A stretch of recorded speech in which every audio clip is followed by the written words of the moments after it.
I'll press ready in a second.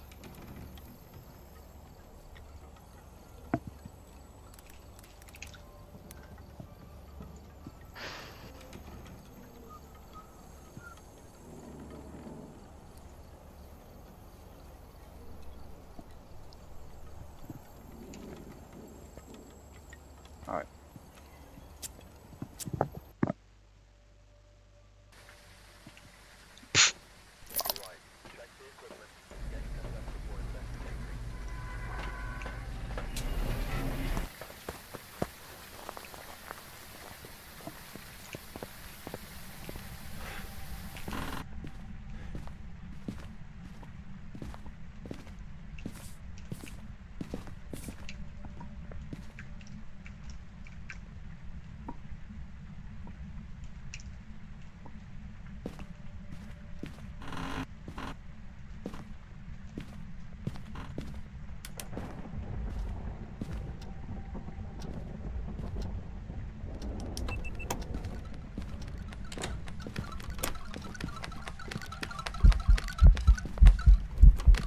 Oh, it's a Deogen.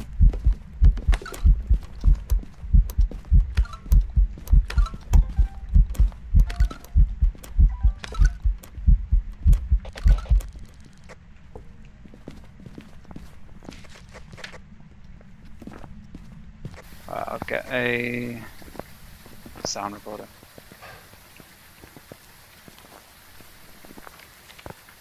Is it? Yeah, Deogen.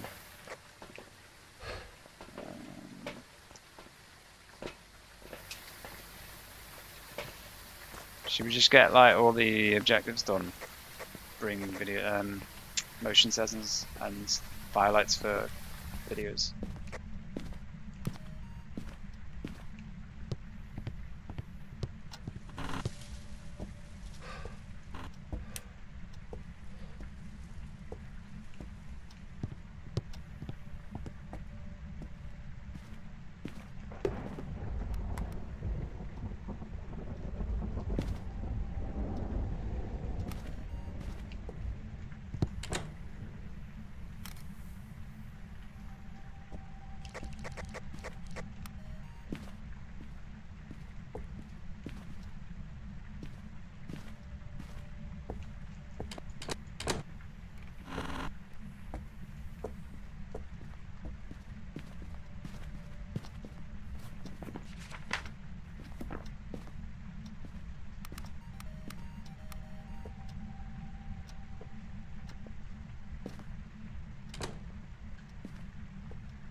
We have one record.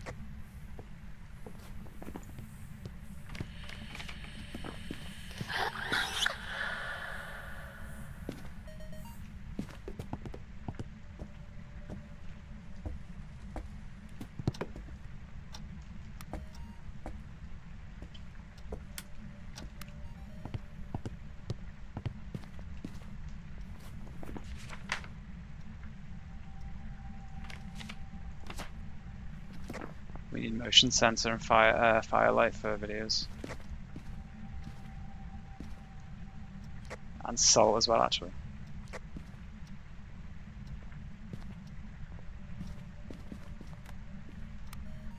What can we do for pictures?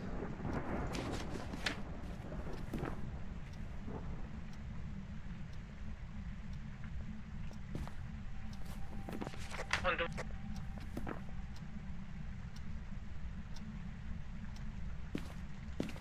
Kind of need to find out where it's coming from.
Can anyone bring a video camera in?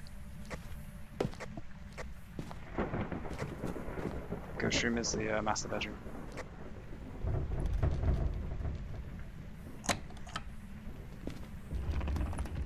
Oh, missing There's no one here for some reason. No, we're just missing everything.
I think that'll do. Let's go. I think we got enough.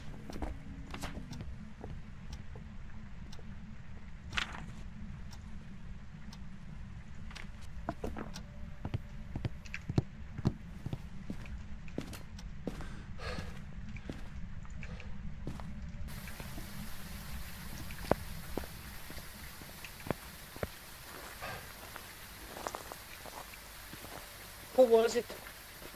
Diogen. Oh, okay. What is it? Yo, what is it? Visit a Diogen. little thingy, please. You got it? What? Diogen.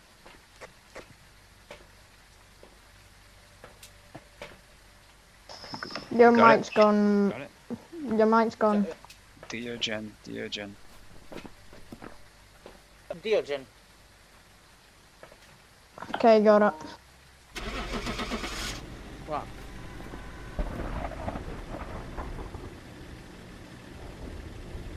Can I just stand it up here?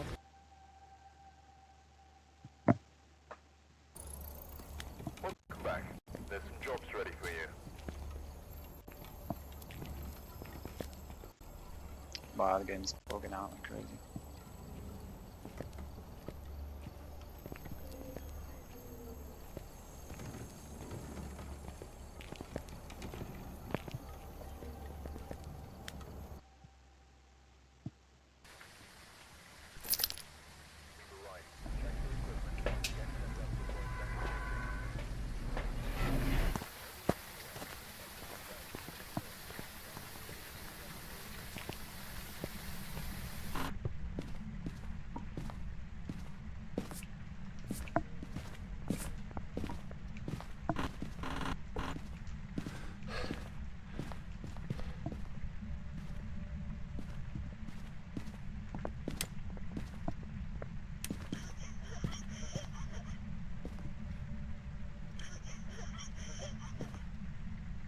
Is it over there?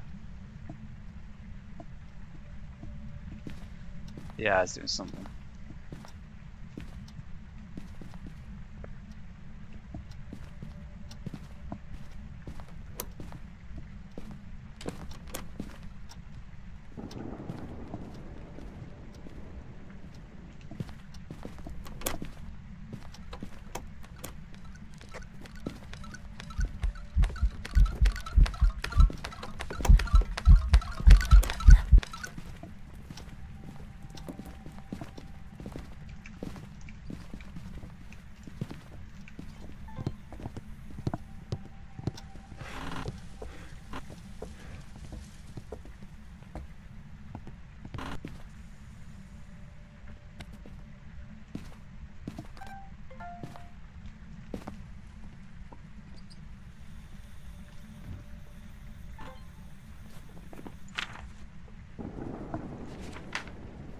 Someone get a paramike to test for a spirit banshee.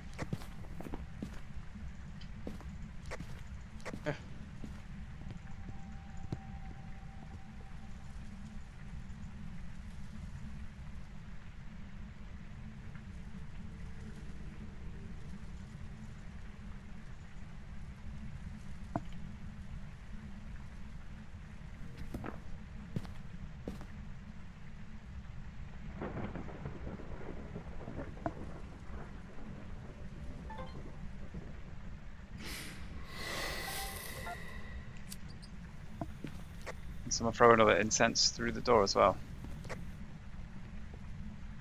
It's not a shade.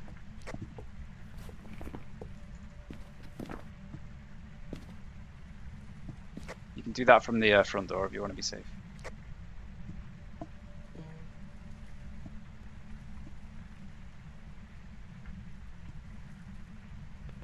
It's very silent right now. I wouldn't stay in here, bro. I'd go to the front door. I'm gonna go and get another incense.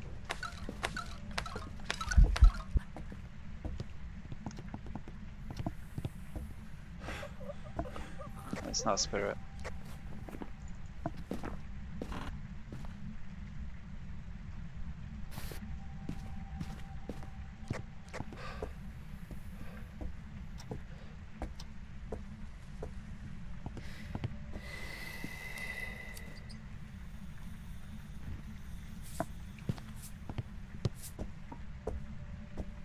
Who died?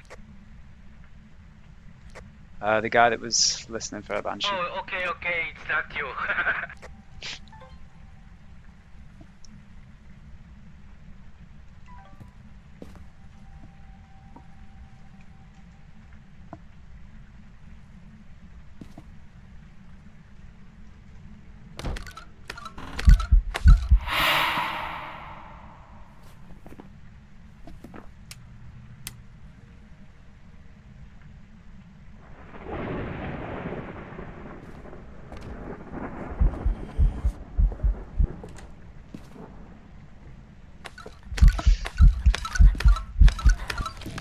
Oh no, I just messed up once.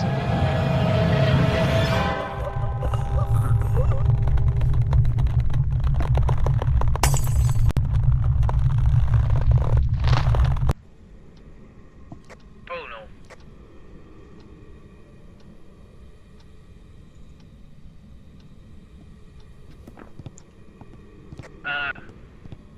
He said it's a shade. I will pick that. Good luck to us.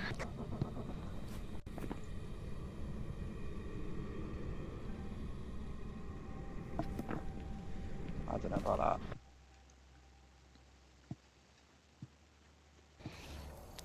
Welcome back. That's unlucky. Jobs ready for you.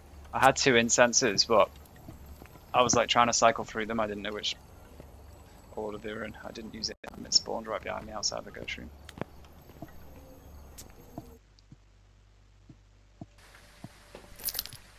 Alright, we're here. Take a look at the equipment and prepare accordingly before starting the operation.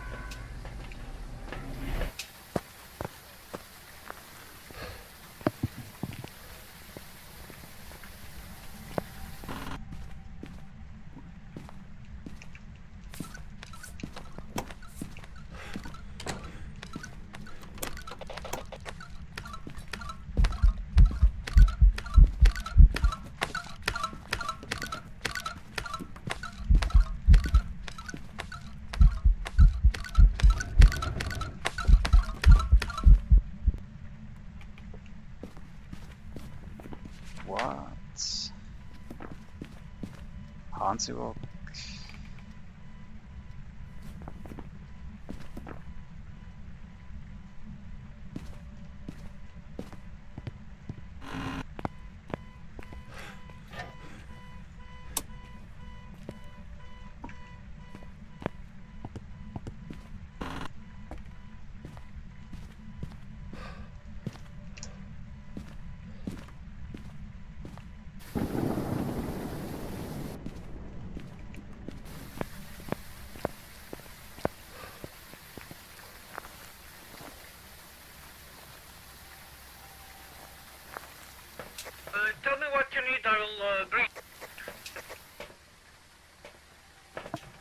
I think we're good.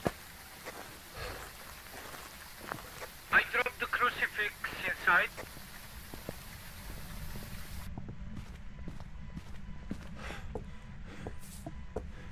You know this salt pile here, has it been stepped in or not? For you.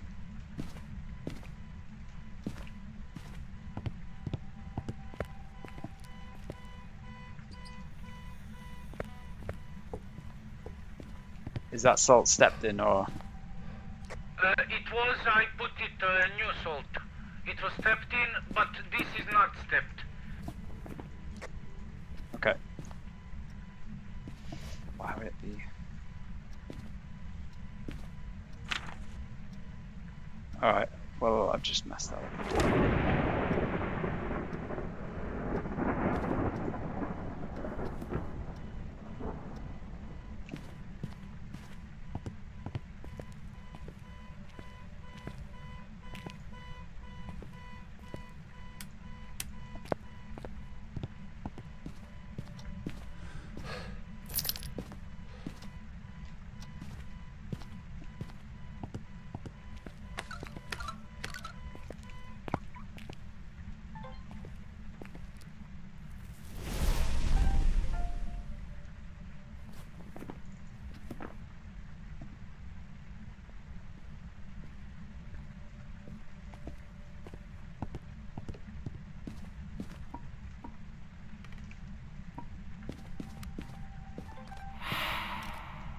How was that not filmed?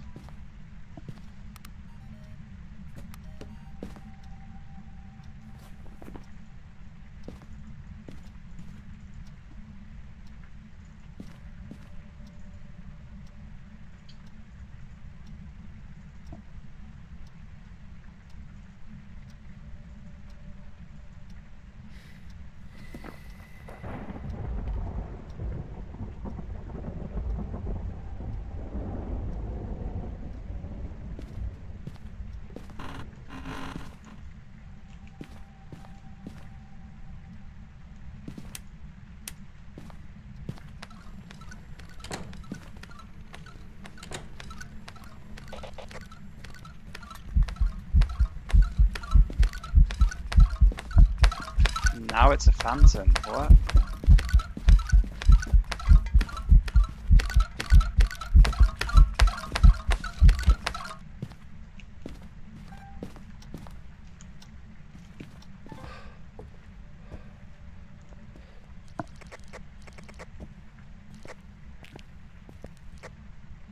I took 3 pictures, only one I could get.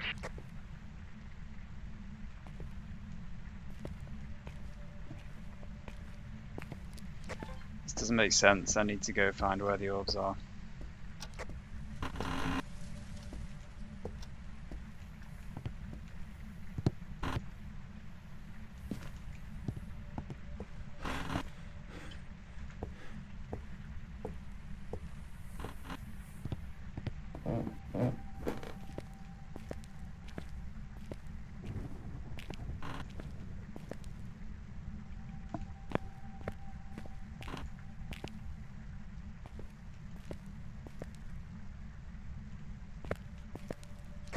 To me, it didn't look like a phantom on the first hunt. Wasn't he in the garage near the car? It was, but if it is a phantom, then I guess it could be moving.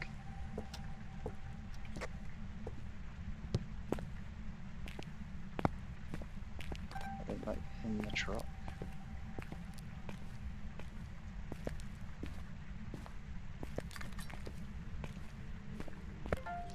I guess it's. Oh my.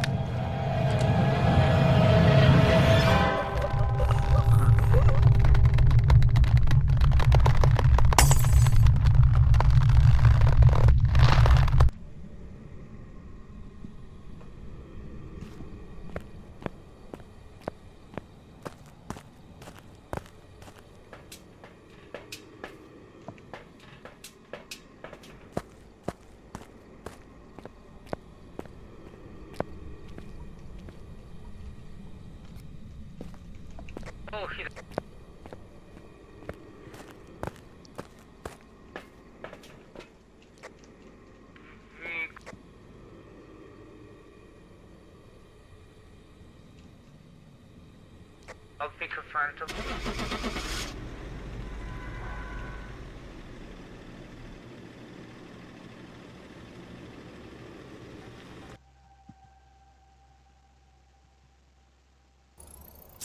Welcome back. There's some jobs ready for you.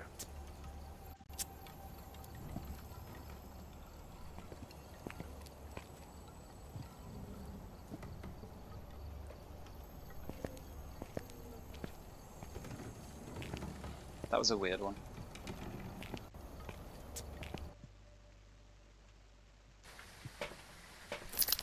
Alright, we're here. Take a look at the equipment and prepare accordingly before starting the investigation.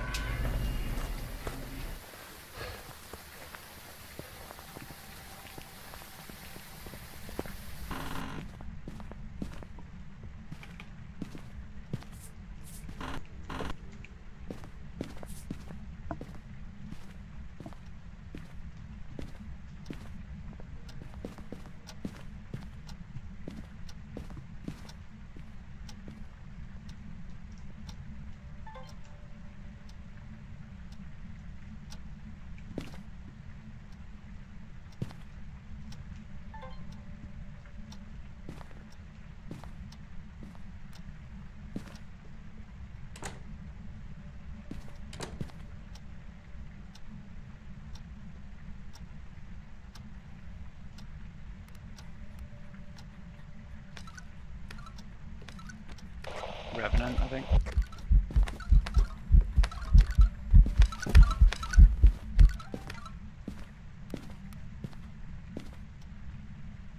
What?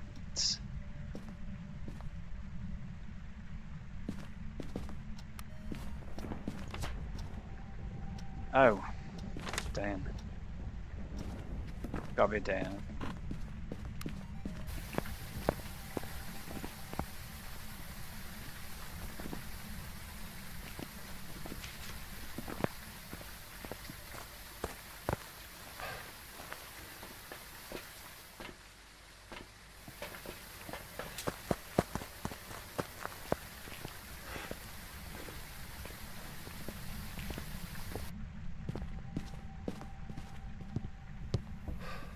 Do they put salts here? I don't think we need.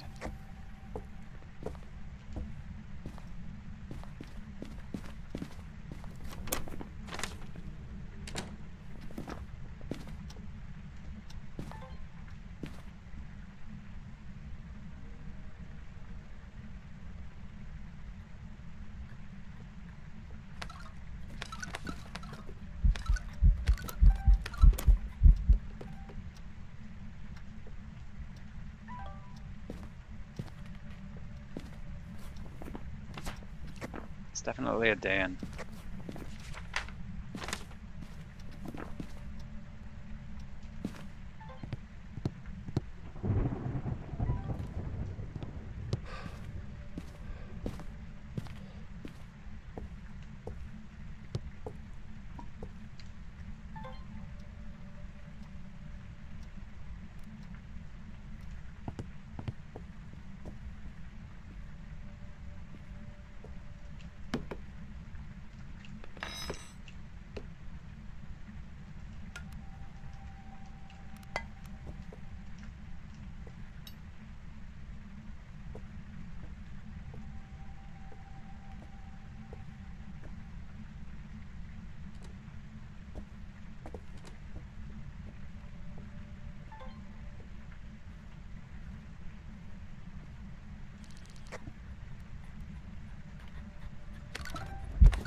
Yeah, I think we can go.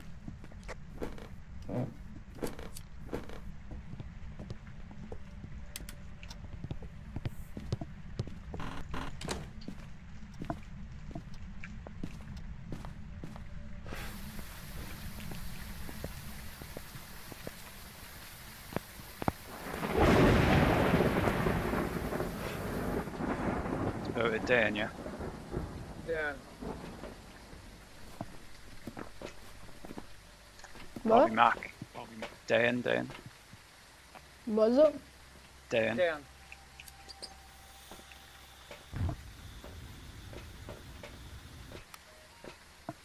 We'll go.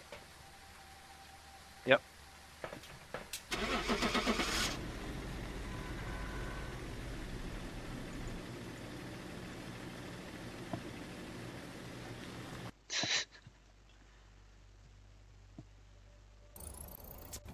Welcome back.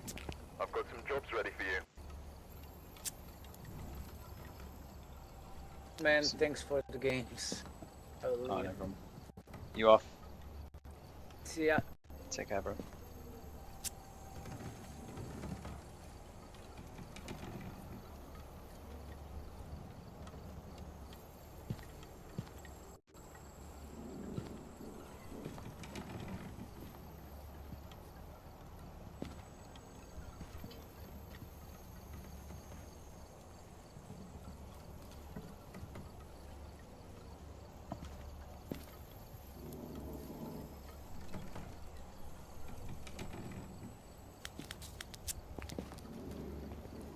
Let's go, Bobby.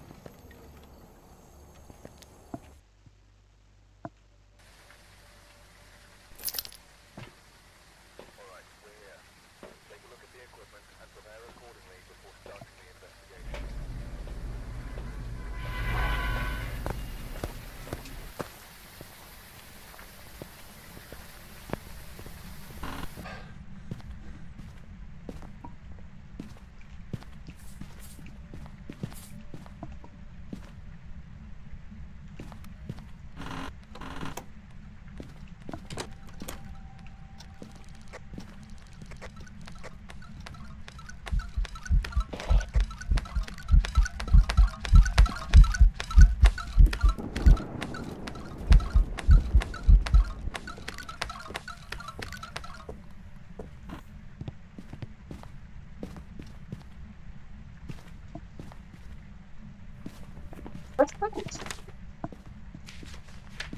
What do you say?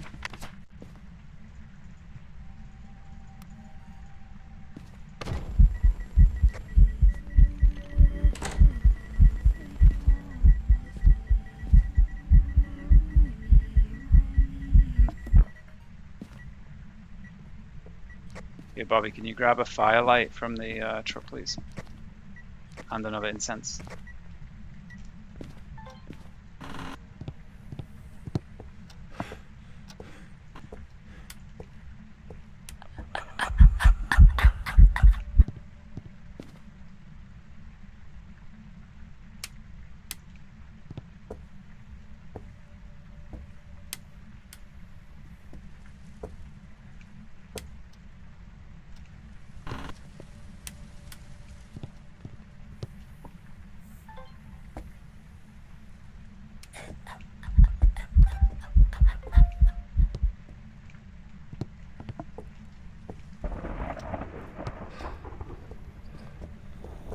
Nice.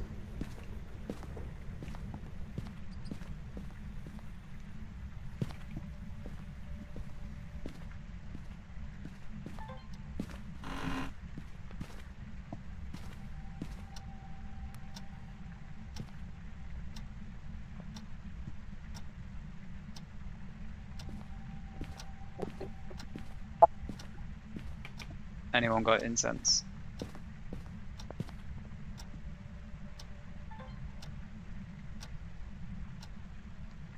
Oh, we might be cooked if it's not a spirit.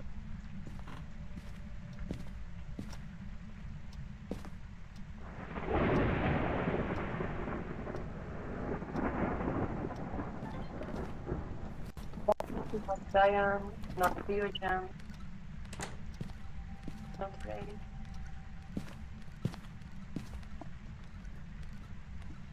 not spirit.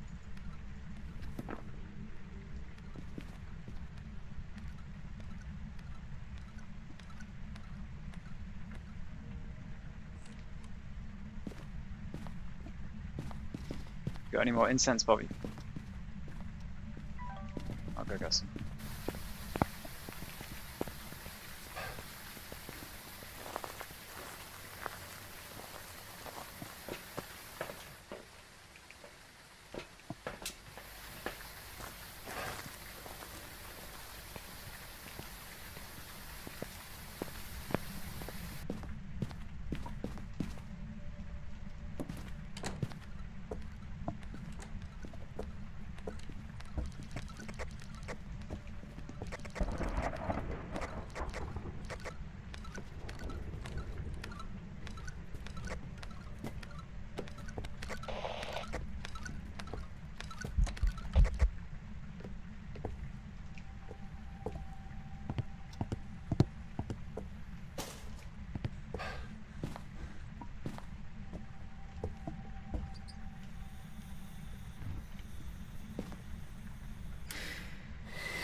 No on Rio.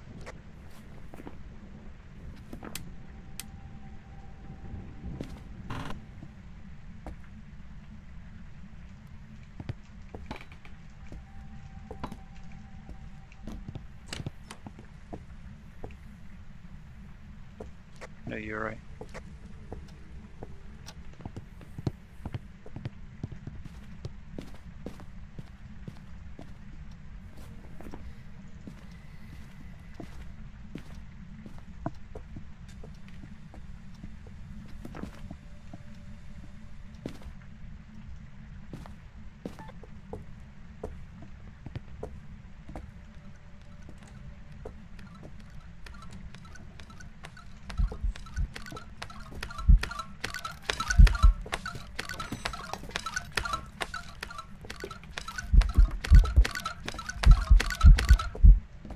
I think that's twins.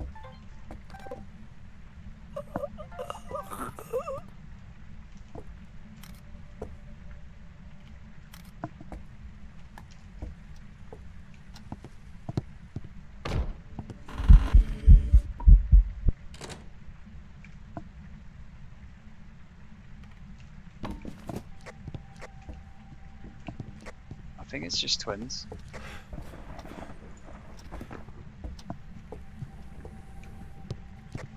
We can just vote that and leave.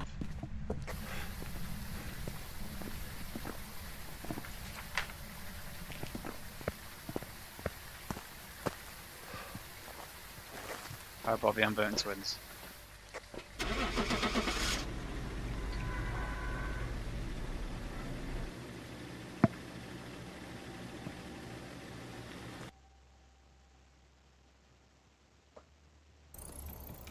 Welcome back. I've got some jobs ready for you. Sorry if I die. I incensed it and it was so unlucky. Like it walked round the table the exact same way that you went. Yeah.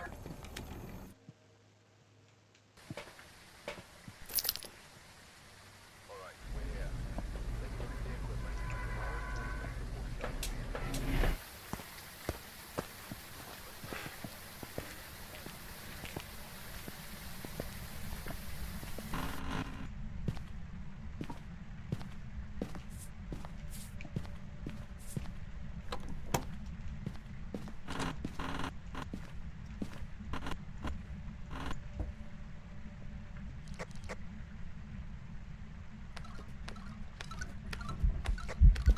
Is it tomorrow?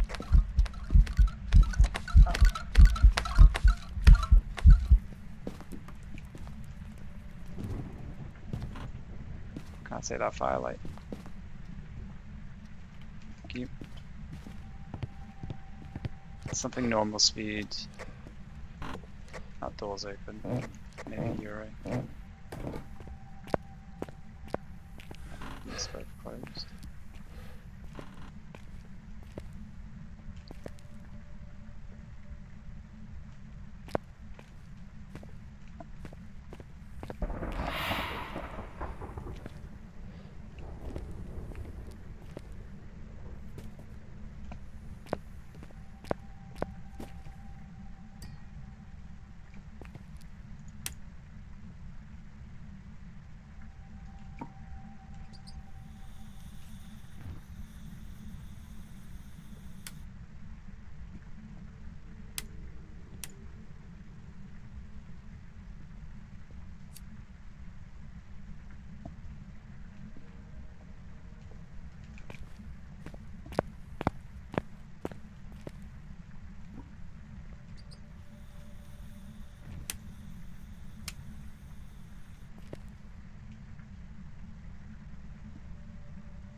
When I went down to the basement, I think the ghost room was in the basement. The basement door was fully open, and both the lower doors were fully closed. So I'm thinking it's a Uri at the moment.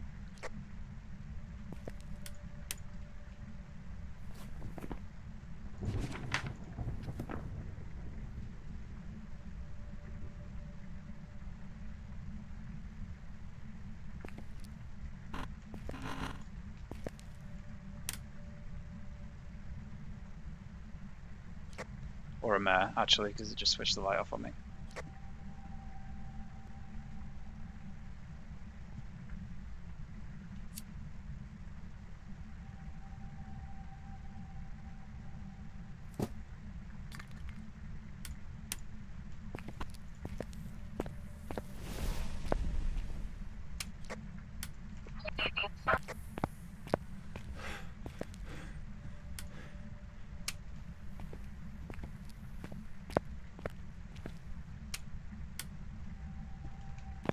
Yeah, I'm pretty sure it's a mare.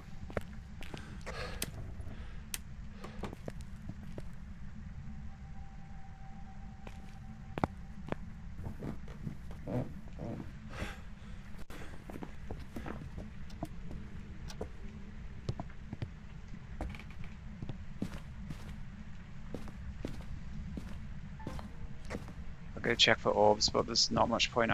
Wait, can I take that incense and I'll check for orbs? It switched off 2 lights though while I was down there, so I think it's a mare.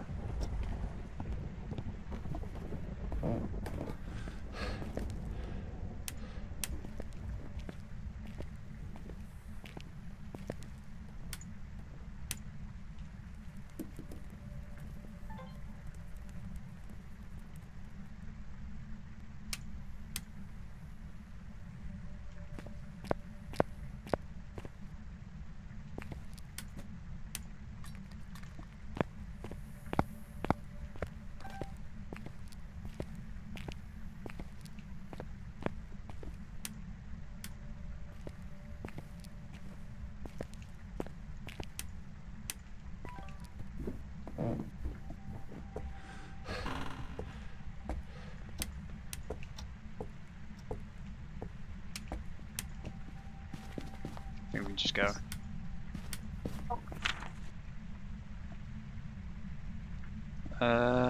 Although those objectives aren't exactly difficult, are they?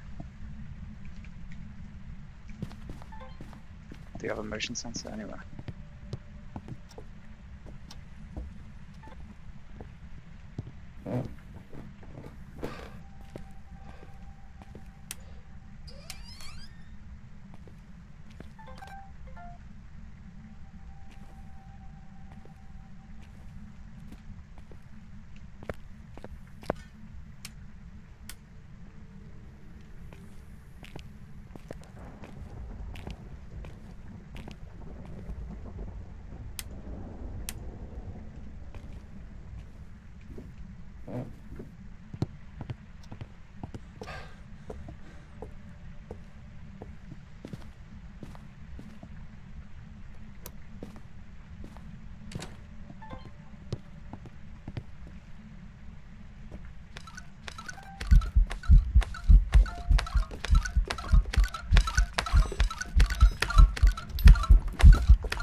Does anybody know what it is?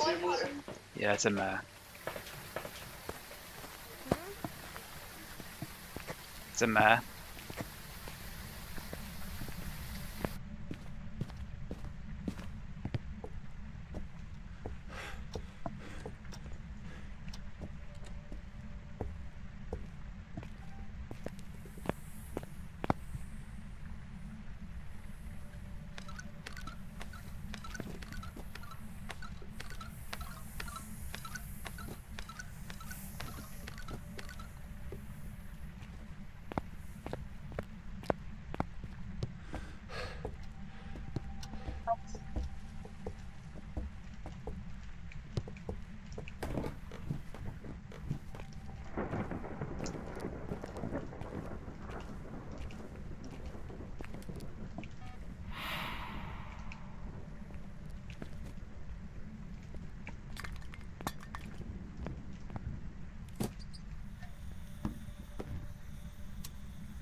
Show yourself.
Oh my.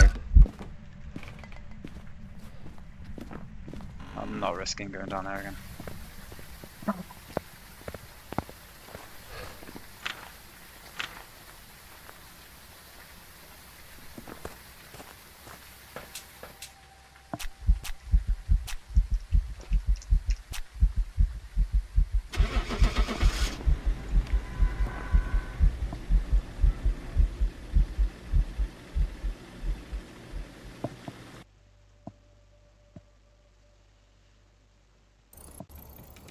Welcome back.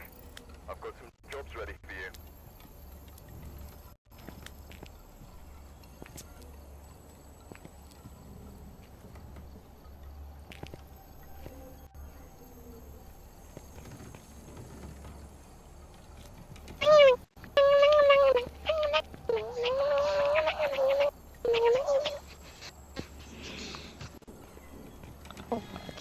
Okay.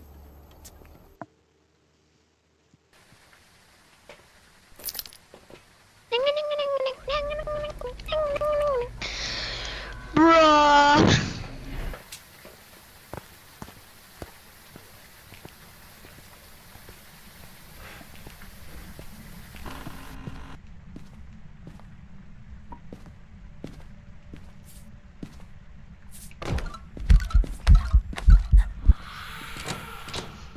It's already, man.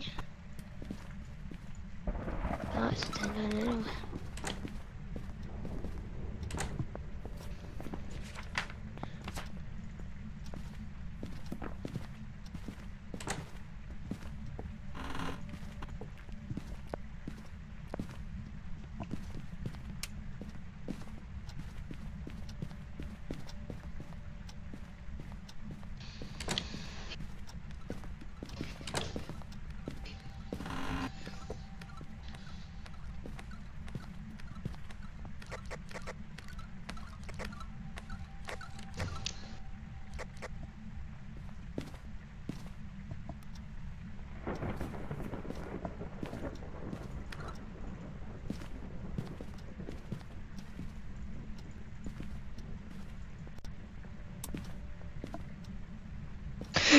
Right, turn off the power. Mate. What's wrong with you, mate?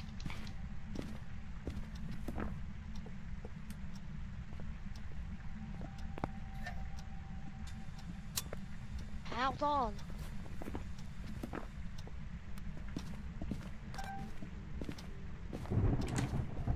Oh no, content. I have one more sweet left.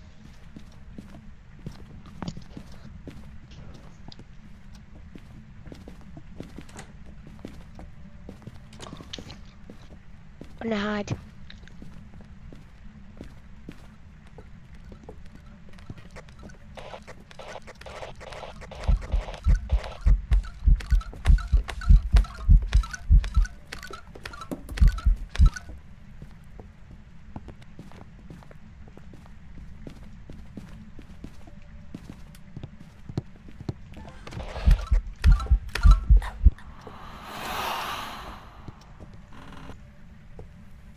We need a firelight.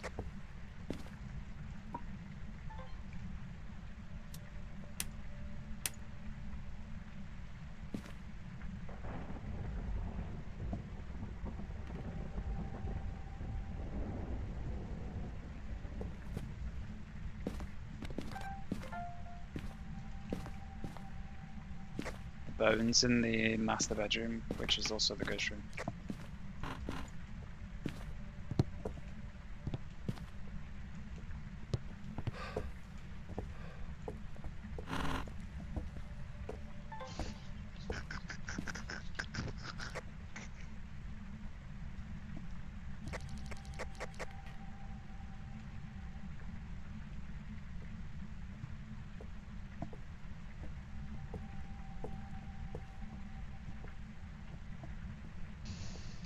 It's right here. Got about 10 seconds till it hunts again though. You in the basement, aren't you off? Someone throw a firelight through the door.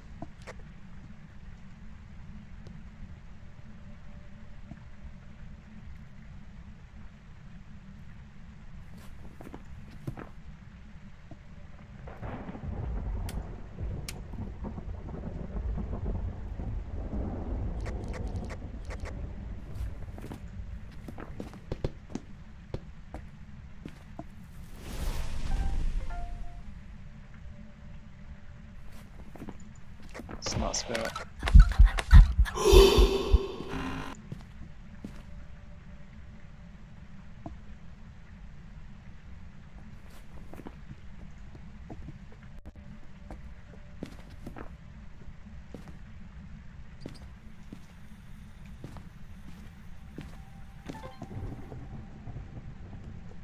I think it might be a shit.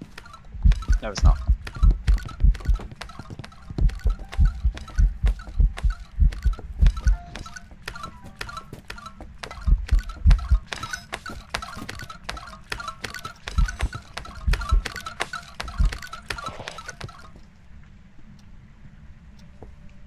I was about to say, I think it's gonna be a shade, but oh no.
That didn't kill me. I sworn out.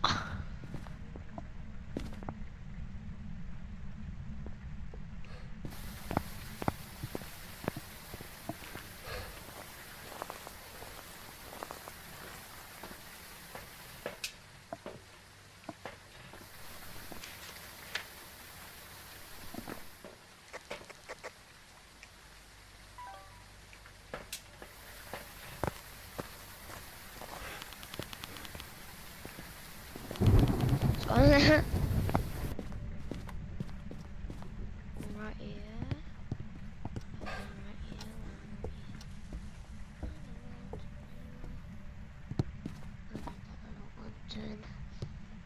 Right, I can do this.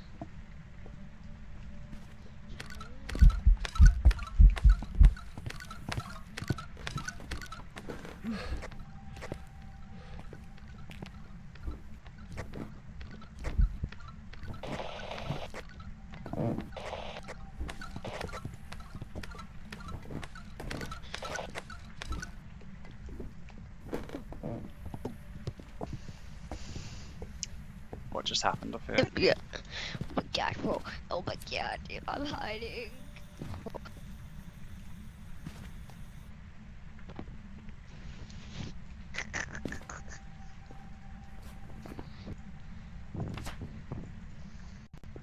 It's gotta be Yokai or Goryo.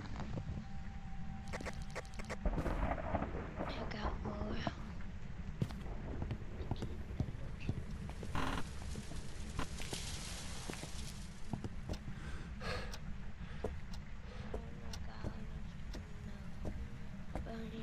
Podcast machine. You might want to get out of that room.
I'm saying it's a Goryo.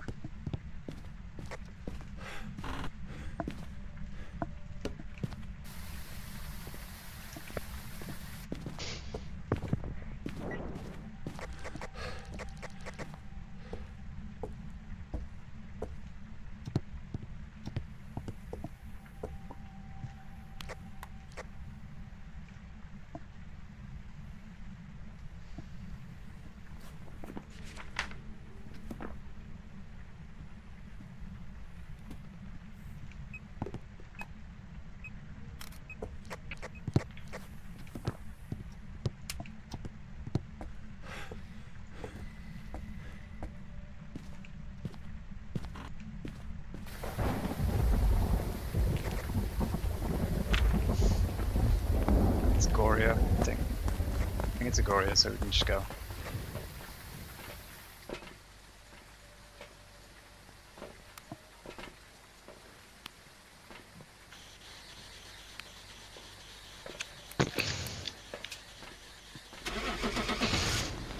The doors are on.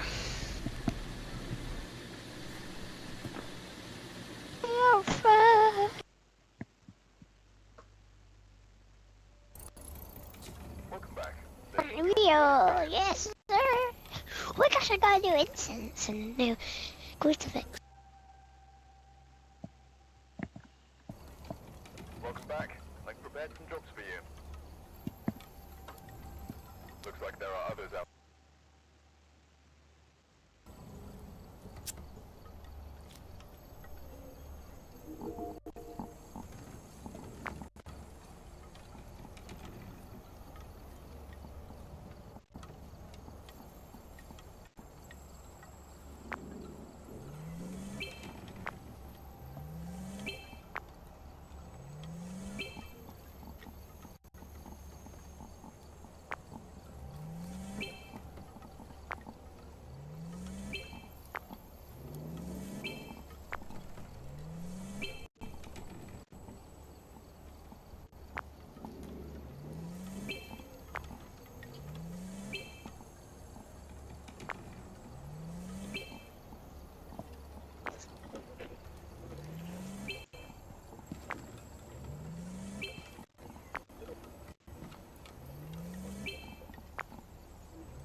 push ready in like 1 minute.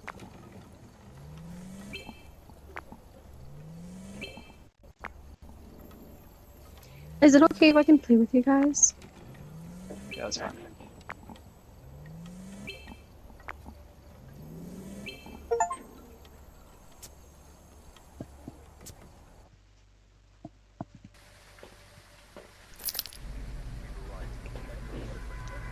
There's no evidence and no sanity, okay.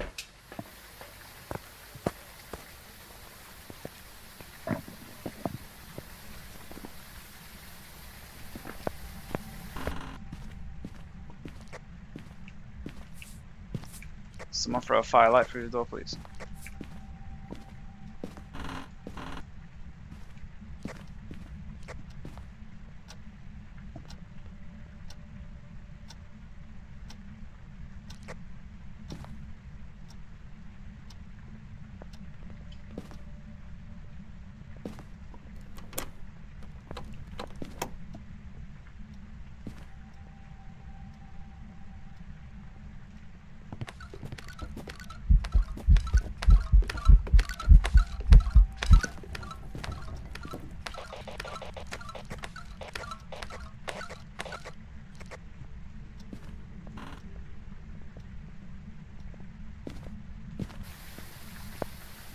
Wait, can I take that video camera?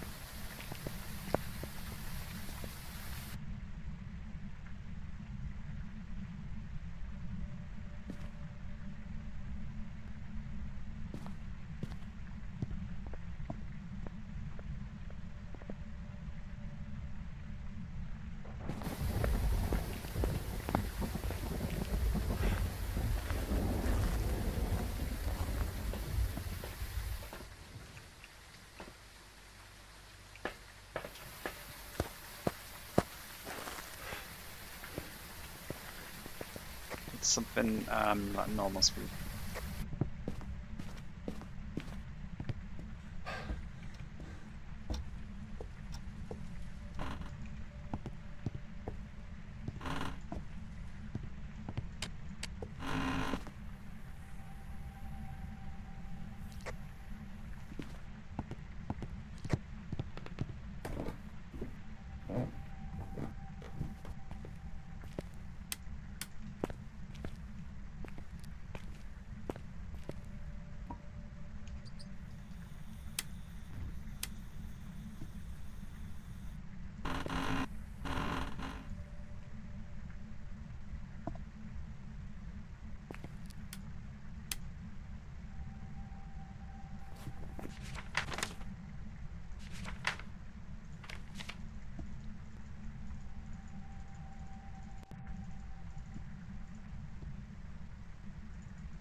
it might be a shade.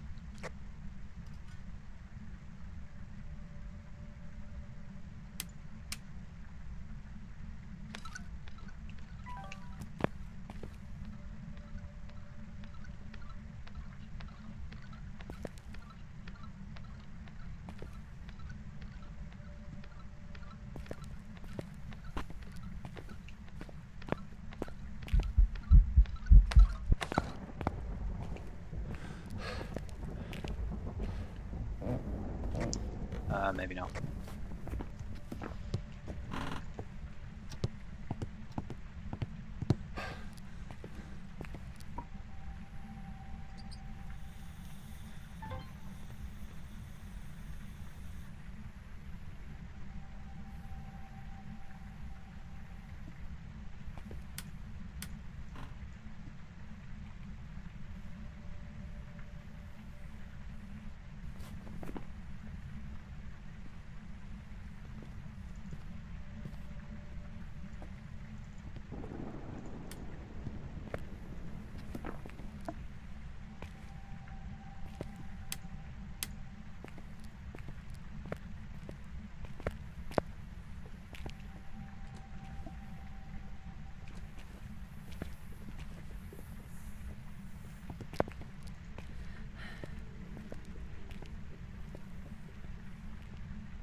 Why is it? It's changing.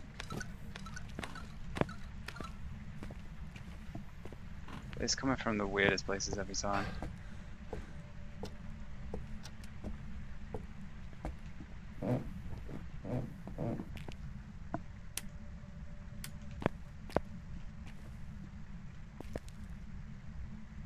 Oh, it's right here.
I think we can say shade.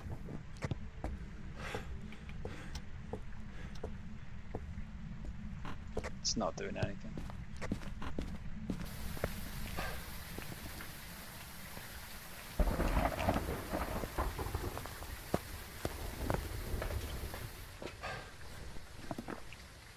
Vote shade, or whatever you want to vote.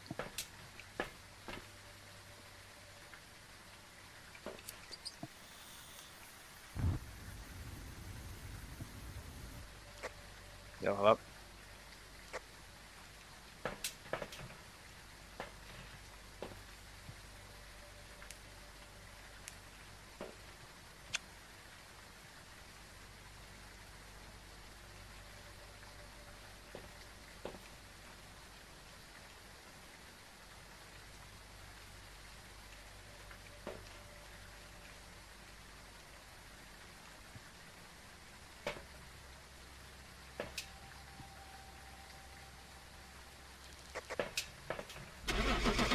Going shade.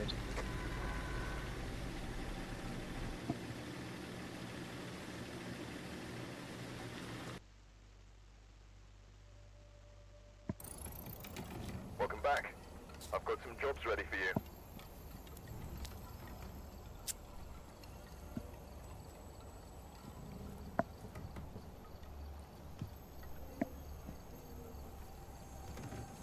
Hello? Hi. Hello, hello.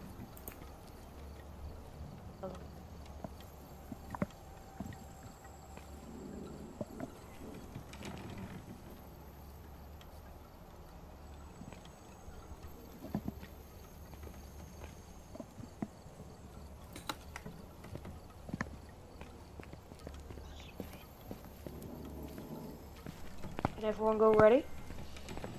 Yeah, I'll just give them a minute to get back. I think they're away. Oh, Sergeant 7. Okay, go ready. Sab.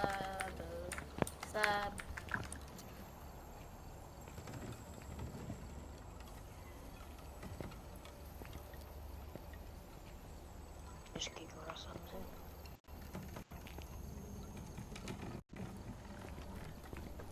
Yeah, 30 seconds.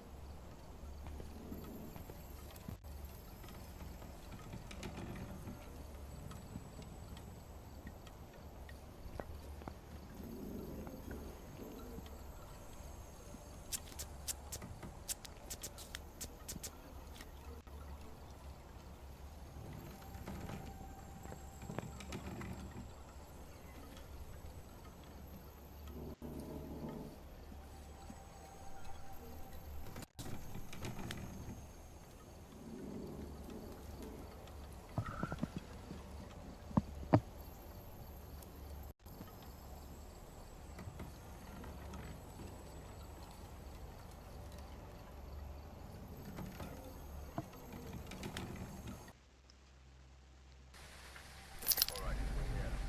Take a look at the equipment and prepare accordingly before we start your descent.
Welcome back. I've prepared some jobs for you.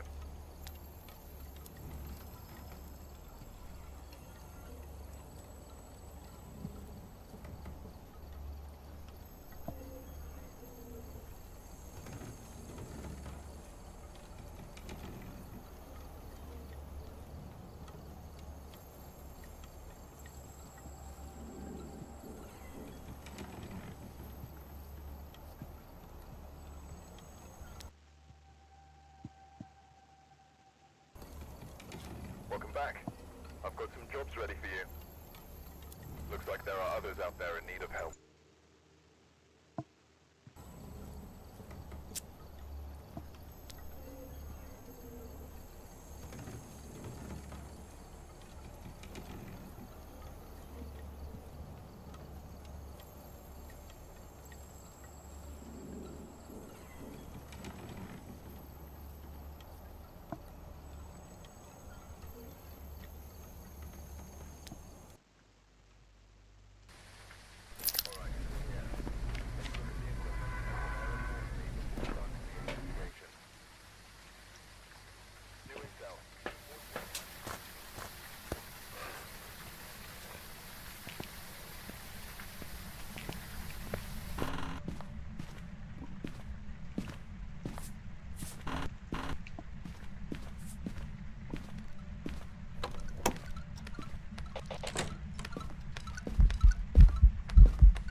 They're in need of help.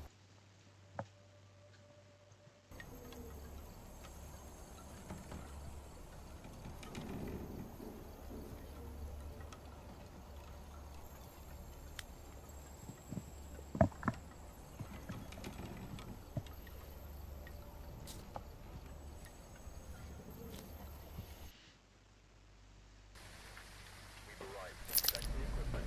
Get set up before investigating.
Oh. Hi, you right? Smacking boats, we're back. What's happening? How you doing? Do you remember J Van D? Yeah, we were on the same win stream before. We were chilling. Same map again.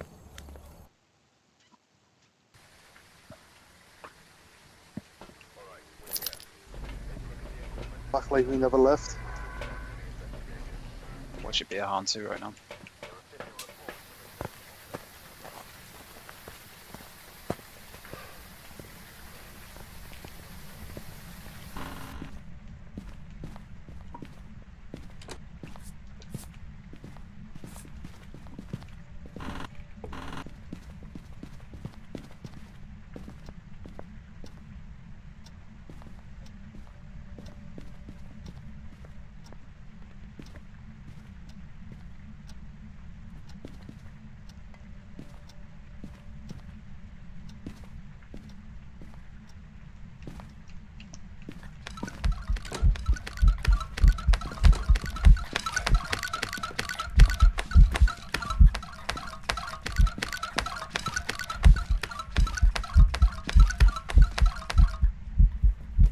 What the hell is it doing?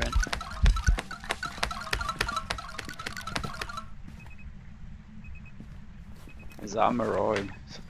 It's a fast boy, oh my god. You It's got the gotta be- speed turned up? Nah, I think it's a Maroi.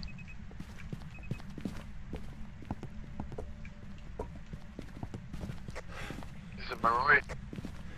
I think so. Could be a Revenant. No shit. Probably not fast enough to be a Revenant, actually.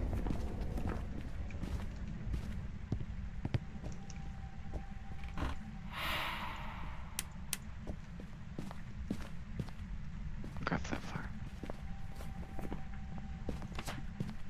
Firelight.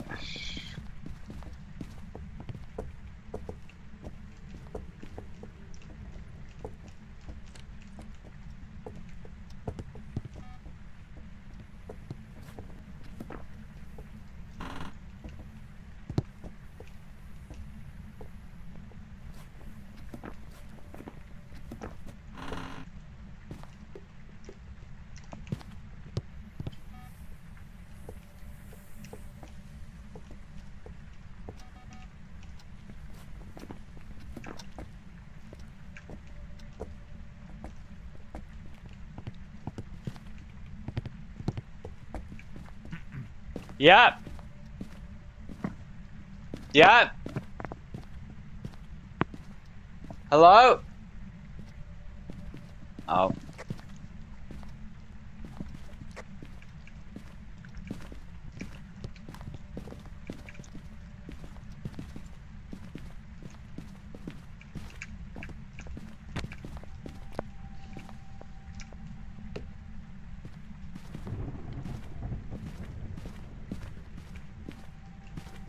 The hell, that's so broken.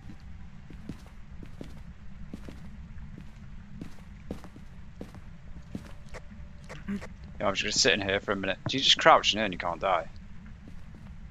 Yeah, you're good. That is so broken. I'll be back in like 2 seconds.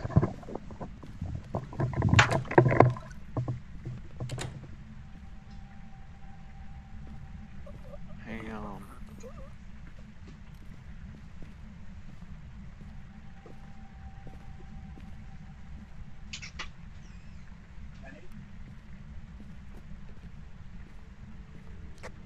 Is that you smacking boats?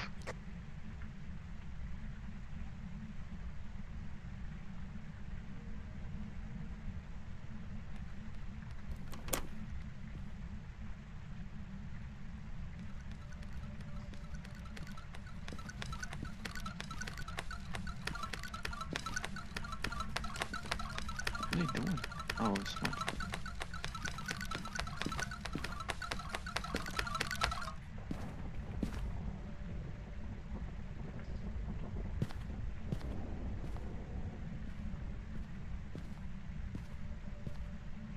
Yeah, he just doesn't want to blow that firelight out, doesn't he? Blow that shit out.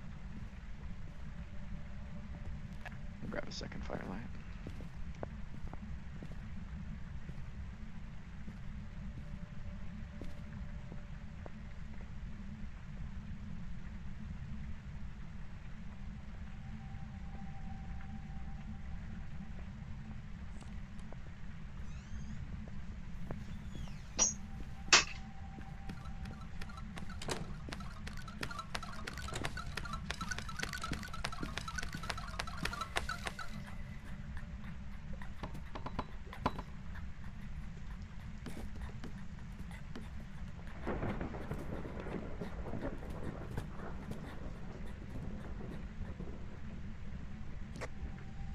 Fucking hell.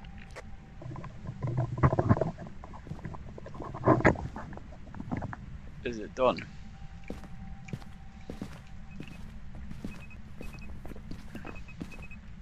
It's a Moroi though, right? I think so, I'm not too sure. Well, was it ever slow? Or was it fast the whole time?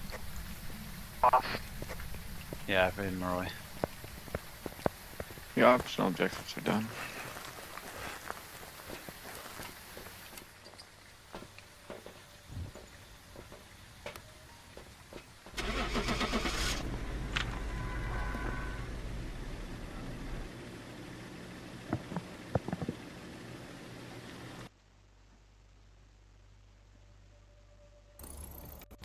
Welcome back. I've got some jobs ready for you. Nice.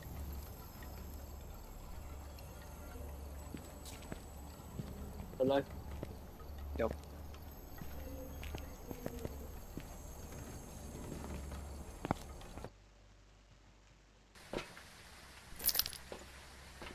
Alright, check the equipment.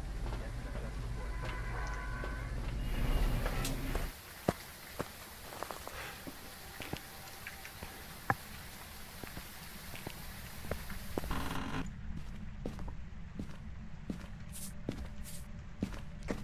We're gonna have perfect game or just get. Whichever. Bones on the double doors, by the way. Yeah, the ghost is in the garage, I think. Oh, That didn't go through the salt. Oh, now it did. oh, nice, you got that. Oh, the bone. There's a bone here. Take a picture. Right here. Good shit.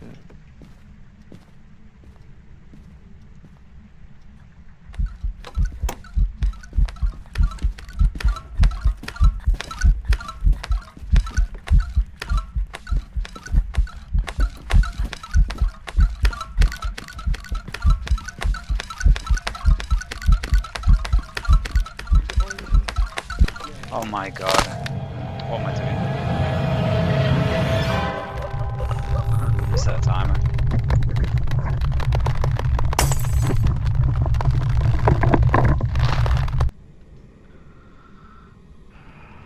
We lost our boy.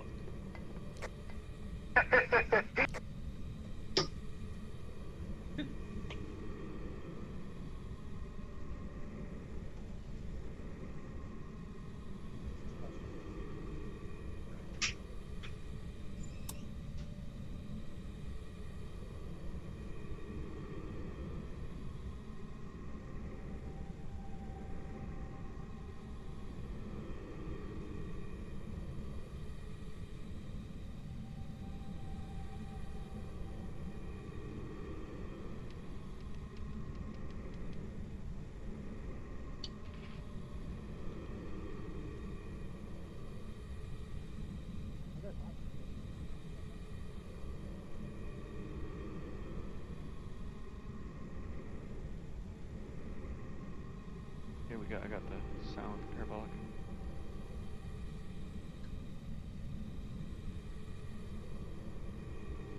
Now we just gotta figure out what this ghost is. Oh, I can grab a sound. Oh, it's not there.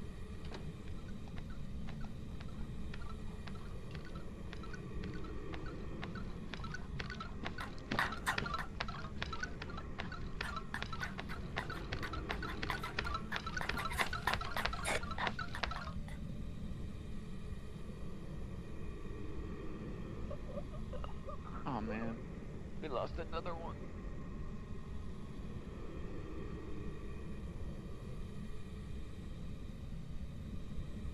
Did we get faster when it was chasing?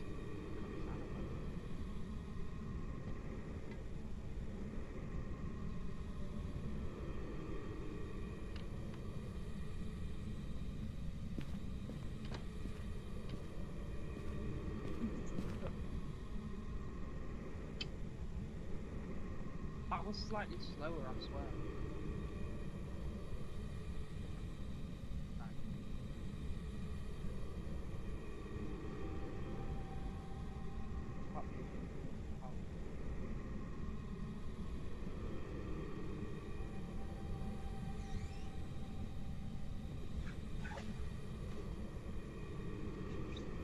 Wait, this is guys back to life. Oh my god, they used the monster ball to bring them back to life. Wait, no, they can't. Oh, yeah. Let's see if it's line of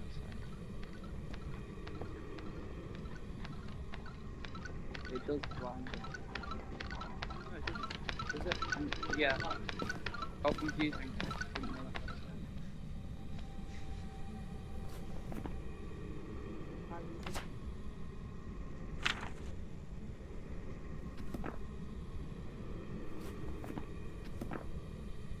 What do you think it is, bro? I reckon we just get our boy back in. Beat it. So.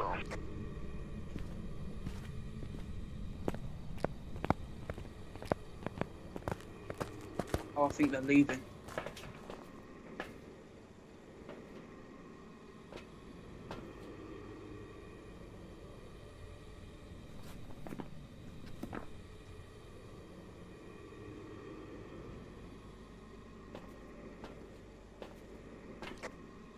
Just put me. Yeah. Alright guys, we're just gonna take an educated guess on this one, so circle something. So we can get our boy back in. Yeah.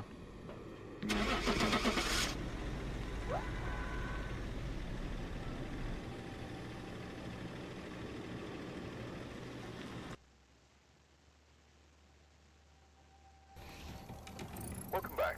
There's some job. I was just thinking too. I should have checked for orbs. I was just thinking.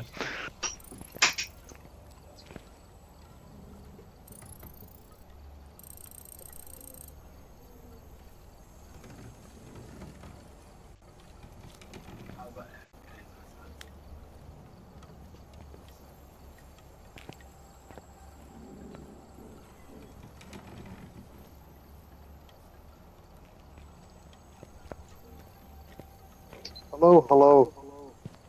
Low.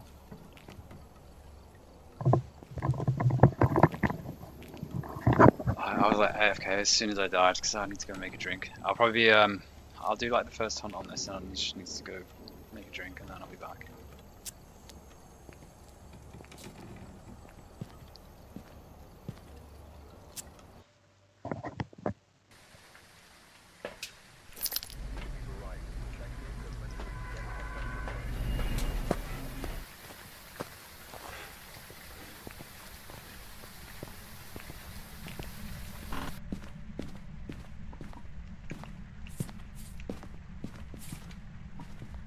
Did you get that right, the last one, Mimic? Which? Did you get the last one right, the Mimic? Did you see orbs? Oh, we never checked orbs. Fair enough.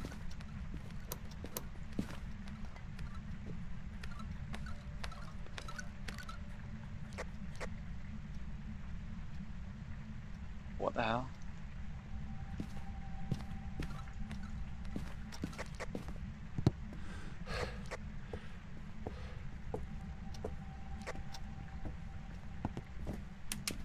I don't know what that was doing. It's in the room down the hall.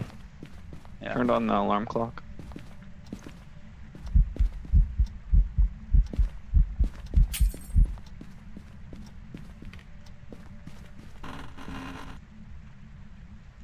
It seems fairly quiet. Okay. Wow. It's fast. Wraith I'll or grab Sandra. Phantom.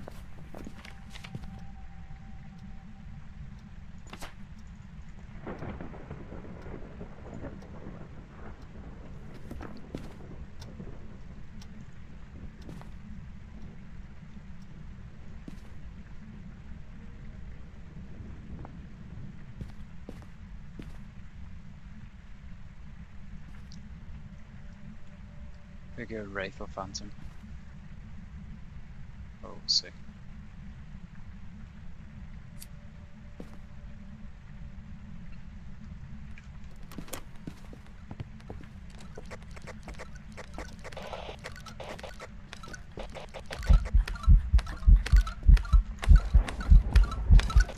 Come on. Okay, neither. Oh, it's Obake.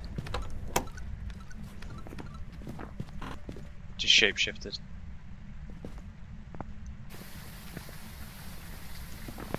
Wait, you saw it shift? Yeah. Went from being a little baby to being a lanky old man. Could be mimicked twice.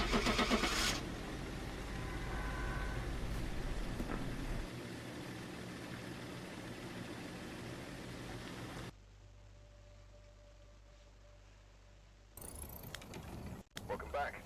I've got some jobs ready for you.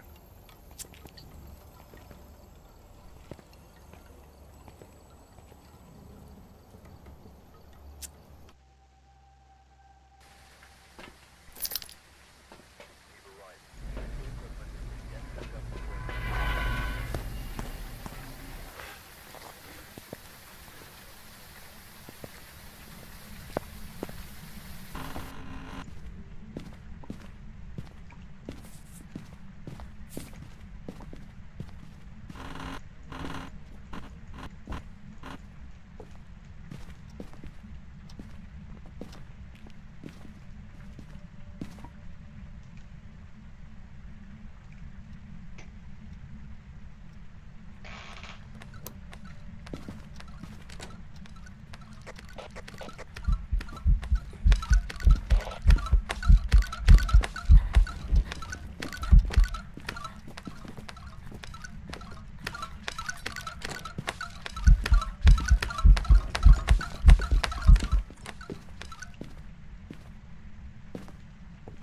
So it fully opened this door and fully closed this door.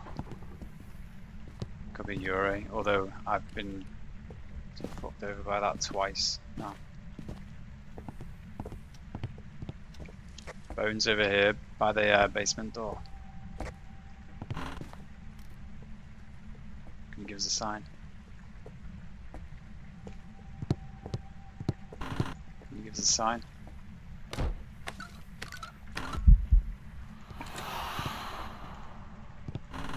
Just fucking slam that door.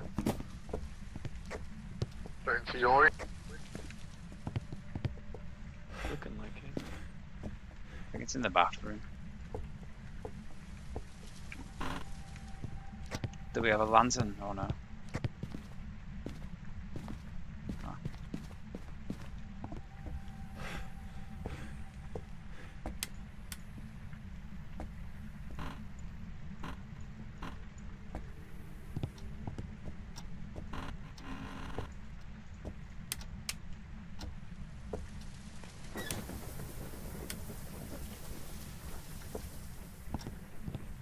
Yeah, picture of the ghost. It's not a spirit.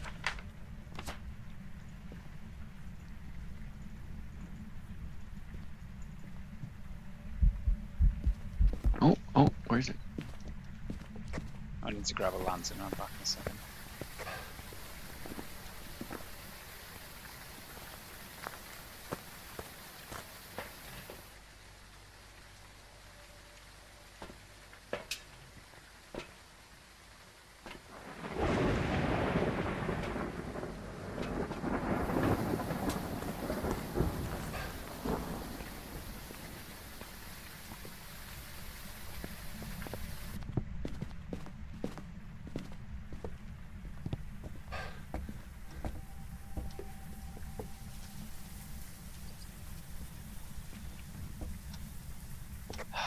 Oh, I need to go get a crucifix now. It's used that twice somehow. In the space that I went outside, it's used that crucifix twice, so it could just be a demon.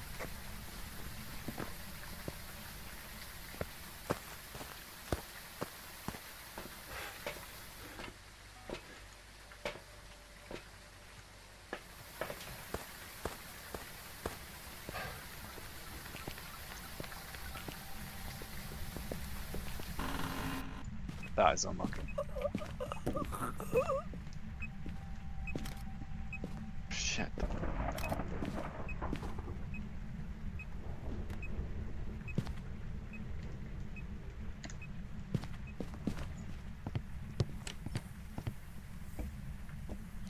Did it just touch the front door?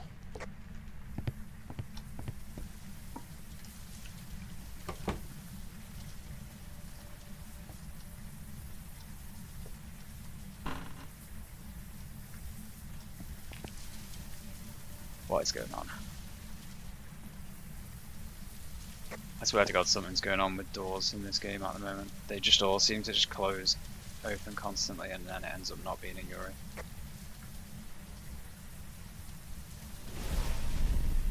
No spirit, I mean no shade, no Henri.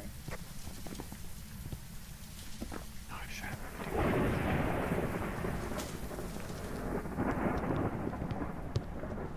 Where's the photo camera? Right there.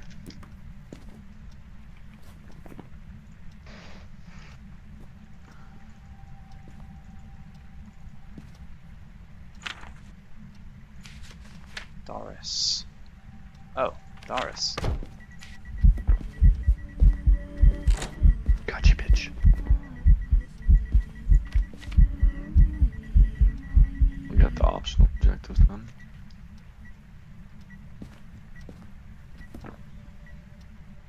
Could it be a Banshee?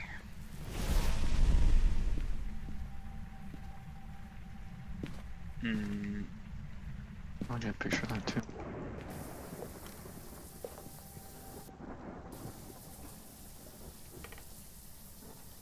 I need to incense it and time it again because I'm thinking Banshee or Demon. I don't know if we've checked for orbs. Yeah, let's not do that again. We should check for.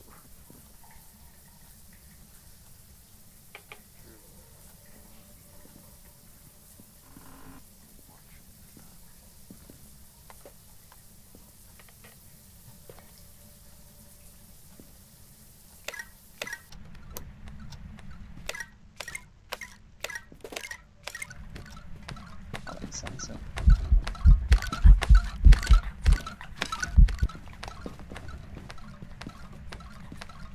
I don't see any orange.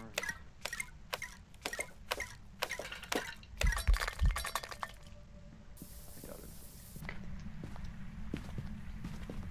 You just fully opened this door as well. Yeah. I know. Can I take that video camera for a second? Yeah, yeah. Go for it. Yes.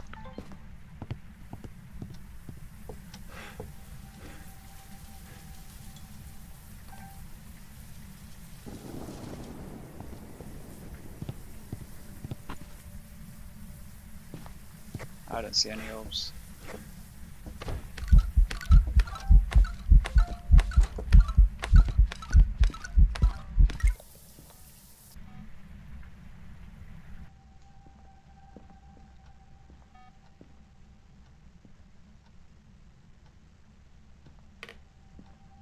I got a crucifix. I feel like this is gonna spawn on one of us.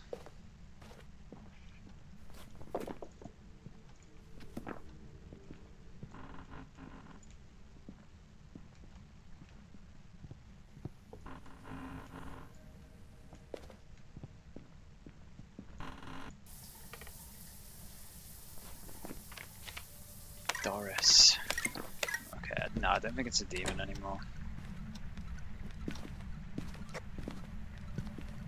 That's the one that always fully closes everything. It's Yuri, right?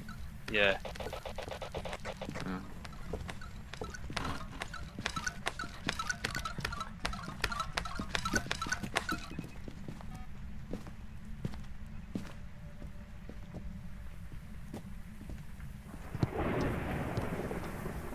That's fully open again. That's fully closed. That's fully open.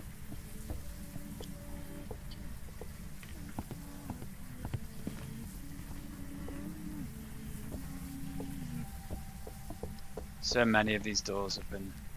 We need to wait for the next door to get touched. And if it gets fully opened or Yeah. fully closed, I'm saying it's a Yuri.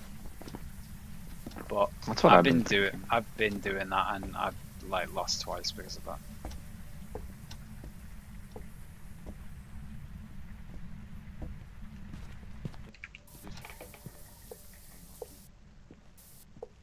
I think if it was a Banshee it would have spawn killed one of us by now.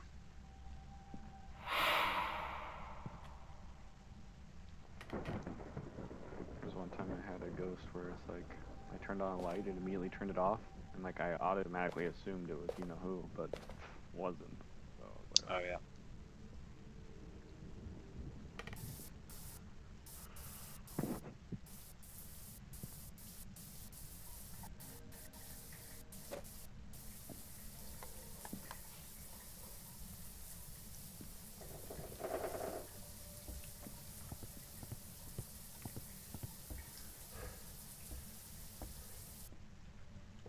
That door's just been fully opened again. Oh, that's not good. I think I'm dead here. Unless. here, Smudge. Trying to save your life.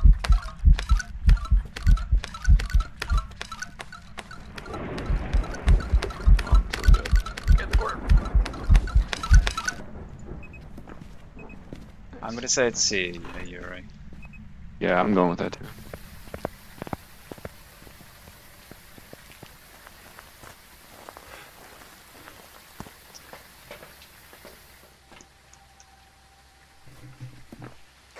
It really could be something else. I've been fucked over by these so many times recently. I'm going with it.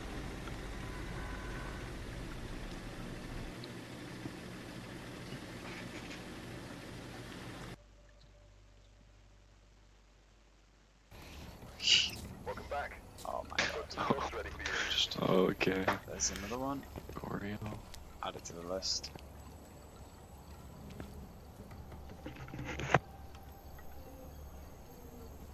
Right. I'll start it, but I'm gonna be AFK for like the first 2 minutes.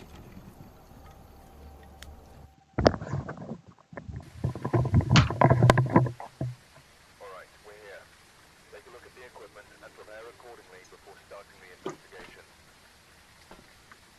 The ghost here seems to be linked to a cursor object. Go and take a closer look. Maybe using it will help your investigation.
Yo, where do you think you slammed both doors like?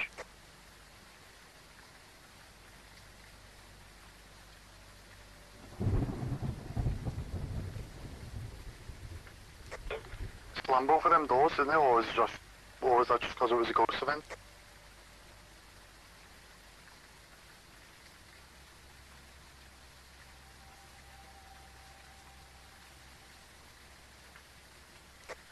Them doors were like that and slammed them both shut.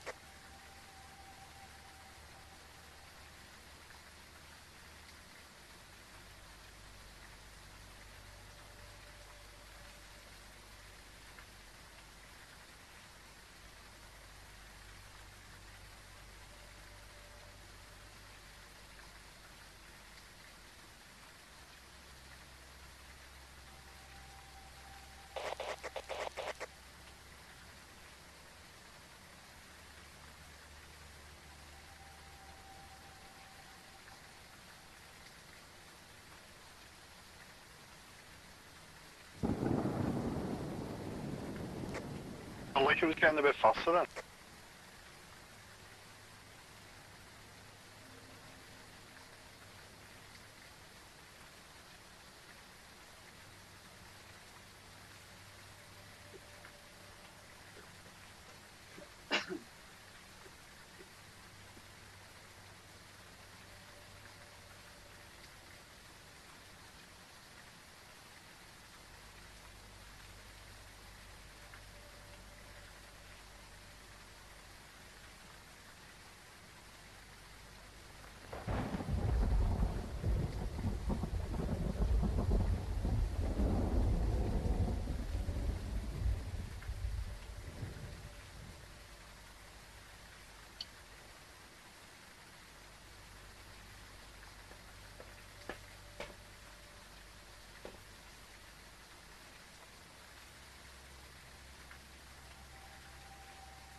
Oh, I'm back now, my bad.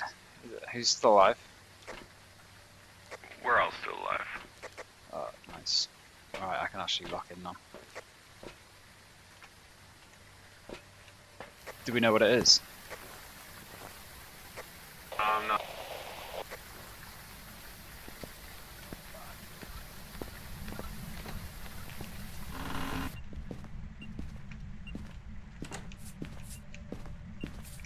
That sounded like normal speed. Oh, is it in here? Yeah, well, it wasn't originally, but now this is the ghost one.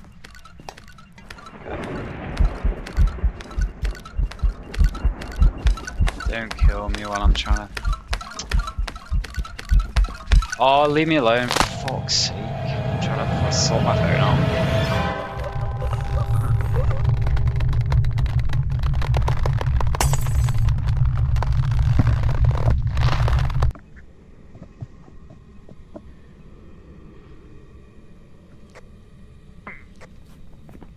Yeah,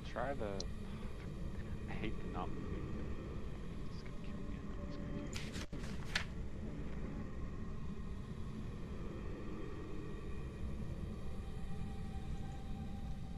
But I'll try it. Like when you was going around the couch, it was going fast, but when we was both in these corners, it was going slow.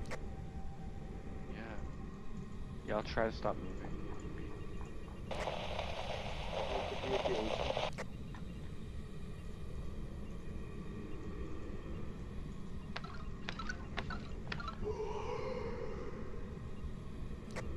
Major ghost.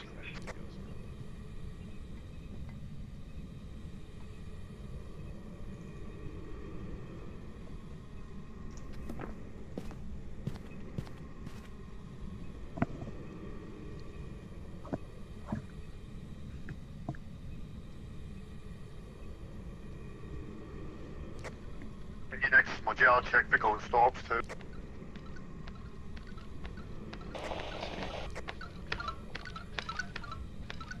don't think it's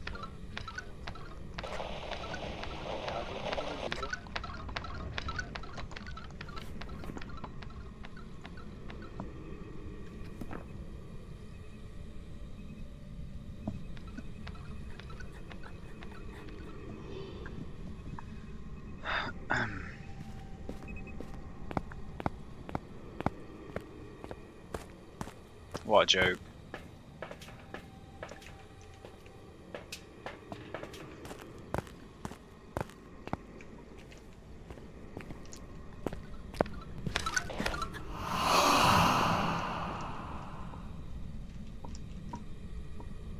Yes, hello. All in one. What? I think he throws it down when he's telling us what the ghost is.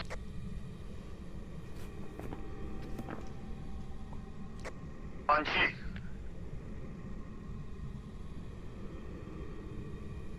Theogen. Antu. Roy. Go faster. Bambo. Phantom. Revenant. Ray. Wraith. I don't know if he's still here. Dayan. Galu. Oh, not Galu. Jim.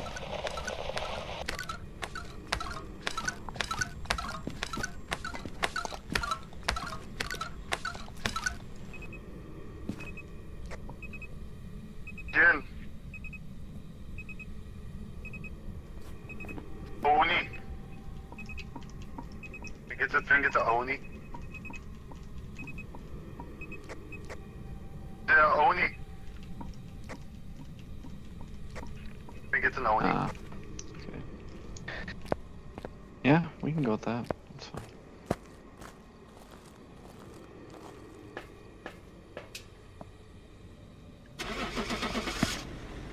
What? How did I not get 2 sound recordings? Oh, they're all ghost events.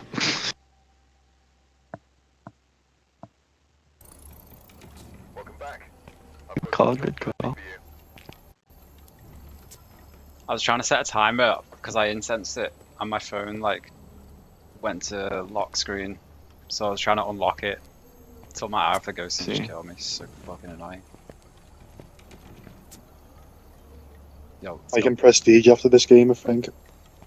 yeah, I can, but I'll have to restart the lobby to do that. I won't bother.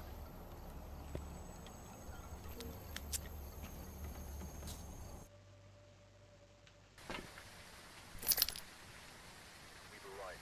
Check the equipment, then set up before investigating.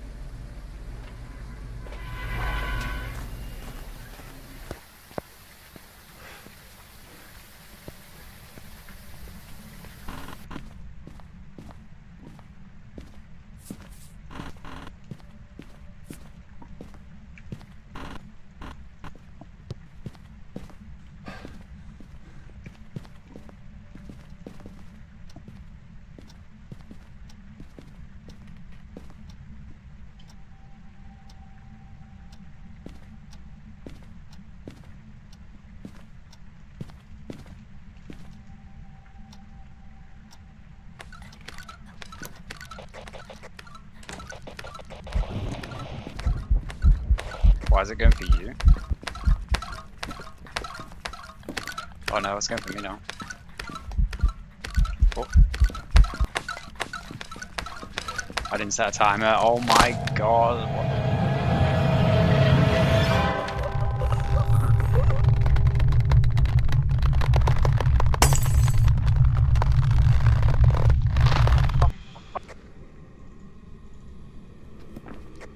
Is it Galu?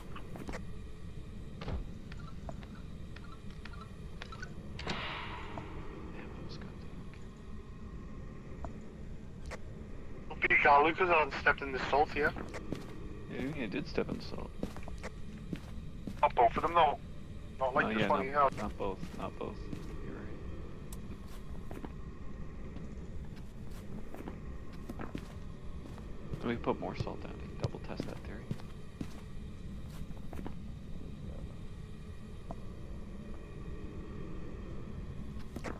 And EMF reader as well, so we can get more pictures.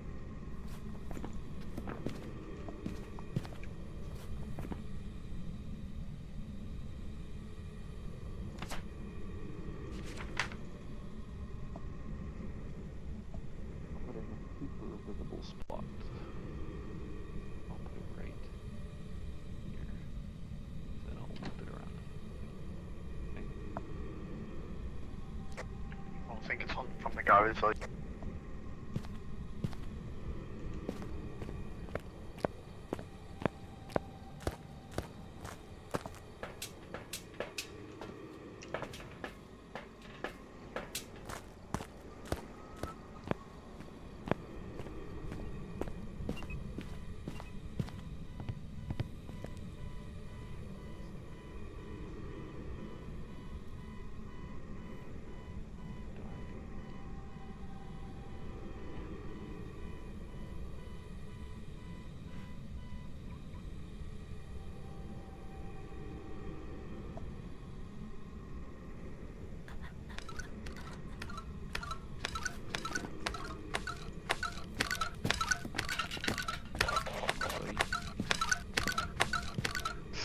Oh my god, fuck.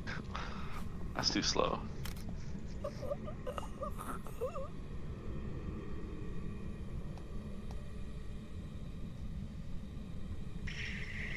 Could be anything.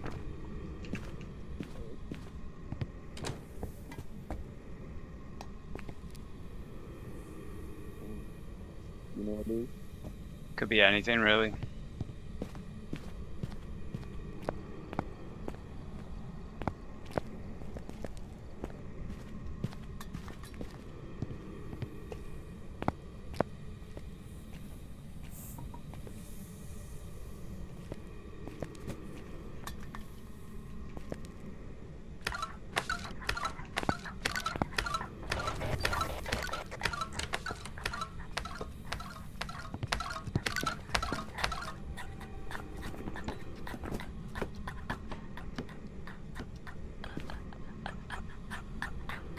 Just fully opened the door coming out of the ghost room, but then it also just threw a load of stuff at the same time in here, so I'm thinking Any idea what it is?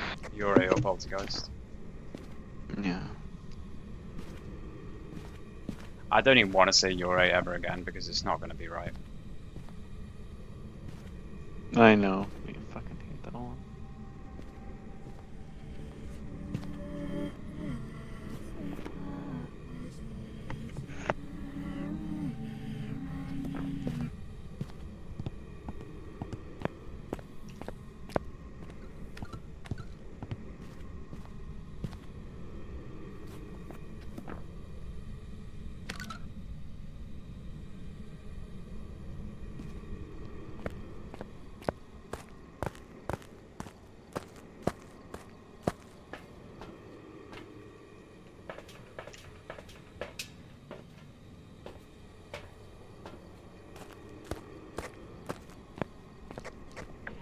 You can see Gorio and go. Not a bad shout, really. I'm going with Yuri, and it's going to be wrong.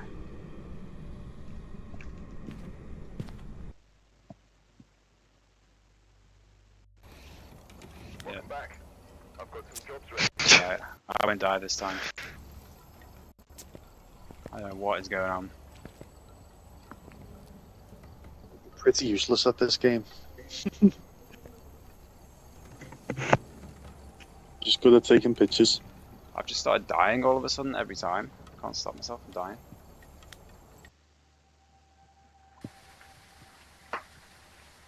Alright, swing in.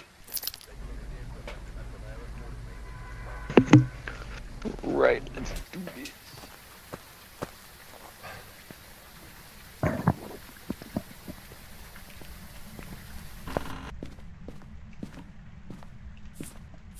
Oh,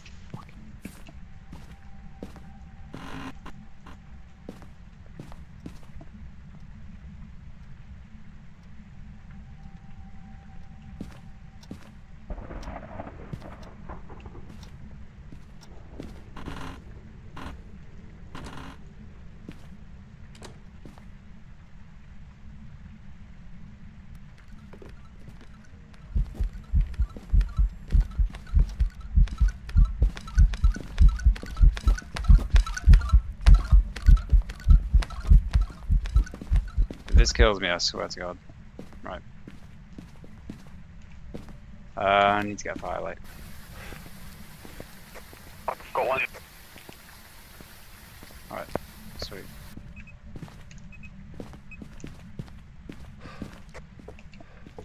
Get the lighter. Nah, I got one.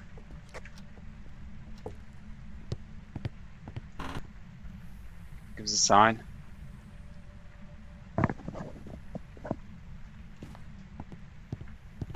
Can you give us a sign? The bone is in the bedroom on the right at the end of the building. I don't know if it came from the basement. He gives a sign.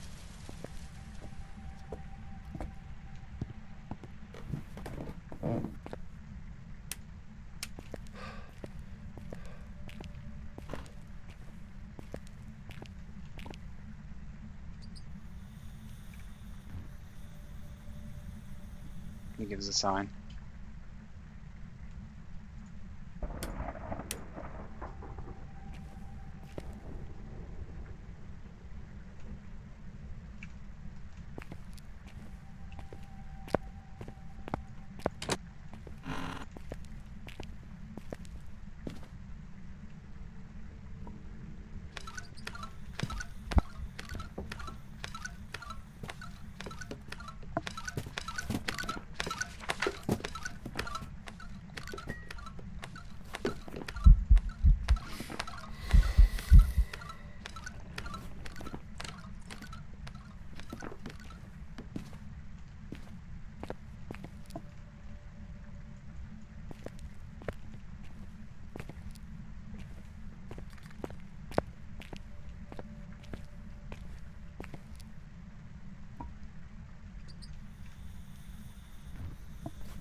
It's coming.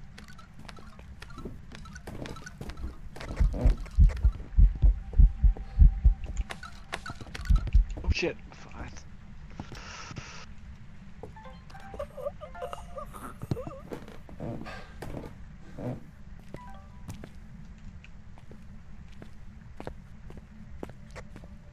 Is everyone dead? Nah.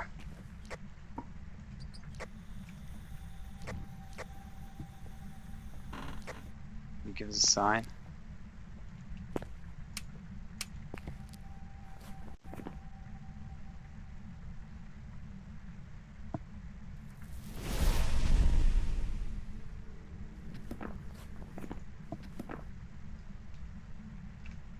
It's not a shit. It's not a shade. Not an Onryo.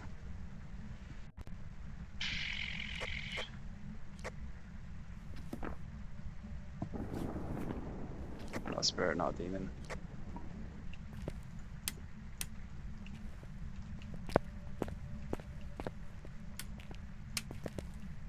I think we need to go.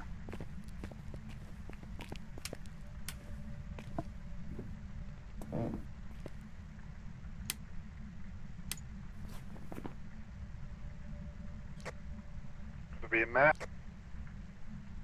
Could be. I'm just flicking the light every now and then to see if it switches it off. Switching off, like. That was me.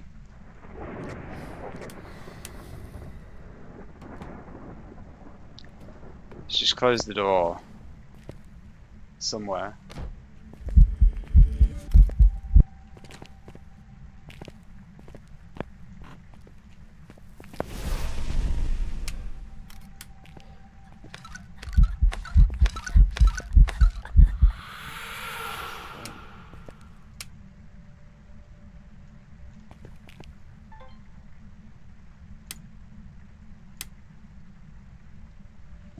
Yeah, I think we need to get out of here.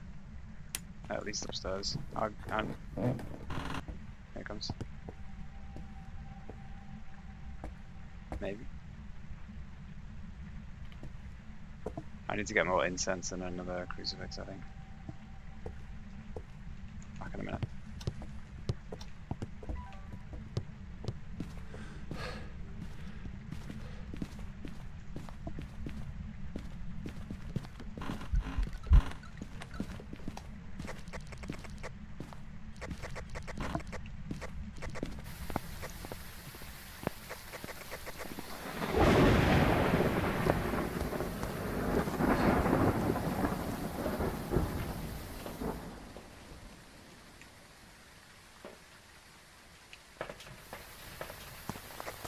The sample. What'd you say?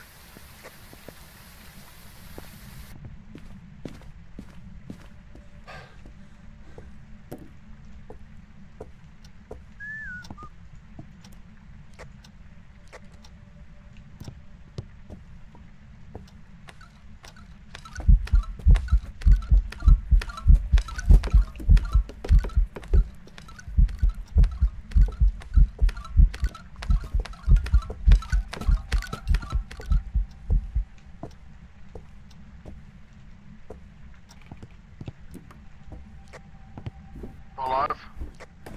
Yeah.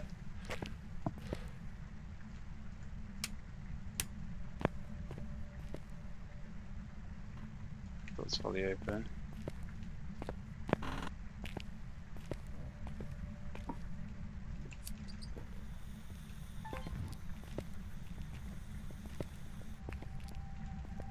There's no orbs. No orbs.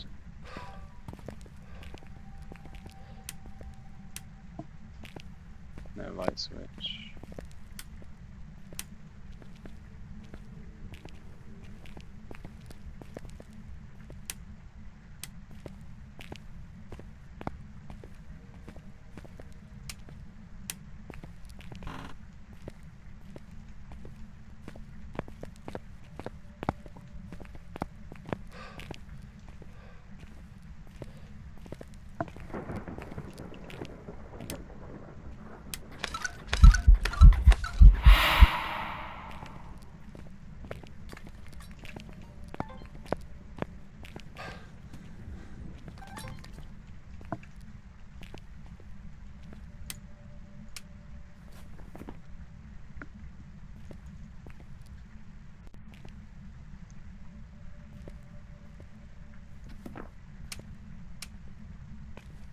Shout can spawn right on you though.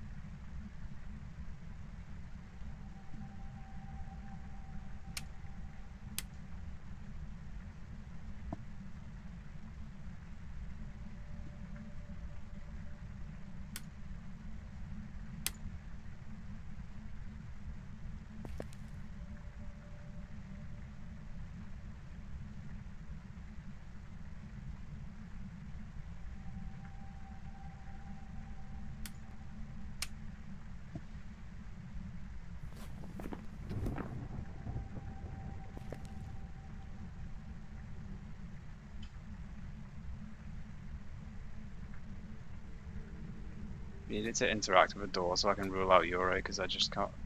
I just want to keep voting for Yuri. For some reason. I don't think it's a mare.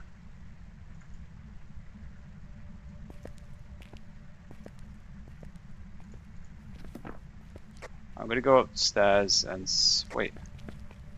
Why is it not hunted?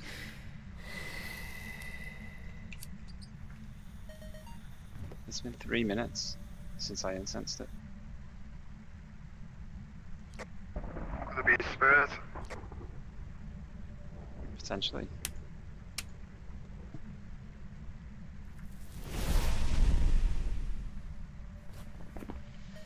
I ruled out spirit before though, so I don't know. I'll incense it again now. Oh my god, it was a stupid event.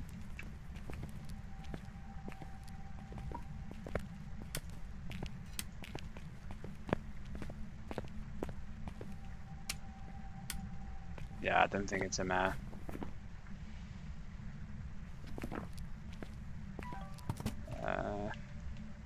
We need to test if it's a yokai, so we'll have to like bait it upstairs. Although I've set another timer. Take the crucifix out, yeah.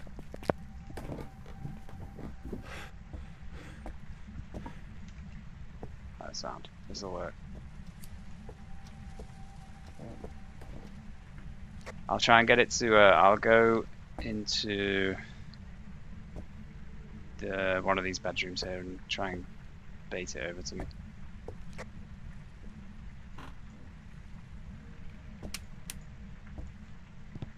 We got like 30 seconds till it'll start hunting again. If it doesn't hunt until 3 minutes, do you reckon it's a spirit? Yeah, it will be if it doesn't hunt in 3 minutes. Then it's twice on the top and all that, isn't it?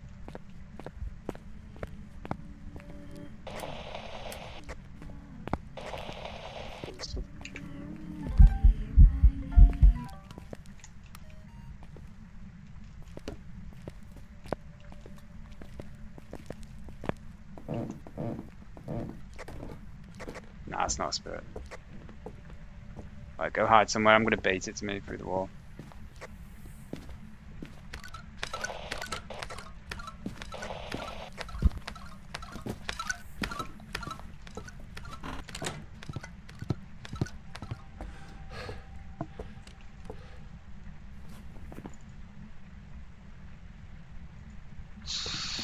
God damn it. What? Why is that? This is making no sense. I want to say it's a Gorio, but then I left the room. Closed the door behind me. Once it finished hunting, I came back over here and the door was fully open again. And I haven't seen it interact with the door. Yeah, but this if I vote Yuri now and it's a Gorio again, that will be like the 4th time it's happened today.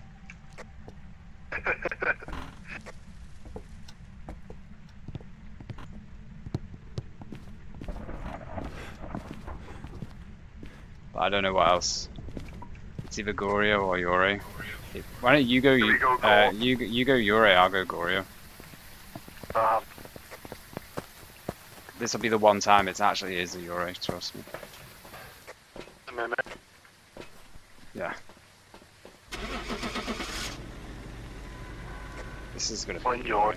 In fact, I'm changing my mind. I'm saying it's a Yuri. This will be the 4th time I've got it wrong. Welcome back. There's some jobs ready for you. Myling.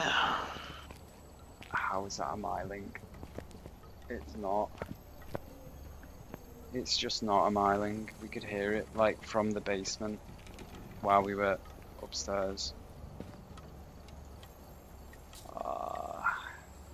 They've done an April Fool's update, I swear they have.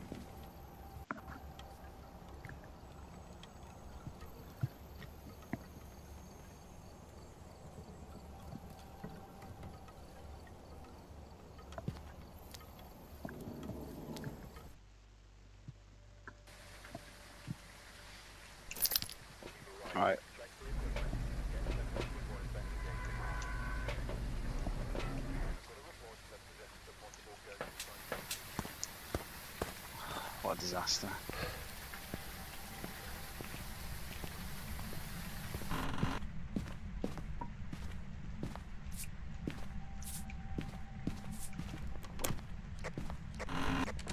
Fuck.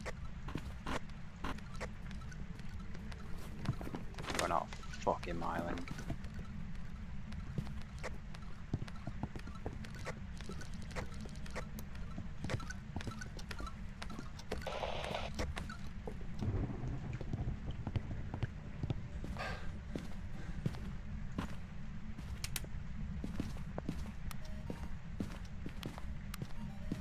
I didn't incense it, so we could hunt again.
Seems like a poltergeist. Oh!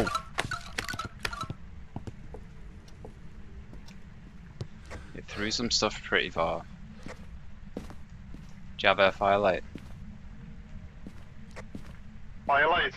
Yeah, do you have one or no? No. Alright. Boat. Wait. No, I haven't seen the bone yet, actually. Oh wait, no, it's in the ghost room.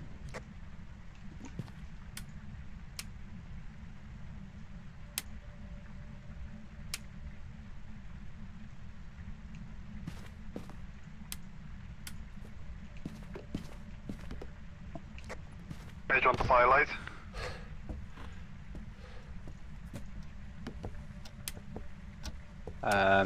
In the ghost room, it's over. The bone's right here as well.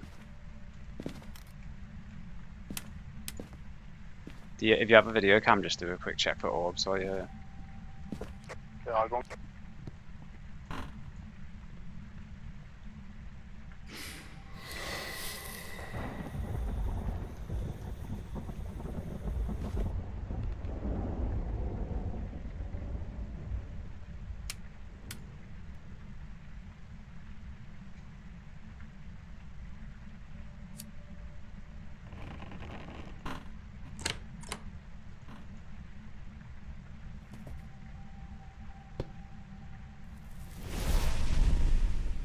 No Onryo, no Shade, no Spirit.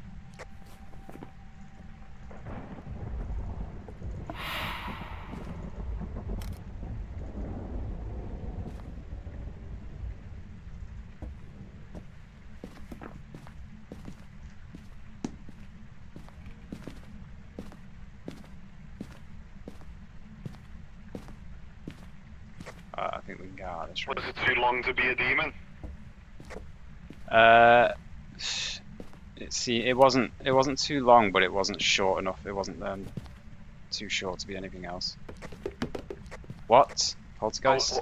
No orbs. It just threw two things at you at the same time. Yeah, it's gotta be a poltergeist. I think that has to be a poltergeist. Oh, he just disconnected.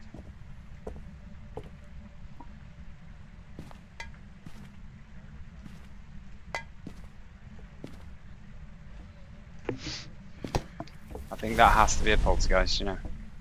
Yeah. I just saw two shoes absolutely fly out of the room.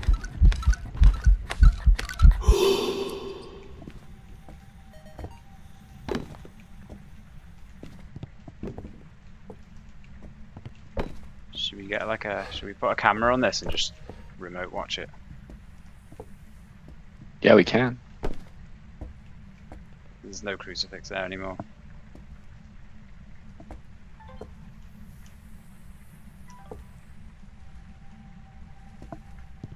Alright. See, I'll go grab the camera.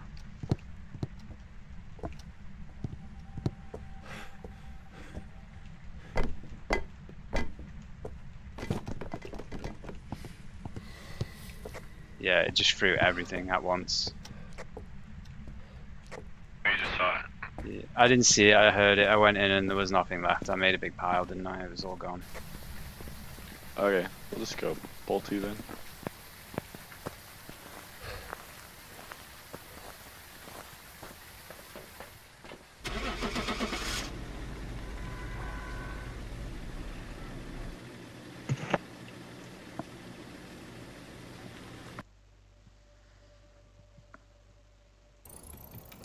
Welcome back. There's some jobs ready for you.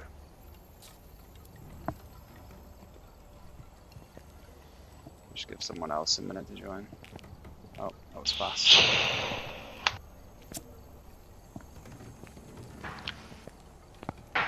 Hey, you down to carry me, yeah? I got a lot of money. Hey, I'll pay whoever carries me on anything. I'll pay you. That's all good, bro. You can just stay outside the house. It's fine. For free. I'll pay you, bro. It's fine. I'll pay you, bro. I got a good amount. I got a good amount of money. Cap. Bro, what do you mean cap? £10 to carry me to a server or a certain level? £10 is not a lot.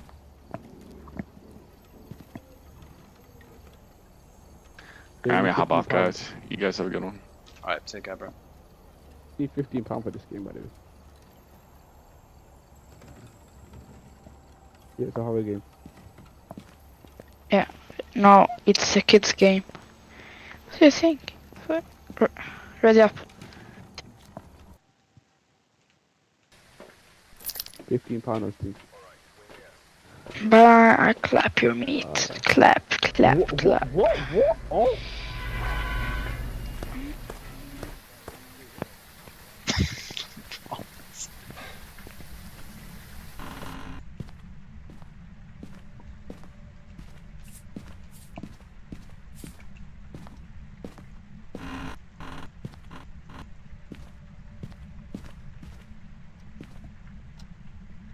Have you found your room? Found what? Is it this one? Is this room? Nah, but we wait here for it to hunt. It's Are we no playing evidence. custom? No evidence, no sanity. No, time again. Ah, okay. No evidence. Right click on my share screen and you can see. Let's do a test. Okay, nice. Like my camera. Hey, you're not leaving me, are you? No. Oh. No Unreal, Should I no talk to him? shade. Yo, Should I stay here, talk- you won't die. If you go here and crouch, Yeah. you can't get killed.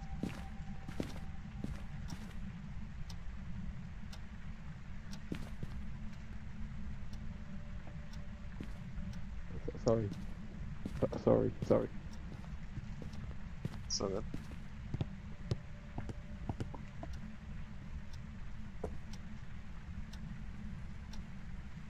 It might be in that room, so I wouldn't stay in there. Unless you're in one of the broken spots. Which room?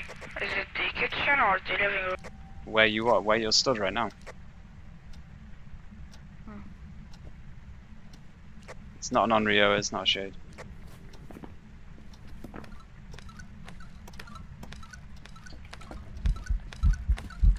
It's a phantom. It's a phantom.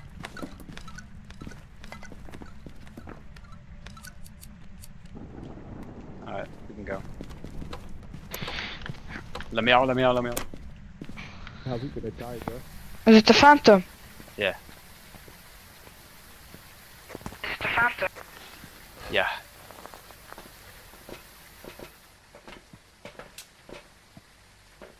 it a phantom? Yeah. Oh, I know it. I just needed to double check. It's a phantom. You guy, you goofy kid.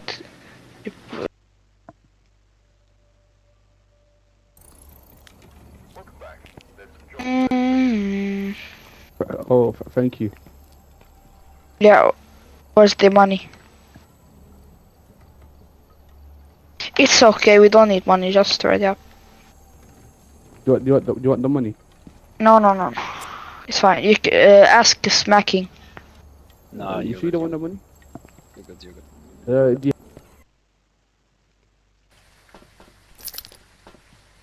Okay, what do you want me to carry? I don't take money from strangers. Firelight and motion sensor, maybe. I have trust issues. Actually, no, we don't need a motion sensor.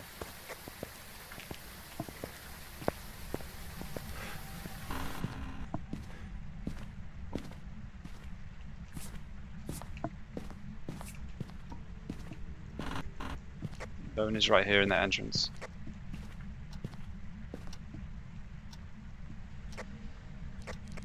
Oh, is this how I do it? Am I doing it? Okay, thank you. It's a Diogen.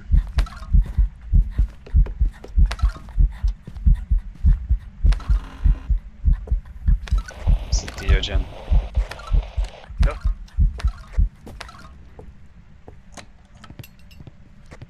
Diogen.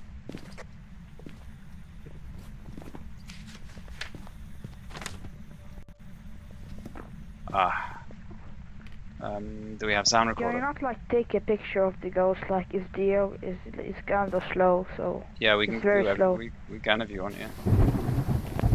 I'll grab I'll do sounds and someone else can do pictures and someone else can do video. Yeah. I can do yeah, I can repel it with incense. Where's the incense? I have it. Well, I have one. I have it instant. The bone is right here. Whoever has a camera. Camera. Can you bring a camera? We have. Here it comes. You want a camera stand? No, just a camera. Not a video camera, just a camera. Picture camera. Why does it take so long to record? Stupid ghost.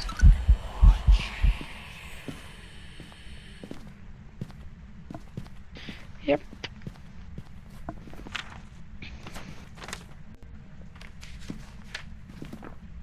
It's smacking. Huh? He has a camera for you. No need. Ah. No need. We need a parabolic for the objective. Wait, should I throw the incense or? We can do that last, or if you really Okay. need it, if you get trapped. I will take this to the ghost room to record. Oh, actually, I had that much.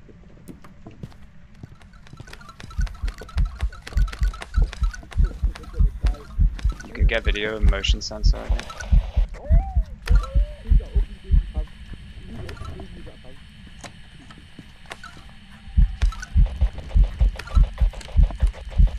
He's slower than my grandpa.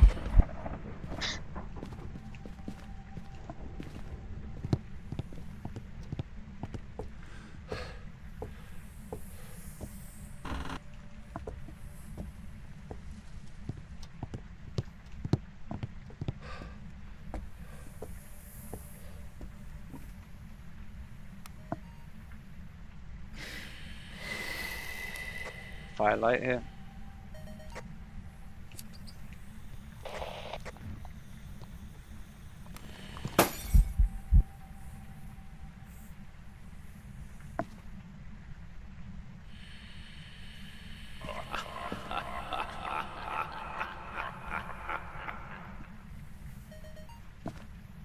Audio is done.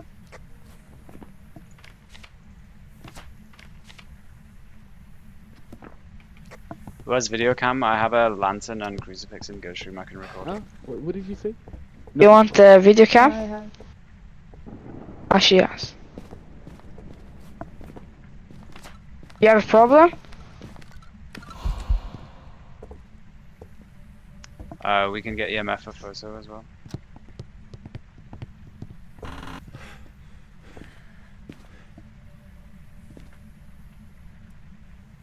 You need incense. Yeah. I'm a kind person. Yeah. Hey, shh. You're so scared. Look at you. Shush.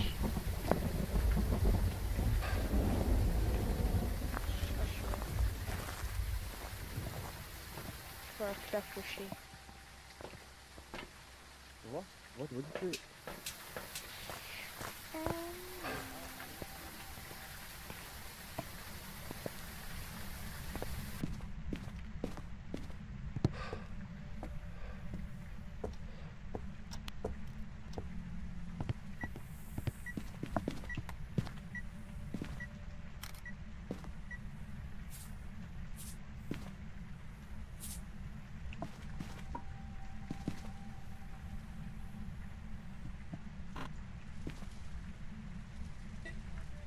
I already have motion changed. Oh.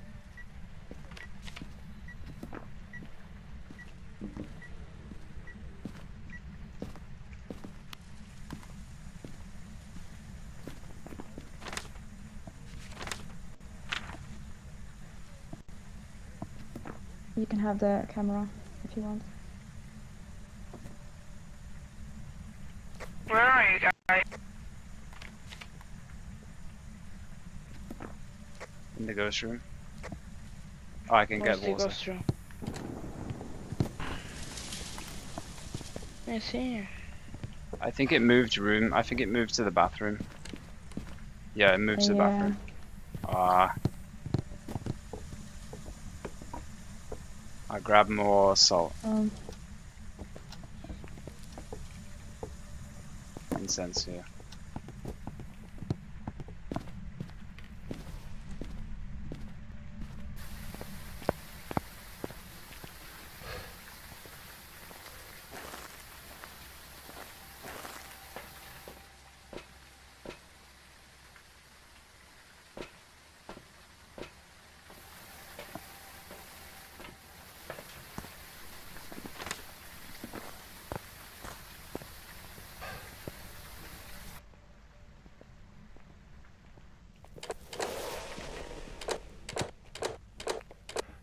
Open it.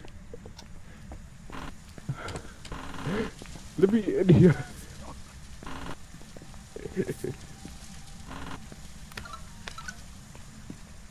I'm not dying first. I hope you are. I'm gonna get something there. I'm not dying first.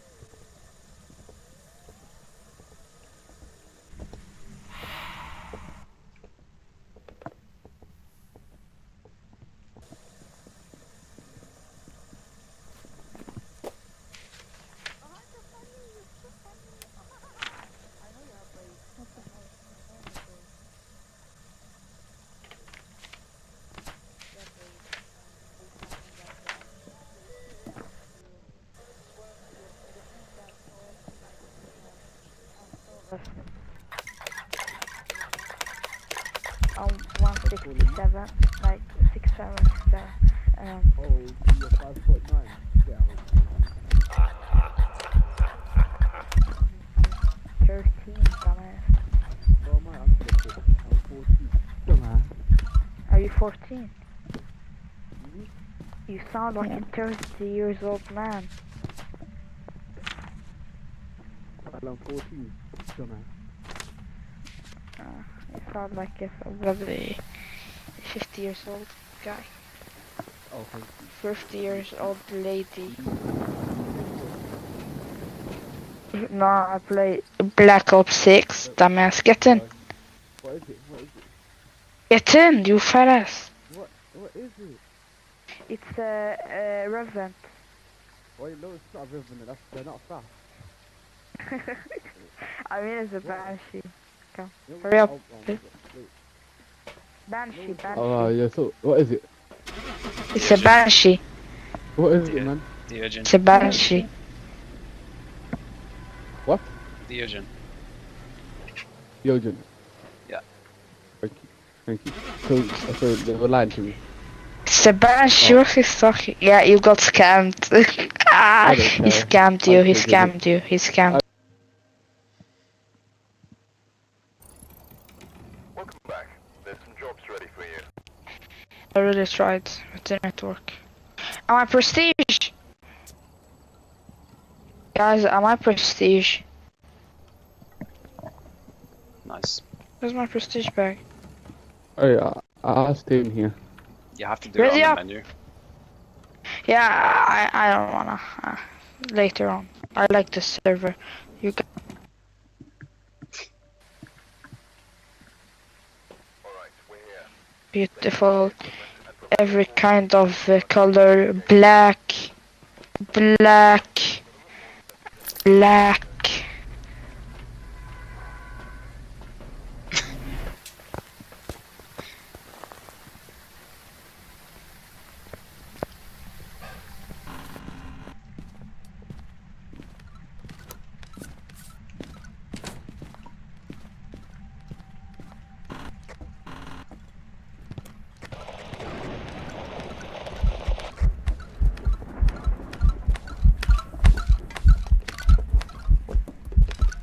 So back in. Yeah.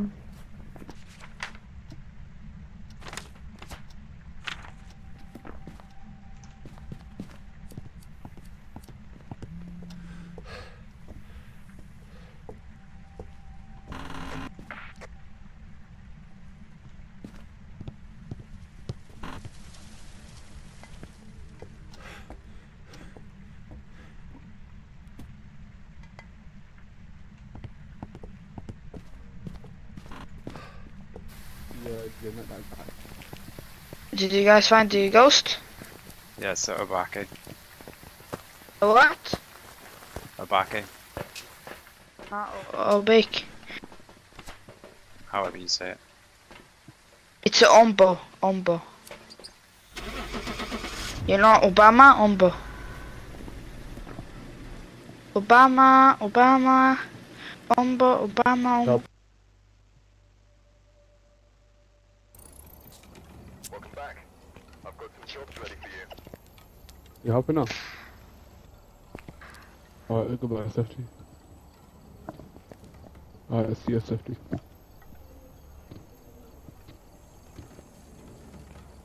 Ready up. Alright.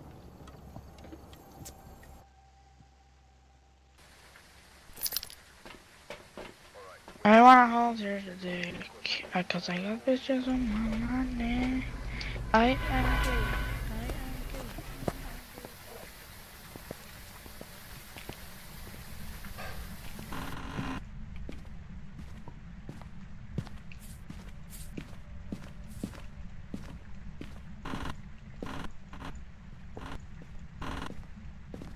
Bone is right here. A what? What? The bone. What did he say? Did he say a banshee? The bone. How long gonna do? I'm doing my own thing. How long? So I'm doing. How long gonna do? Alright.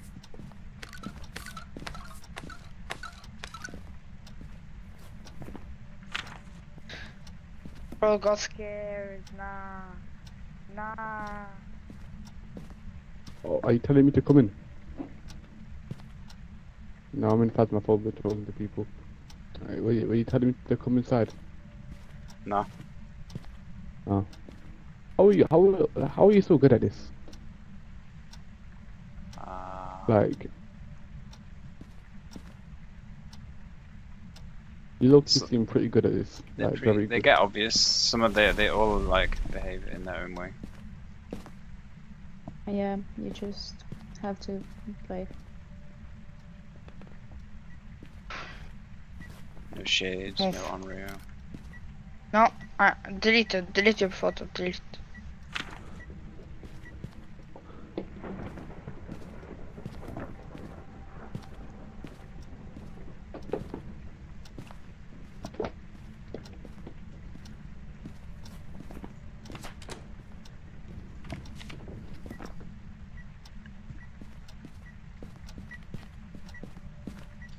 Did you smudge it?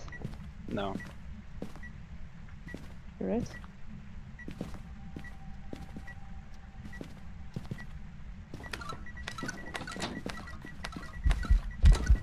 It's Phantom.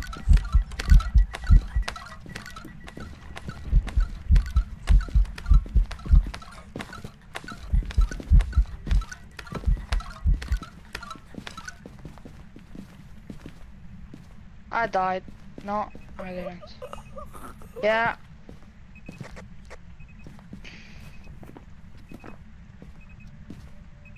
What do you guys think it is? It's a Phantom. Phantom. How do you guys know? Like, teach me. Like, I wanna also know. Teach me. Why is it a phantom? You Long go views. if you go back inside with incense. Do you have any left? No. Take this. Take that. Yeah. Where is it? Huh? How should I know it's a phantom? Go here, and when it comes through the door, you'll hear the footsteps, but you will not. You will be barely able to see it. So you should incense it and run and hide when you see what it looks like. You will not be able to see it. You could even. I think if you sit here, you can't die. So you could crouch here and just wait for it to come to you.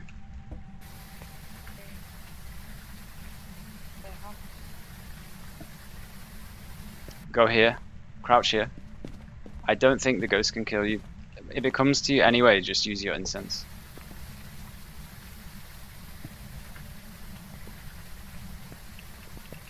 You just be carrying random people. Yeah.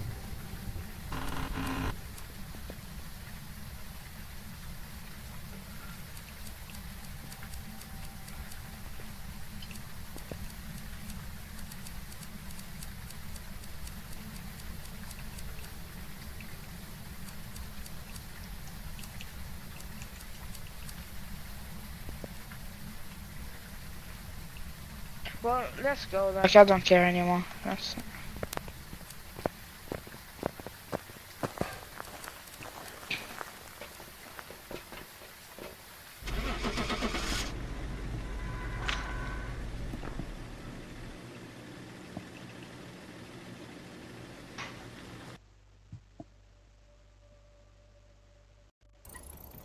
Welcome back.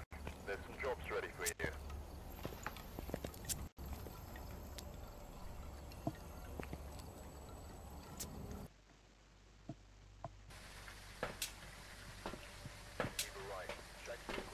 Imagine dying. Imagine dying.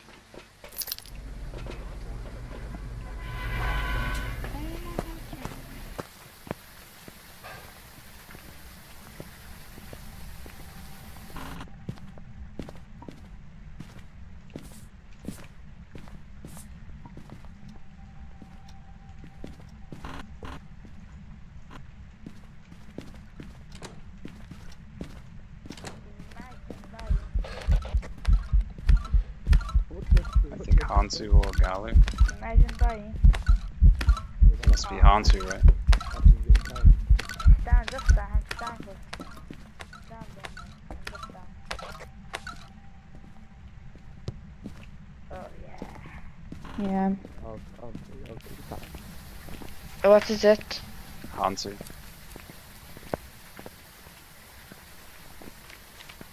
Do you play 8x3 at all? Yeah, I did it like last week. Yeah, okay. It's just so boring having to walk 50% speed. It's not even a challenge. The challenging part is just like taking the equipment into the ghost room. It's a hand too because they give me hop too. I don't know. So fun. Hey, back away. Hey.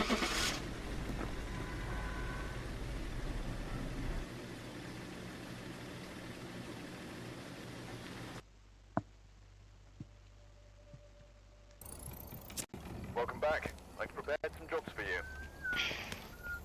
Can we do the camping site? Is it not like better? I think it's worse. No. We could do farmhouse maybe, Yeah. Farmhouse, yeah.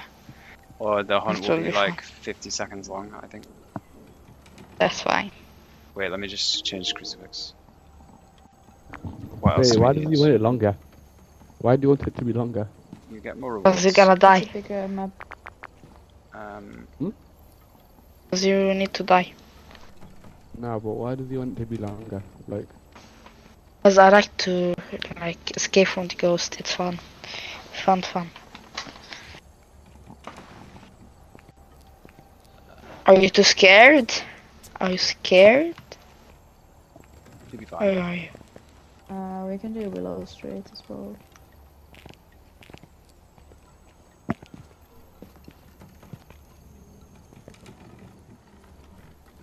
I don't know what the rewards will be on this map. Maybe Just like let's 15,000 or something. No. Willow Street, not Willow that Street. good, I don't think. Let's just stay with Willow Street. But it's 2 times. We got 11,000 on whatever map we were just playing.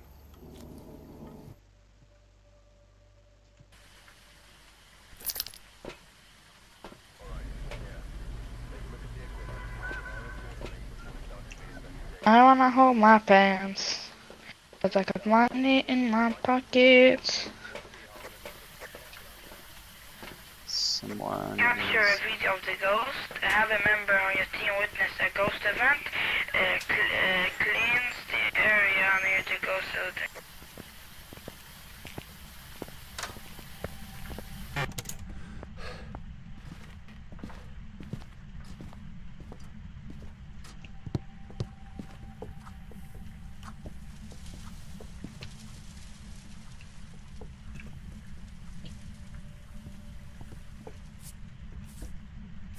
This is more fun. I like this. Yeah, the incense will not save you then.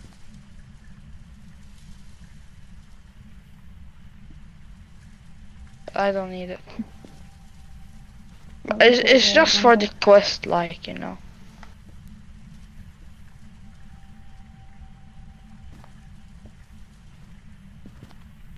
Is it hunting? Why is he not coming Yeah. inside? It's coming now. It's Revenant maybe.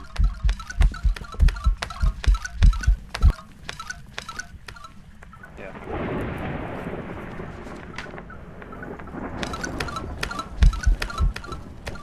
I don't fucking see it. What the fuck?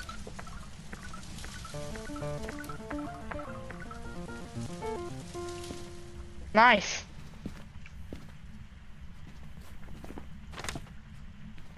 It wasn't that fast to be a revenant, or was it? Yeah, I was supposed to put it on Yeah. 150% speed, but it is. I think it's it's still a Revenant. I think Yeah, it was very fast. everything seems slow when you play the Apocalypse Suit challenge. Yeah. What? Apocalypse like 200 goes big. Come, scare shitty pants. Wait, what even is it? You are too scared to go inside. What was What's it? this? I'll go in. Okay, I'll go in next time. What was it? It's a Revenant. It's a hand to. What is it? I'll go in next time. Revenant, A hand to, a Revenant, hand to. Revenant. What? I can't hear you. A hand to. A hand to. Revenant. What? Revenant. A Revenant. Oh, thank you.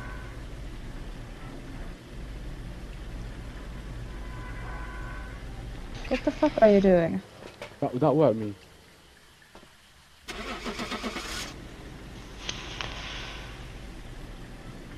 Next time, go inside.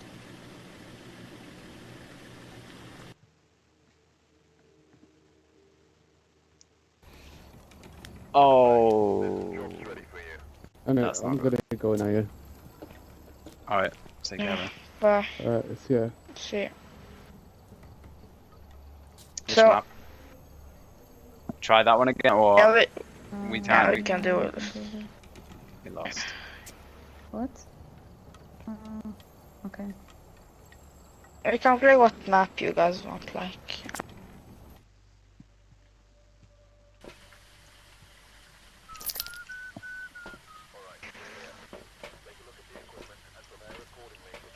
I won't fuck it up this time.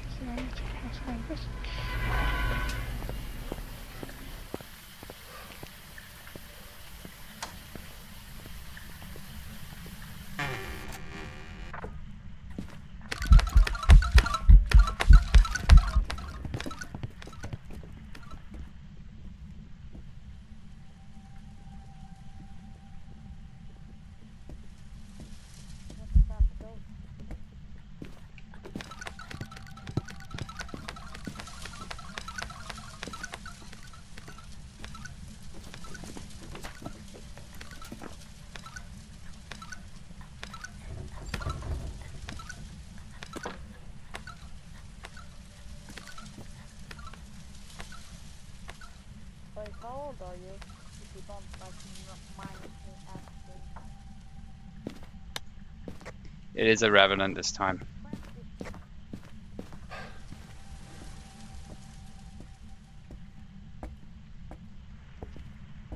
It actually is a Revenant this time. Yeah. You sure? You sure? Yeah, 100%.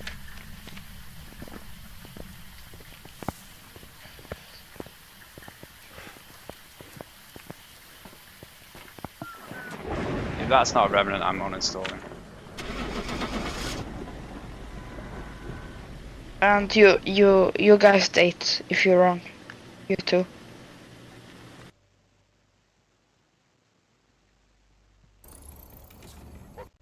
Only 6,000, that's kind of pointless. Good job, guys. Good job, dude. Good job. Nice one. Nice thinking. I will just fix the crucifix. Right.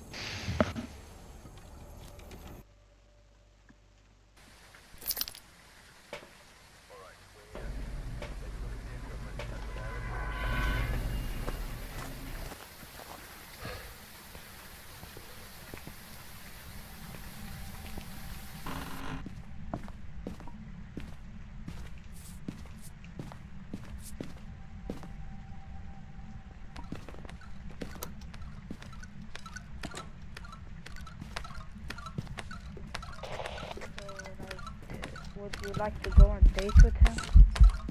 He sounds like a nice guy. What the hell? That was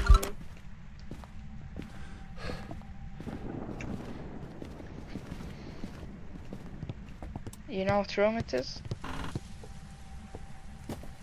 I think this one.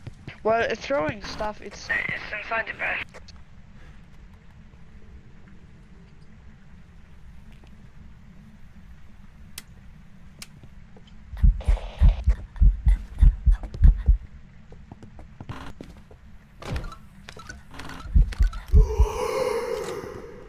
Oh, Sharon. It's just here. I'll grab a firelight.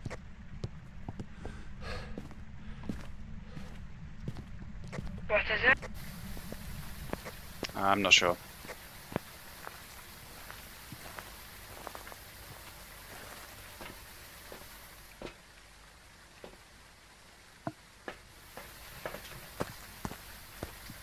I'm gonna ask him for you. Dude. She likes you. She wants to go on a date.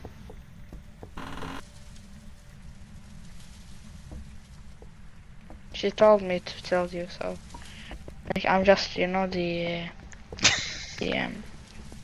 parrot stuff, right? To give like love letters, you know. Yeah. I'm that.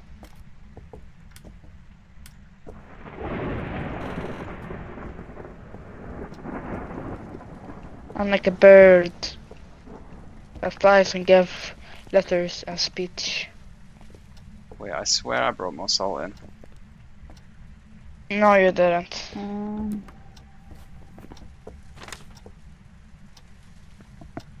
Oh, that's not a spirit. Yeah, will you accept her? Would you like? Oh. Would you like?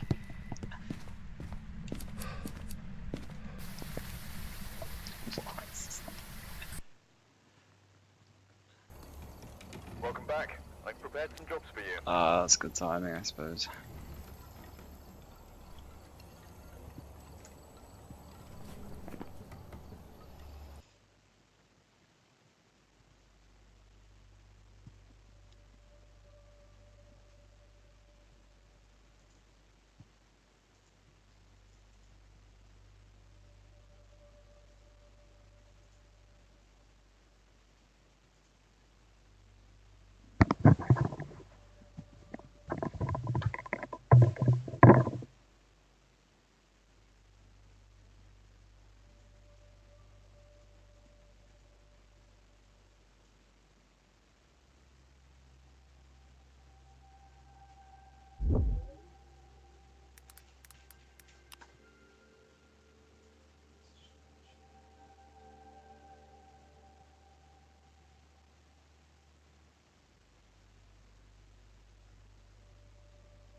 Imagine being able to build an app with your name on it, just by thinking about it.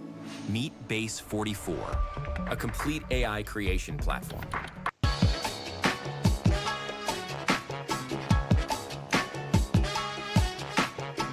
What's up, everybody? Welcome to a brand new episode of Part of the Problem. I am Dave Smith. He is Robbie the Fire Bernstein. How you feeling, Rob?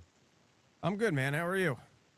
Good. Can't complain. You know, I mean, I can, and that's what we'll spend the next hour doing. But I'm doing good. Not so sure the nation is. But we got a bunch of stuff to get into on the show today. By the way, guys, April 11th, remember, one night only, we will be up in Stamford, Connecticut at the New York Comedy Club up there. It's called the New York Comedy Club, but it's in Stamford, Connecticut. But it's a great club. Come on out. Don't let the name fool you. Don't be waiting for tickets in New York. April 11th, 2 shows up there, one night only. And then, of course, the week after that, we'll be back out in Chicago. At the Rosemont and Chicago Zanies, which are 2 of our favorite clubs in the country. So make sure you guys come on out to that, comicdavesmith.com for all those ticket links. And of course, go check out Run Your Mouth. Rob's cranking out content. Anything else you want to That's right. And I did if you follow Nothing in the War, or you want your friends to get a recap of everything that's going on, you can check out my 1950s style newsreel pitching the developments in the war. Came out pretty good. It's the news that we can't get anymore, that we really need, Rob. It turns out we just needed 1950s style coverage of this, and it would bring it all. You're already starting to see this phenomenon where the stock market booms and like people's employment is disappearing, and all of these things go like demand for humans, like literally, like lawyers, accountants, HR lawyers. managers. I'm not like my lawyer is. They're on their way out. So you see this like massive demand destruction. You see a relatively small number of people getting extremely filthy rich by being on the producing side of this. You know what is really wrong? You know, it's a concept that actually should not exist and makes no sense. I'll give you 2 words. Passive investing. Actually, I have no alpha. I'm not adding any information to this information market.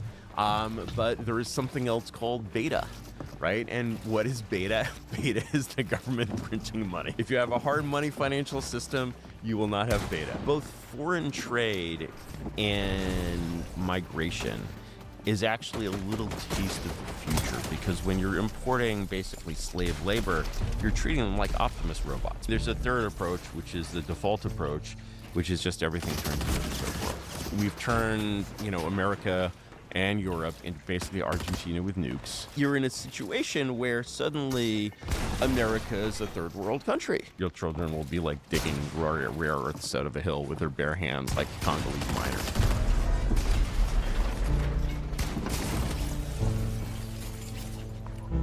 Curtis, good to see you here in London. Pleasure. It's always good to be here, even though it's cold and nasty in this city, but Always is. well, at least the Thames isn't frozen, so. Not yet, but it may freeze. The country may freeze over at some point, politically anyway. Look, we're in very strange times. As you know, the debt, global debt, sovereign debt, is at all-time high. It's a wall of debt that we worry can't be paid off.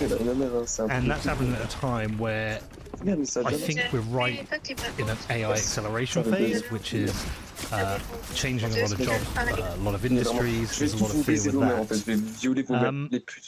It feels like governments are even more behind the curve than ever, and companies are leading the charge. Is this the moment where we realize democracy just does not work?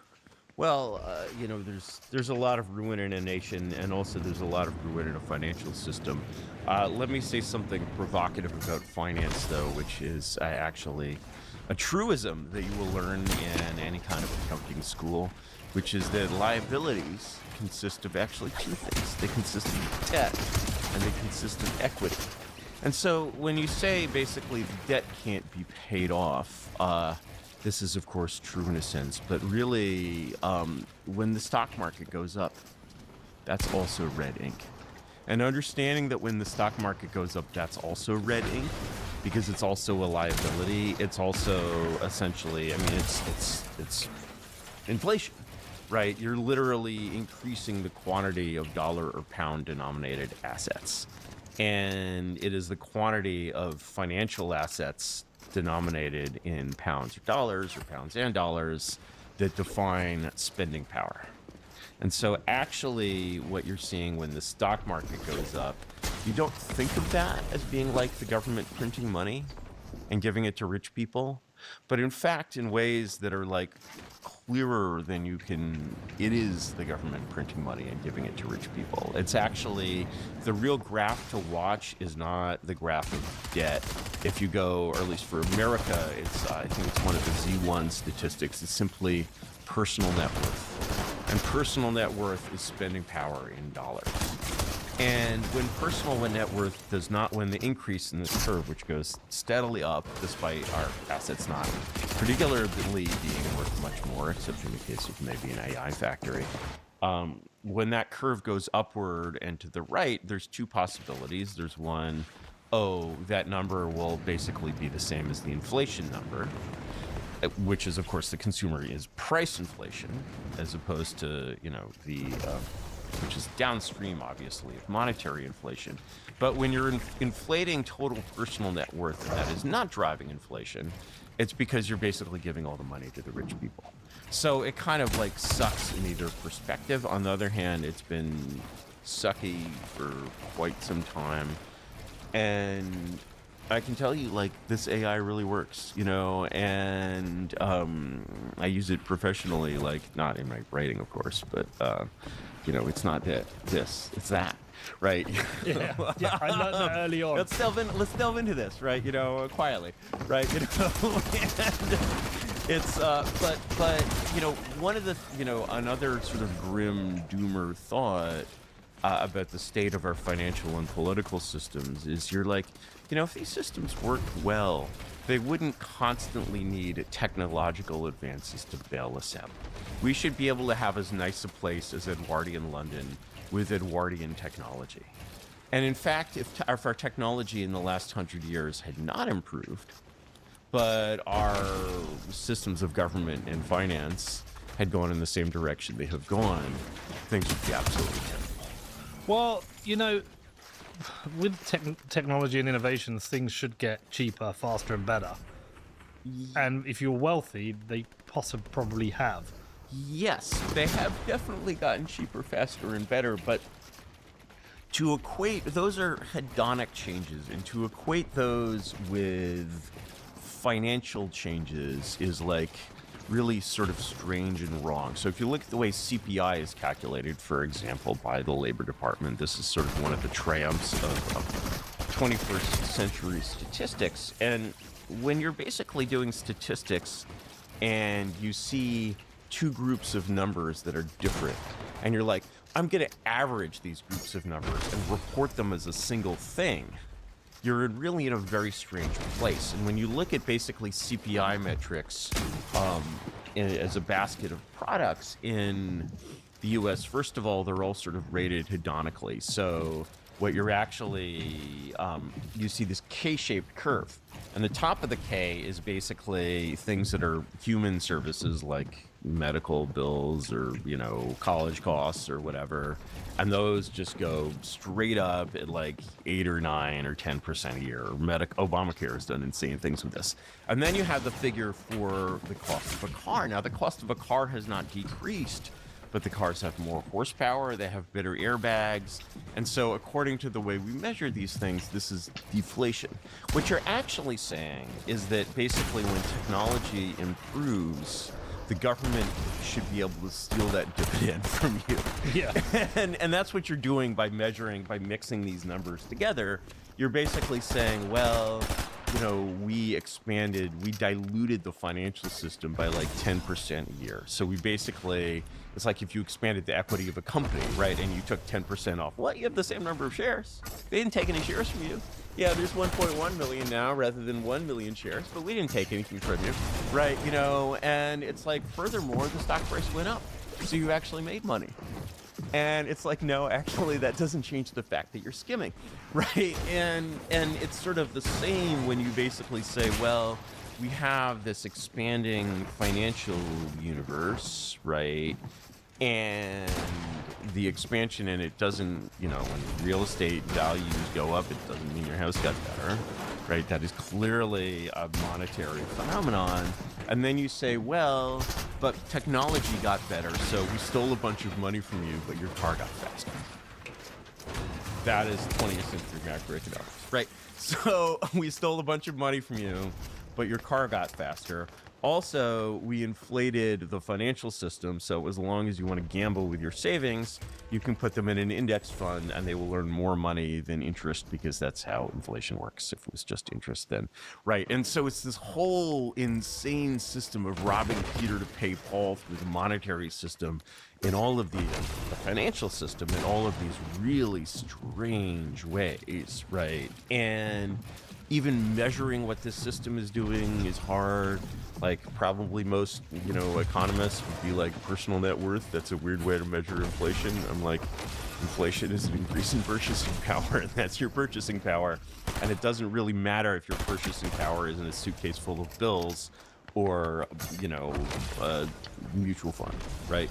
You know, or a house, right? It's still your purchasing power, right? And so the whole economy depends on that number going up, and if the number starts to be flat, there's a huge gap. Like when you basically stop borrowing and stop inflating. And again, when you sort of think of borrowing and inflating asset prices as fundamentally the same thing, in the way that debt and equity are fundamentally the same thing. They're both liabilities. And when you also see government debt, which is really just a form of equity, right? You know, you're just like, wow, this is just this giant money-losing system. And this giant money-losing system can sort of continue because the value of these polities is so great. But it's okay if you're in the club, though. It's okay if you're in the club, because you're actually in the money-gaining part. It's really very much third-world economics. And it's absolutely the thing that has destroyed all of these industries, right? And sovereign, you know, even the sort of the sovereign powers of what remains of English sovereignty have allowed it to like deindustrialize by, I mean, it's just a simple national choice. If you want to overvalue your currency, people have more nice stuff to spend, and you destroy your industries. You want to go in the other direction, right? Then people have less nice stuff, and you build huge quantities of industries. This is why China undervalues its currency. For China Inc., undervaluing their currency is like cutting your prices, right? It's just like a discount store that is basically your goods from China Inc. cost less if you basically pull the currency down. That's why they have currency controls. That's why they manipulate the currency. That's why there's not a free market in the yuan, right? And so you're actually like, I mean, it just, the whole system of saying, oh, our GDP is going up because people have more stuff. Oh, now your cars are going to be made in China. That's fine, right? Because we can print more money and China is willing to basically accept, like, it's very much worth it to them to send consumer goods here, in exchange for pieces of green paper. But eventually this will collapse. It's like... Or it's arguably collapsing slowly around us. I think that there's too much, like... When I hear people saying that, my worry is that there's something optimistic in the human heart, and that leads to something called just world fallacy. And so actually, in a way, it's like, yeah, I think God would definitely want it to collapse. I think when you look at the system, on the other hand, let's not be too quick to know what God wants. Maybe God wants it to continue in order to punish us, right? Maybe we deserve it, right? And but there are certain signals that stand out for me. So the fast changing political environment, say here in the UK, we used to have two lead parties and occasionally a coalition. They're both at existential risk now of not even existing as parties. We have brand new parties that are becoming legitimate very quickly. The fast-paced growth of the Greens. Strange, pieces of ice are breaking in strange ways. Yeah. Because you have this, yes. So the sort of the things that are in kind of tension with the 21st century. We have a political system, or at least an electoral system, because. Its, of course, relationship to the actual government is increasingly attenuated. But we have an electoral system which is very much based on 20th century broadcast media. And so you have this thing where it's basically like, having been in the UK for, 21 hours or whatever, I've also already heard many discussions between supporters of England's two great parties, of course, the left-wing party of Reform and the right-wing party of Restore, right? This is this is the Overton window which I inhabit when I come here, right? And you are doubtless adept enough in this situation that you personally could make the Reform case against Restore and the Restore case against Reform, whichever these forces that you believe in. But Reform is it's a kind of transitional thing in a way, because it's kind of it's daring to sort of stir the surface of the sort of broadcast media political game. Of course, Farage has been playing that game with various levels of success for quite some time. He's quite a canny operator in that game. He's quite a good player. But it's a game in which, absolute sincerity is not exactly the currency of the realm. It's a game where basically people in that world expect, a lot of theatrical. They don't even know it exists. It's sort of like if you go farther back in the past, the reality in the audience become increasingly attenuated. So, of course, most Americans and probably most Brits did not know at the time that Franklin Roosevelt used a wheelchair. I didn't know that. He was able to conceal that from the public, right? And very aggressively. Yes, people knew he was a polio survivor, but he always stood in front of the cameras. So, this difference between on-camera world and off-camera world, really quite considerable at that time. And, FDR using a wheelchair in terms of, historical importance is very much the least of it, right? And you see that gap sort of narrowing in a way. It's like one of the things that people don't, I think, remark on often enough about Trump and Vance as politicians is that they are absolutely the same person off camera as on camera, right? And moreover, they don't seem, I've never met Trump, but they don't seem terribly masked in that context either. And I would say I did meet Faraj once a long time ago. He's charming on camera. He's charming off camera. But he's very different off camera. That's one of the things I noticed. I think on camera he's Faraj, and off camera he's Nigel. Yeah. And he's a lot more measured, considerate, slower speaking. It's almost like Nigel is more measured. Yes. He has a great understanding of history, incentives, and then when he's on camera, this character appears. Yeah. Whereas Rupert Lowe is the same on camera and off camera. Some people just don't get it. That Squarespace isn't just for websites. You can get a domain from Squarespace too. It's kind of like how your parents don't get how you make a living off your art. But you do. And with a domain like existentialglitter.com and a website from Squarespace, you can build a brand for yourself, grow your client list, and continue to confuse your parents all in one place. Get yours before it's gone with offer code MAKEITREAL for 10% off your domain or website. Terms and conditions apply. Yeah. So I mean, when I met Nigel like 10 years ago or so, I was impressed by him. I was like, expected this glad-handing chap with a beard, not someone who could talk intelligently about not only Enoch Powell, but even Pierre Poujade, right? It's like, imagine an American politician who knows who Pierre Poujade is. I mentioned this because Poujadism was sort of French 1950s populism, basically. So yeah, he's an Oxbridge graduate, he's not just having the piss, right? But his, in the market for, absolute sincerity that is created by the world of social media, he's really at a disadvantage relative to Lowe.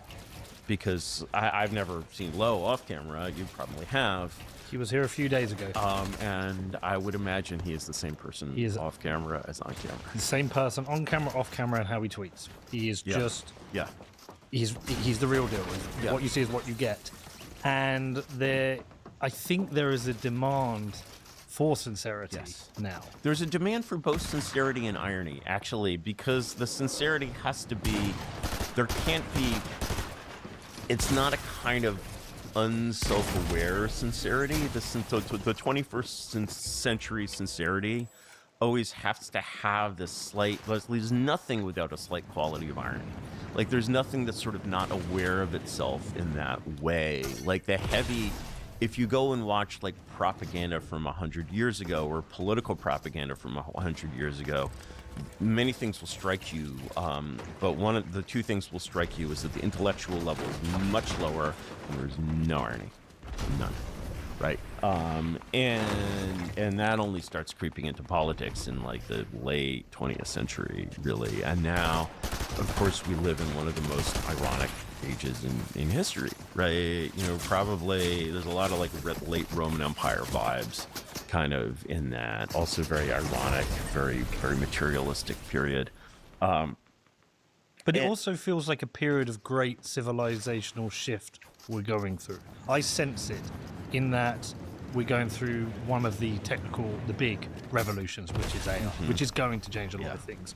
We do have, this debt bubble does exist, depending how you define it, and there is a big geopolitical shift that's happening now, and all these forces are happening at the same time, and what it feels like to me is that the old democratic system that we've been running, certainly for the last maybe 100 years, now doesn't work because we're able to see it for what it is, see its mistakes, and just reject it. Well, let's talk about the financial side first, in a way, because really,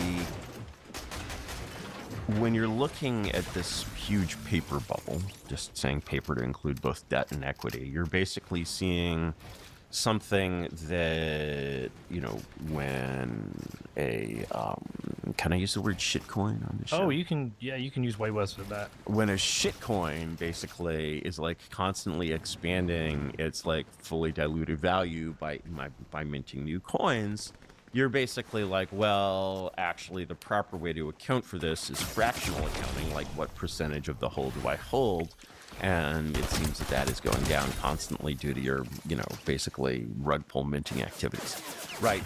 When you have a whole economy that is doing this, it basically creates a pressure for exits. It creates what von Mises called the flight to real value. And then the problem with the flight to real value is you're like, oh, well, tulips have real value, so we're going to bid up like the tulips, right? And then tulips cannot sustain overvaluation because they're freaking plants, man, and anyone can mint tulips, right?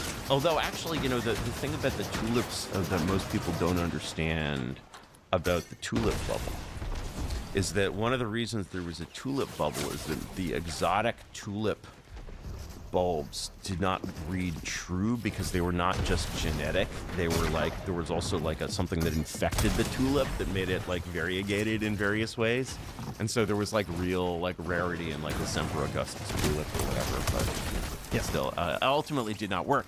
And so you have this kind of coordination problem of like finding the exit and like what is the exit. And so, for example, like the, you know, crypto aside, certainly I remember, you know, I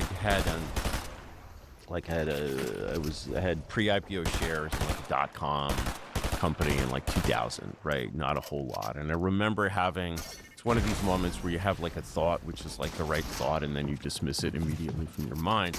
And my right thought was, I should move all of this money as far from tech as possible. And then I was like, well, what's farthest from tech that's possible?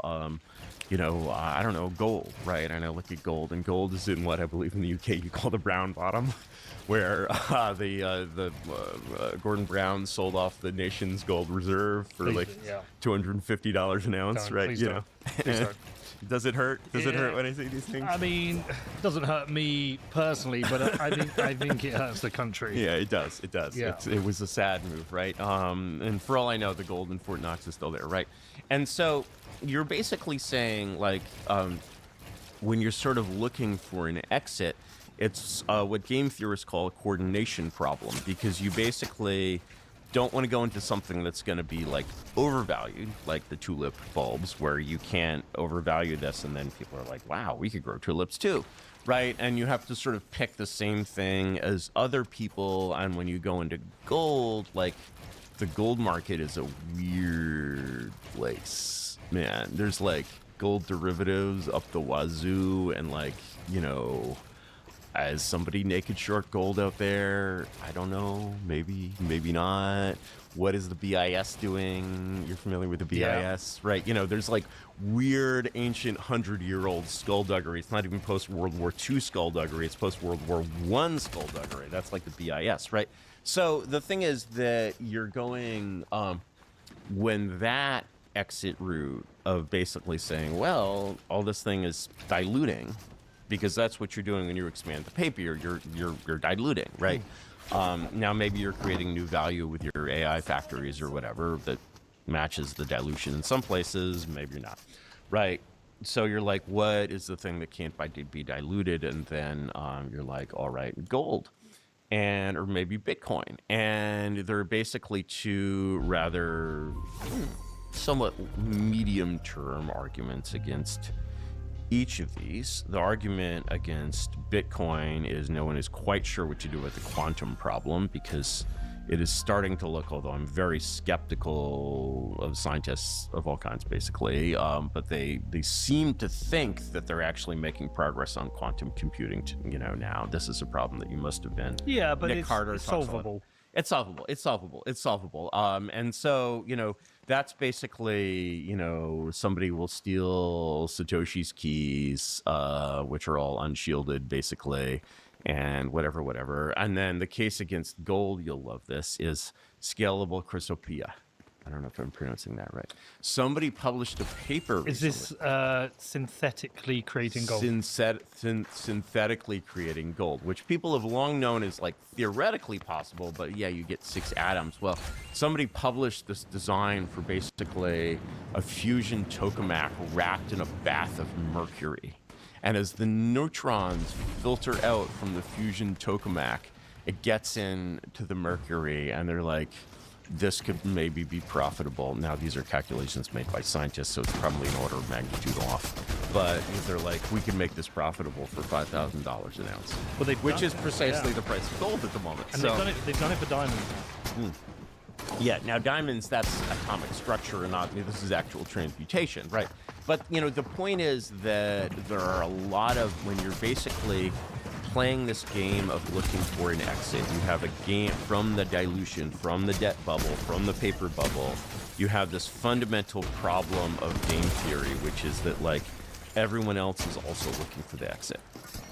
And, like, therefore, when you're predicting what these exits will do, you have to basically make this reflexive calculation where you're like, what are other people going to do? So, for example, in the gold market, basically you have these giant players in, which are central banks, which could buy a lot of gold because the percentage of the reserves in gold is fairly small. So if you look at basically Chinese gold holding, one of the reasons why the gold market has gone a little crazy over the last year is that, you know, it looks like this, right? It's a hockey stick in terms of, you know, basically Chinese gold reserve, because the Chinese are like, why do we have these green pieces of paper? Like, we don't even like them, right? You know, they're sitting and looking at the dead presidents, right? So, they're like, who's Andrew Jackson? Yeah. Oh, Andrew Jackson. Oh, right? You know, what are you going to do with your green paper, right? So what you're seeing there, here's an example of the way those things could converge. Now, I'm not making policy for I have no particular case for the Chinese Communist Party. But the thing is, if the Chinese Communist Party was to say, well, we're this export-oriented nation, and we're doing that to, like, impoverish our people, but, like, what we really need is to keep our people employed because, you know, otherwise they get riot and they get rowdy. We have to shoot them. We have to shoot them, right? And actually, you know, reports from China are now, like, China is also having problems just because I think of the efficiency of technology. They're having problems with their full employment. They have, like, weird financial structures, but they have a trade surplus, which is a trade surplus for a country is like running a profit for a firm. If you're profitable, like, you could be a mess, but you're still profitable. So let's say China tomorrow is like, all right, we, every time we get $1 in surplus trade, we're going to put it into gold. We are going to basically be remorselessly buying $1.5 trillion, which is, I think, roughly China's trade, it's $1 trillion or so, trade surplus. We're going to be buying $1 trillion of gold every year. Certainly, you can imagine what would happen if they were buying $1 trillion of Bitcoin every year, right? And even more than that, they could say, well, this gold actually belongs to the Chinese people, and we're going to basically go back on the gold standard for China because we've basically done busting out the planet. Because what China has been doing is like a Sopranos bust out of the planet. All right, we're done busting out the planet. We've turned, you know, America and Europe into basically Argentina with nukes, right? You know, the last titans of like ASML or whatever will finally fall, and the Chinese will just be better at everything. You know, they're landing rockets on their tails now. They're chasing SpaceX, they're chasing Tesla, like, et cetera, et cetera, et cetera. This is a remorseless 996, if you've heard the term, competitor. So they're like, all right, we're done with this. All right, now, hey, rest of the world, like Argentina with nukes, right? You want anything from us? I don't know. You must have some gold somewhere. Hey, Americans, you got some gold somewhere. Why don't you burn through Fort Knox, maintaining your standard of living for the next 5 years? And when you're done with that, maybe you can think of something else. I don't know. You know, you can mine. You could, right? You know, and you're in a situation where suddenly America is a third world country, right? And has basically nothing to offer China in much the same way that the Congo has nothing to offer China except from like raw materials. So your children will be like digging rare earths out of a hill with their bare hands like Congolese miners or something. Yeah. Right? You know, meanwhile, the Chinese people basically having reaped the rewards of becoming the world's leading industrial country now have like suddenly all their money is turned into gold. Their purchasing power, they've basically replaced foreign purchasing power for running their big economy with domestic purchasing power. They've lost their export market because they basically let the currency float back up. In fact, and they sort of did the Bitcoin thing in my hypothetical thing with gold, so that like everybody in China is like crypto rich, but in gold, right? And they're like, spending like crazy, and the factories are buzzing. And like here in the West, we're like, you know, does anyone have an egg? You know, and an egg can be a real luxury in certain situations, right? You know, and so that's a situation of sort of crushing dominance in a way for China. Now, it is true that our frontier AI models are 6 months ahead of theirs, or open source models or something, maybe 7 or 8 months even. It's not a huge amount of time, and the possibility that these things will plateau is very much there. And one of the effects of people are like, oh, this is an economic transformation that will, you know, bring only good things to the world. I'm like, well, you know, you can imagine it being kind of on the scale of the Industrial Revolution. Like, you know, like nobody in my company, like OpenAI has already prohibited their developers from coding. People don't code there anymore. And I'm basically in the process of doing the same thing at my company, right? And so I'm just like, no, this is ridiculous. Like, you can't do this by hand anymore, right? And so it is an Industrial Revolution-like effect. Fortunately or unfortunately, one of the things that the Industrial Revolution did was destroy an enormous number of livelihoods, like very, very early. I don't know if you know the James Goldsmith poem, The Deserted Village. No, I don't. Classic late 18th century poem about the beginnings of the Industrial Revolution in England. And he's just like, this is just completely hollowed out the countryside. What the hell, right? There used to be a village blacksmith, and now everything is made in Sheffield. Nothing's made in Sheffield, but now it used to be, right? You know, they, you know, there's still a Sheffield Wednesday. I don't know why there's a Sheffield Wednesday. I'm an American. I can't understand why there's a Sheffield Wednesday. None of our sports teams is named for the days of the week, but you know, we won't go there, right? And they're pretty much bankrupt. Oh, there you go. There you go. Right. And yeah, you know, my son is a Premier League fan, and it's interesting to see the difference in the Premier League demographic, you know, on the stands, in the streets, on the field. But Sheffield Wednesday have minus points. Wait, what? Yeah, they have minus. How is that possible? Kurt, can you have a look up Sheffield Wednesday's points for me? So they, because we have penalties for if you go bankrupt or if you have financial issues, or so there's different penalties. Some of them are they take away points off you, right? And so I think they start. I don't know if they started the season early on, maybe minus 12 points, and so I think they're still on. Are they still on minus points? They're minus 10 points. And how many divisions down can they go? Can they go to like semi-pro? No, they'll only drop one, so they'll drop down into the League One next year, but they're on minus points. So got it. But yeah, look, it's League One, then the Championship, then the Premier, right? Am I wrong? So this AI thing, I was thinking about this morning. I was watching an interview with Elon Musk, and he was talking about the office. And office-based jobs are just going to go. Screen-based jobs are going to go because we've essentially replaced manual jobs with screen jobs. And people sat there doing tasks in front of screens. But you can give AI control to your screen. It can do it better than you, faster than you, 24 hours a day for like $20. There's two sort of forces where that goes in. And one of them, the optimistic one, which I'm sure Elon will give you, is the Jevons paradox one, where you're like, well, it became much cheaper to create this stuff, so we need much more of it. And I'm like, you know, just taking my own company as an example, I'm just like, wow, we can deliver a lot more software much faster. That's true, and we don't need to fire anyone. We don't need to fire anyone because everyone we have is capable of being an architect as well as an engineer, and now they're only architects. There are no more engineers. They're only architects. And if you can't architect, you're done.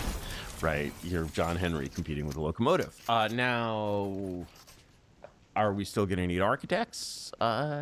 Certainly, we still need them now. Like, definitely, like, you know, I need to hold Claude's hand, like, because I'm doing something interesting, which it hasn't really seen before, so I have to hold his hand, right? It's still like I'm solving like problems that would have been like week-long, like, you know, divagations in the development phase, and they just like disappear in 2 hours, right? So, and then I'm like, all right, so maybe we'll have much more software, but you know what? What also AI is good at, although it's still improving at this, really, is graphic design. Is graphic design getting in, you know, exhibit the Jevons paradox? Are we going to get much more graphic design because graphic design gets much easier.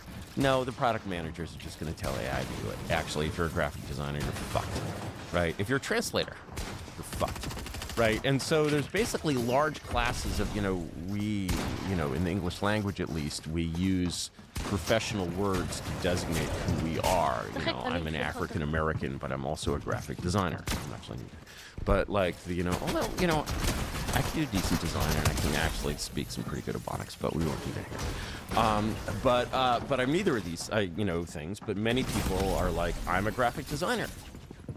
Sorry, happened to the cobblers first, and like actually, so what you're seeing with AI is you're seeing something that's, I think, I have seen other people making this comparison. It's kind of obvious, but it's not enough talked about, which is the relationship between technology and the resource curse.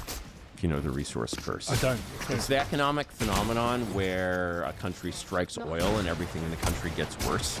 Even though, like Venezuela, for example, is the worst country in, structurally in South America, even though it's the only one with really substantial amounts of oil. This is not a coincidence. This is seen all over the globe.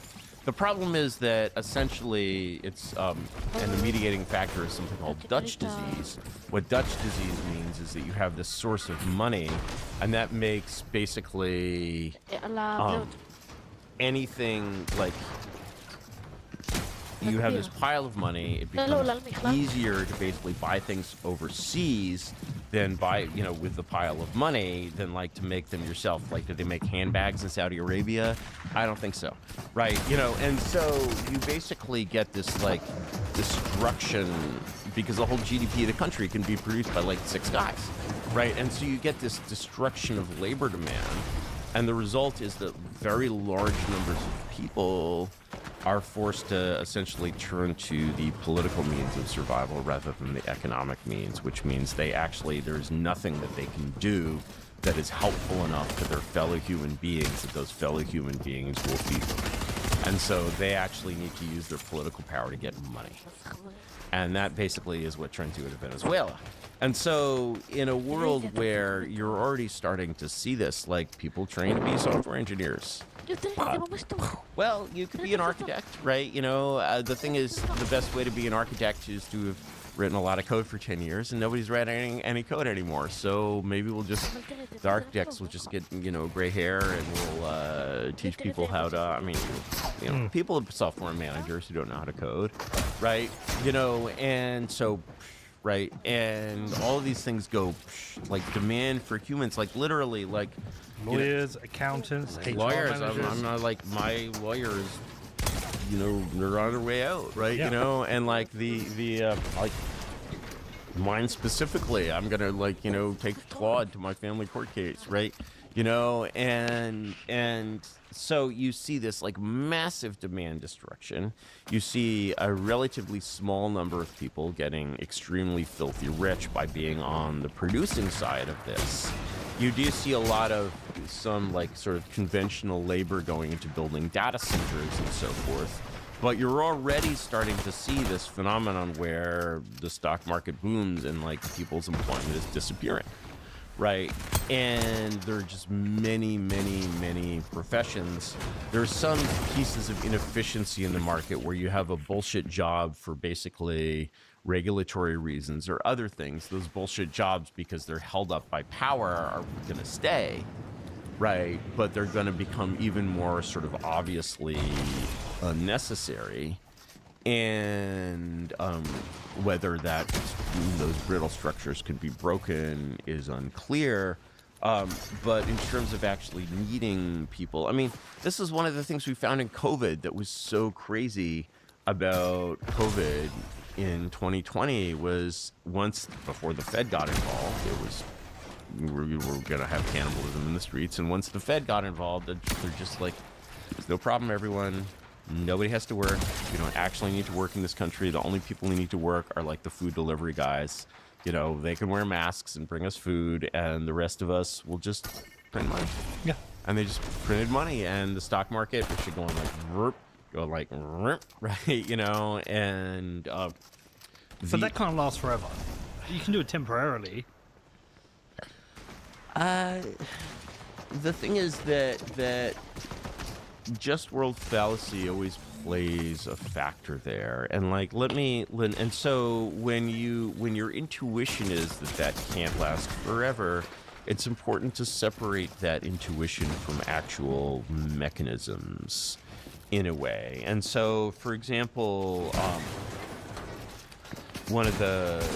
when you talk about people exiting the financial system, you basically see a situation where people stop saving in the currency or in the standard currency, because saving in a different currency, despite the lack of actual financial markets in this currency, will do better. And so that's especially true in the sort of the rush to an exit.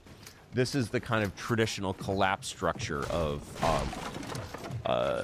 paper money. You basically get in like the Soviet Union, for example, which really abused, their paper money. You develop like this concept of hard currency versus soft currency. And in like 20th century, really mismanaged economic third world or communist countries, hard currency meant the dollar or gold, right? And which were sort of considered of equivalent hardness because they were of comparable hardness, right? And so you have to, when you imagine basically sort of whole economies fleeing to basically a parallel financial system that's somewhat ahead of where we are, where you basically say, and there are all these kind of structural restrictions to it, like it used to be very hard to buy Bitcoin. You had to go to Mt. Gox, right? You should have gone to Mt. Gox, but, some did and some didn't. And then, later on, you had to use Coinbase, and now it's like these things are getting closer and closer to just being, calling your bank and saying, I'd like to basically have my savings account in Bitcoin or in gold, rather Zcash, rather than pounds, or there's no technical reason why, for example, a bank in the UK can't offer dollar savings accounts, right? All these currencies are kind of locked together, so it doesn't really matter that much, but they could.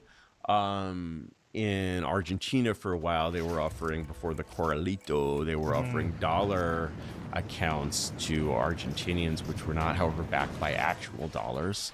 Bait and switch. They learned some lessons there. Yeah. And I think in Argentina they have like something ridiculous, like as many paper dollars as there are in the United States, or something, some insanity like that, right? So, you have sort of ways that essentially frictional effects keep people in this system, and then of course they have to be in the system to gamble on OpenAI. In fact, one of the craziest things about our financial system, and to people who are serious economists or financial people and really believe that there's basically like nothing wrong here, I'm basically like, well, you know what is really wrong? It's a concept that actually should not exist and makes no sense. I'll give you 2 words: passive investing. Right? You're just like, actually, I have no alpha. I'm not adding any information to this information market. But there is something else called beta, right? And what is beta? Beta is the government printing money, right? What is beta? Beta is the government printing money. If you have a hard money financial system, you will not have beta, right? and like buy an index fund. And yeah, right. And so you're sort of forced to like, you're forced to take on risks that you don't want, right? Because actually it should be, if you're like, I want money in 30 years, like in a financial system that is like sane and stable, you're like, I want to move my spending power from now to 30 years from now. So I need to find somebody who wants a mortgage, who wants to move the spending power in the other direction.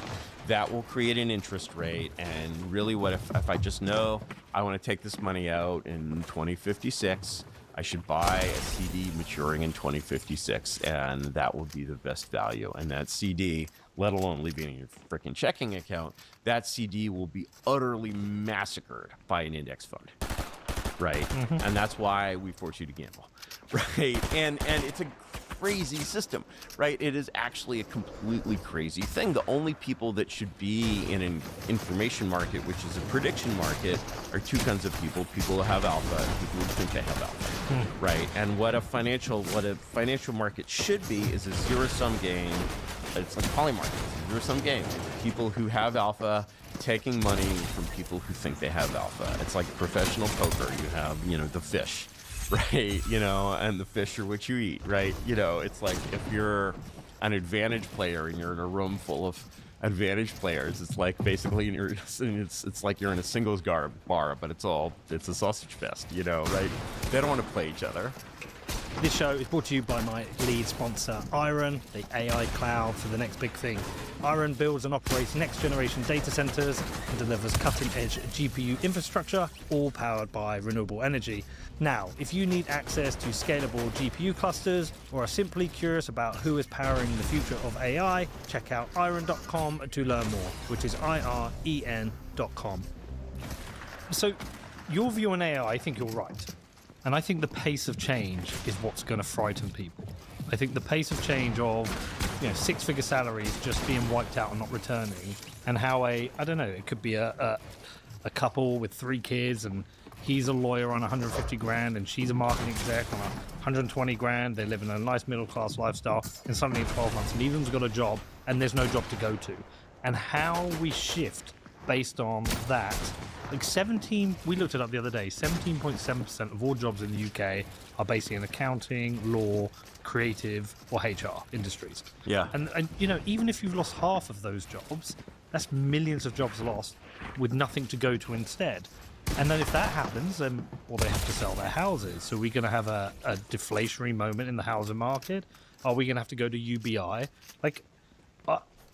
This is something that feels 12 to 18 months out. The Microsoft AI CEO said this is 12 to 18 months out. Claude is replacing industries. SaaS products they're basically, if you've got shares in a SaaS product, you're at high risk at the moment. Like, what is this? This what you want to happen, and what is going to happen? And it's like, where is your head at with that? Well,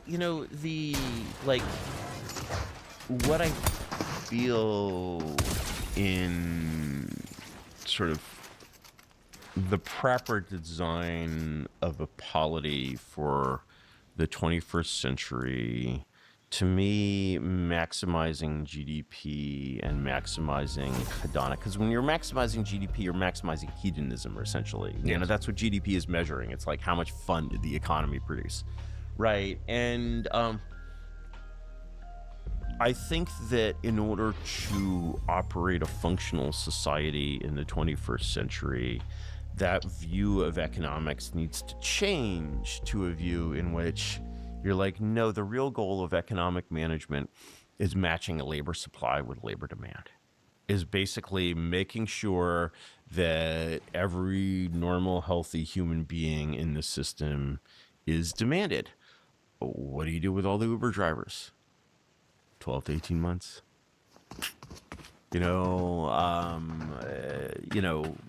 So many things of that kind, right? And you see in a way, both foreign trade and migration is actually a little taste of the future, because when you're importing basically slave labor, you're treating them like Optimus robots, basically. You don't have a social connection to your Optimus robot, and you don't have a social connection to your Uber driver, Mohammed from Oman, right? You just don't, right? And one of them is a fellow human being, one of them is not.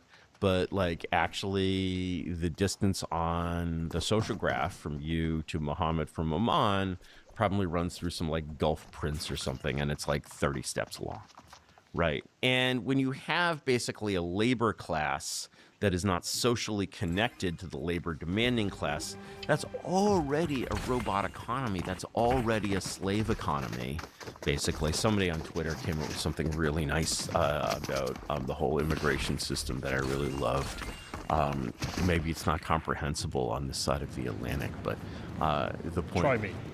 He's like, what this immigration phenomenon is what you're seeing is Americans have become half abolitionist and half slaveholder. They're abolitionists because they have the moral theories of abolitionists, but actually the labor structure of their economy is very reminiscent of the Confederacy. And, you know, what you will see with these immigration crackdowns is, well, he'll limit, you know, limousine liberals in Santa Monica being like, Anna Maria can't take care of my children today, right? Because Anna Maria didn't get emancipated exactly, but like something like that. She got deported, and the result is the same.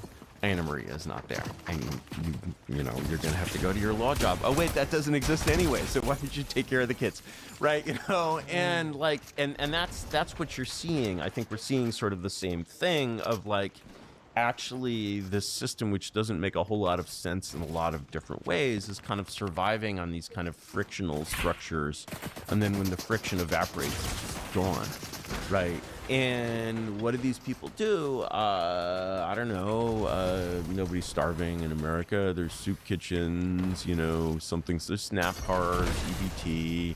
You can sell the house, you know, you can live on that for a while. Yeah, it's kind of grim. And moreover, you have this situation where, you know, at the same time as these countries import huge numbers of military-aged men to do menial labor, they have large numbers of people in the country who are not even capable of doing menial labor because they're just like tower block chavs, you know, and like actually work is entirely beyond them. Work is not beyond Muhammad from Oman, you know, and like, and so you have, you know, this huge problem of people who don't know how to work, are not interested in work. They're certainly not interested in working with their hands. Oh my God, right? And you know, you're sort of confronting, AI is leading you to confront this problem of, you know, matching these things. And even before AI, you'd already been screwing up for 30 years. So are we at a fork in the road where, for most of these nations, they've got really two options? One is to head to a much more socialist path to try and win votes and secure power, and the other option is a much more disciplined nationalist approach. Working across teams is tough, but Asana helps you handle it. That's because Asana is where humans and AI coordinate work together. AI can spot roadblocks and assign work in a snap, so everything and everyone stays on track. That's how work gets handled. That's Asana. Visit us at asana.com. That's ASANA.com. Well, yeah, I mean, like, no, I mean, there's a third approach, which is the default approach, which is just everything turns into the third world. Because the third world is exactly like this. You have a number of small in a third world country. I don't know how much time you spend in the third world country, but in any third world country that doesn't say Papua New Guinea, there are like very, very rich people who live very, very well. Although it is very expensive to live well as a rich person typically in the third world, but labor is very cheap, but other things are not. But this is the socialist path to me, the third world. Well, it's kind of the same. The third world is full of socialist ideology, but it doesn't really live in a like William Morris, you know, like there's no equality in the third world. It's the opposite of equality. If you go to Angola, for example, one of the places where real estate is the most expensive in the world is Angola. It's the part of Luanda that is actually like where some amounts of civilization has survived, and where if you're working in the oil industry, which is needless to say not run by Angolans, that's where you live, and you're like basically extracting this enormous amount of oil from Angola and enriching a small group of corrupt bureaucrats, and then there's a lot of money left over, and you use that money to like fly in $200 hamburgers. But right? Do you think the UK is heading towards that third world version? Oh, of course, it's already there in so many different ways, right? You know, and like, you know, come on, you can't. I guess you don't have like the shanty towns really here or anything quite like that. Yeah, but you know, you have the early birth of them when tent cities that didn't used to appear, and now you'll drive through London, you'll look down the street, and there's 40 tents. I mean, it's the start. It's a start. It's a start. It's not, you know. So what you're going to see, the way that here's how that's going to continue. So one of the things you're seeing politically, like, as this old kind of mind management system breaks up and people, all the cordon sanitaires fall down and people get red-pilled in various ways, you might think that people getting red-pilled in various ways is something that would really put a stop to this craziness of population replacement. Oh no, actually it's quite very much the reverse. Because there's something, you know, anyone who's like totally lost faith in the left in a way, it's like they have many complaints with the left, but it sort of all boils down to you basically recognize that this is not a vegetarian thing. This is a predator, right? And so this is a predator. And so when a predator such as a lion is hunting, there are basically two phases of the pursuit. There's the stalk and the charge. And the stalk is like, well, nobody really knows what's going on here. Like, let's take the demographic replacement in the U.S. It's from the, you know, the 1965 Immigration Act, and politicians swore up and down that this was not what it was, basically. Since that act, basically, it's brought like 100 million people from the third world into the U.S., right? Something like that. Solid numbers like that. But in order to sort of do that, you know, you couldn't have this giant boat lift where, you know, some gigantic version of the Empire Windrush brought 100 million people at the same time. It's more a case of like, you know, slowly catching fish, right? You know, where you're kind of tickling it and you're like, oh yeah, our friends from, you know, we're open, our hearts are welcoming, right? You know, like all of this, like, you know, stuff that's just, of course, unbelievably sinister because it's sort of trading on people's goodwill and people's good wishes. It's like this con. But the thing is, when enough people see the con, and all of these systems are incentive-based. They're not based on planning. The left is not run by some cabal. It's incentives that drive things. What you're seeing, especially in what used to be called the White Dominions, Canada, Australia, New Zealand, especially, is you're seeing they're starting to speed run. They're starting to come out of their crouch and basically just be like, yeah, actually, I mean, in the 21st century, I think they've increased the population of Canada by like 35%, right? And so even that is small. The Spanish government was just like, we're going to legalize 500,000. Oh, but that's just an estimate. That's just an estimate of how many people that plan will suck in. It probably will be more like over 1 million, right? And so, you know, and those people are Schengen. They can go anywhere in Europe, and you will see them do that. And and so what you could see in the U.S. if basically the next time Democrats win the presidency, people talk about like mass immigration. Like, no, we have not seen mass immigration. We have no idea what mass immigration is. Mass immigration is not 2 million people entering the U.S. a year. Mass immigration starts, I would not call it mass until it was like 10 a year. And like mass immigration is really the 10 to 50 to 100 million a year. But that's what could spark civil war. No. I don't know. I'm seeing it here. No, because people have no balls. People have no balls. And actually, like, you know, they will not resist. They will not resist. All of, you know, the thought that they will get their muskets and put on their tri-cornered hats or whatever. You know, when you go back into the period when people actually did this, you're just like, fuck, these people are completely alien to us. Never happened. It won't happen at all. What will happen is exactly what happened in South Africa, which is they will just acknowledge that they've lost all of their power forever, and then they will sit quietly in their houses and build more and more barbed wire and electric fences until finally they are exterminated in one big pogrom. That's the future.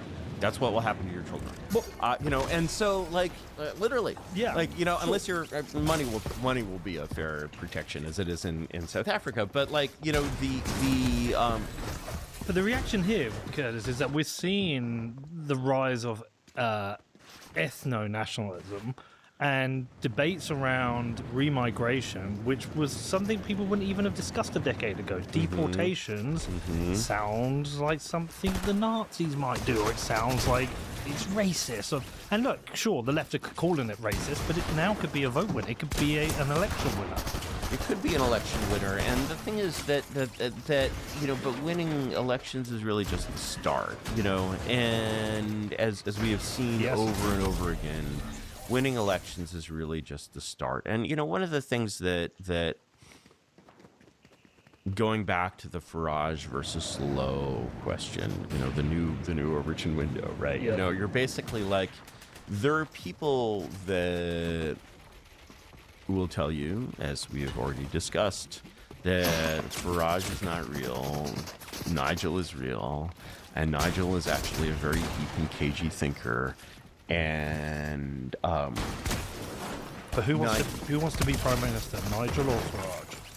Yeah, well, you know, that's what Dominic found with Boris. You know, basically, Dom wanted to, like, you know, he wasn't, I don't know, he's a little wonky, whatever, but he wanted to actually do things with the UK government. And they get into number 10, and he realizes that Boris, for all his, you know, legendary brain power, just wants to, like, sit in number 10 and look good, like any other occupant of number 10, basically, for really quite some time. And, you know, his goal is just to stay on the horse, you know, which is one of the great metaphors from Carlyle from 170 years ago, right? And he's not riding the horse in any direction. The horse will go in whatever direction it goes. He just wants to stay on the horse.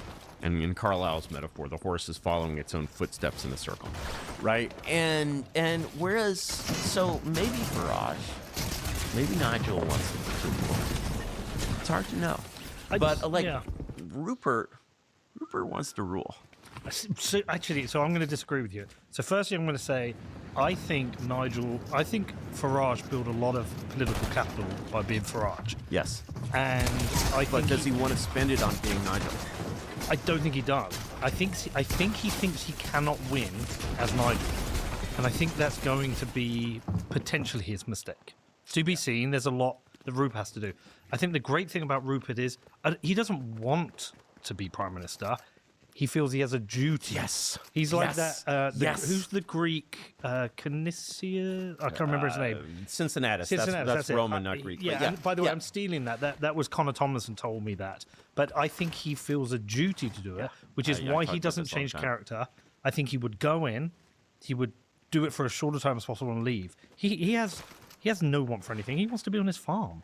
But the thing is, so first of all, that like the sense of duty, like sensing that there's like that power is a duty rather than a privilege, or rather than a source of status. It's something that like, it's a burden. It's a burden, right? And the thing is, when you don't see it as a burden, I have a lot of good things to say about Trump, but ultimately, I don't think that Trump sees power as a burden. No. And that's why, in a way, it's sort of in a perverse way, that's why he doesn't really want more of it. He doesn't understand, like, the people who want power. I mean, the libs actually really do. It's a compulsion, it's a craving, but in their minds, it's a duty. You know, it's like basically, you know, in the mind of a heroin addict, it must feel sort of like God needs you to get heroin, like now, right? You know, and so the libs feel this duty. You know, everyone who grew up watching the fucking West Wing or whatever, they feel this duty, right? And we kind of don't. We don't feel like, to say, you know, the furthest thing from Elon Musk's mind is, it is my duty to get more power. That's in fact what everyone is accusing him of thinking, him and all the other dissonant billionaires. And when somebody accuses you of something which is not true, your immediate impulse is, of course, to deny it, and that locks you into that denial pretty hard. And so actually you have this strange situation where these people are accused of having this like power craving, which actually they should have in the form of like, come on, this is like I'm sorry, Elon, your duty is Earth, not Mars, right? Much better planet, much better planet. And like, you sort of see like that they kind of, their will is to evade that duty. And so, for example, when Trump won the election, if he had recognized sort of governing as a duty, he would have realized that like dicking around with executive orders is not a thing with a lot of legs, and he actually needs to take control of Congress, which is hard but possible with his razor slim majorities. And so if his basically was like, if he was, if I can coin a word, power maxing with 2 X's, right, he would have basically been like, all right, how do I use my like little foothold in the White House to actually get to the point where FDR was at, where I could write legislation in the White House. But he does not have a burning need to write legislation in the White House. He has a burning need to look good on camera and be the leader of the free world, right? And so his enemies have a burning need for power. He doesn't have a burning need for power. What the hell is going to happen? Right? And so, you know, and when that need comes from, I mean, the relationship in the minds of, you know, what Abraham Lincoln called the family of the lion and the tribe of the eagle, the relationship between ambition and like a sense of duty, say, for example, in the mind of someone like Napoleon, is complicated, right? But did Napoleon feel that his duty was to rule France? He absolutely did. You know, I was reading a little bit about Lowe, and I was struck by the fact that Lowe's personal hero is also my personal hero's personal hero, and that's, of course, Cromwell. Right? Happy to cut the head off a king. Well, actually, of course, there's 2 Cromwells, and we could. Oh, we could. Have I got the wrong one? No, you have the right one. Yeah, okay. You have the right one. But you have the right one.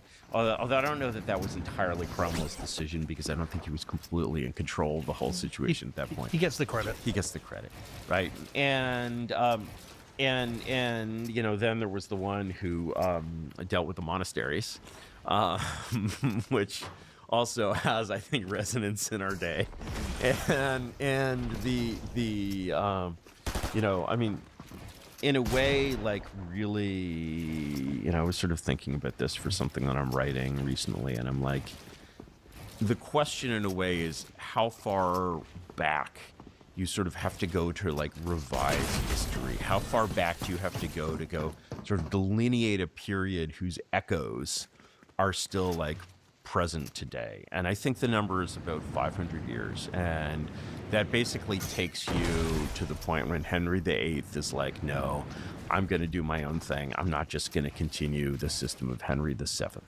And the real OG in English history, and ultimately world history, because England took over the world, is Henry VII. He's just a massive, he's like founder energy up the wazoo. Guy just barely even has a legitimate claim to the throne. He's like Welsh. He's Welsh, right? You know, you know, somehow he pulls this off and founds this very, you know, creates the modern English nation state in a way by sort of reassembling England from the, you know, the Wars of the Roses. And then, you know, but he's a skinflint. He's like basically manages money very, very tightly. And then Henry VIII is, he likes to spend money. Does Henry? He likes to spend money. And so basically, the thing about Henry VII is that there isn't really any news. Like nothing really happens. It's like not a drama. It's like, you know, he reigns from like 1485 to like 1512 or something like that. Imagine like 27 years or whatever it is of English politics with no drama, right? Nothing happens during the reign of Henry VII. And certainly not in the way that it happens with the rest of the Tudors, right? And so you have basically like the idea of Cromwell specifically is like, and this is what is so inspiring about Cromwell for Carlyle, is Cromwell is just like, look, I'm here, I'm gonna deal with the realities. Like, there's a lot of bullshit. We got rid of the old fusty old monarchist bullshit, but now we have this like weird psycho Puritan independent fifth monarchy men, diggers, levelers bullshit. All right, because, you know, this is modernity is really happening at that point, right? You know, it's really kicked off, and you have people who just could be, you know, leftists in Glastonbury like tomorrow, right? You know, who are running around in the 17th century. And Cromwell was just like, I just have to run the English state and make it like extremely badass. And I think there are many elements of the Cromwellian state that survive the Restoration and that are basically core to England today. And do you think that we're essentially in this very similar position now, and it's perhaps if history only rhymes, but the thing about, you know, it's like when you talk about Civil War, for example, coming out of these things, I think that there's, you know, most people who talk about Civil War in that sense, at least, or at least in some way LARPing. They're projecting a vanished world into the present. And one of the things that we really learned from the Trump administration, from the second Trump administration, is you must be familiar with the line, like, you know, we can just do things. Yeah. Right. And, you know, I think somewhere subconsciously in Washington, people really, of the governing class persuasion, really thought that if you did something like abolishing USAID, which is one of the most oldest, most revered, most prestigious organizations in the federal government, I think without thinking it consciously, they really thought that if something like that was done, like the blacks of Anacostia would rise up, you know? And I'm just like, no, the blacks of Anacostia will not rise up. No, foreign service officers will not be, you know, forming barricades and tearing up cobblestones in the streets of Georgetown. No, that's not how it works. And like that also, you see that also, that tremendous LARPing in the fall of the Soviet system, because the Soviet system sort of comes out of this revolutionary Bolshevik tradition where it's just like you have to be hard and kill the enemies of the workers and peasants, and you're a revolutionary. And like as soon as it starts to fall, these people who have lived in this LARP where they're revolutionaries realize that they're not actually revolutionaries at all. And you would expect them to fight. You know, when the Soviet Union falls, it has like 500,000 trained KGB special forces, right? These people are actually literally trained to kill. What do? They do nothing, because they're not a bunch of killers, right? You know, and you're in the Stasi, you know, the day before the Stasi falls, you're a major in the Stasi in East Germany. It's like being a New York Times reporter. Like everybody wants to know you. Everybody wants to be your friend. You're just like a big swinging jet. You've seen the way these guys walk, you know, like people with power just have this like aura, right, of like people have been sucking up to them for like so long. And you meet like a bigwig, like major media reporter, like, and they have this vibe of like just every cell in their body knows they're an important person. Right, and that's what it must have been like to be a major in the Stasi. You're basically just like, you know, everybody, you know, can you help with this? You know, can I, right, and you can't. Sometimes you can, sometimes you can't, right? Day after it falls, you're like, all right, I'm a major in the Stasi. This is a revolutionary organization that goes back to Rosa Luxemburg and Karl Liebknecht, and, you know, if the imperialists ever come in, you know, we'll fight them in the cafes. We'll be building bombs. We'll be like, you know, what would Karl and Rosa do? Day after, it's just like you go to work, building's locked, card key doesn't work, try to log in, you know, password not recognized. You're just like, oh, I guess I need to go start building bombs. No, you don't go start building bombs because you're not a cafe revolutionary and it's not 1831, you know, and like actually like you realize, oh wait, that was a LARP. I better hope they pay me my pension. And then when they do pay you your pension, and I think the German government is still paying pensions to Stasi, you know, veterans. Oh yes, oh yes. What? Oh yeah, because when you win, you take ownership of those people. They're your people now. You own the whole thing, and you're just like, yeah, all right, you work for the system. Everybody worked for the system, whatever, right? I think they actually the Stasi had a very generous pay package, and they cut it to some extent.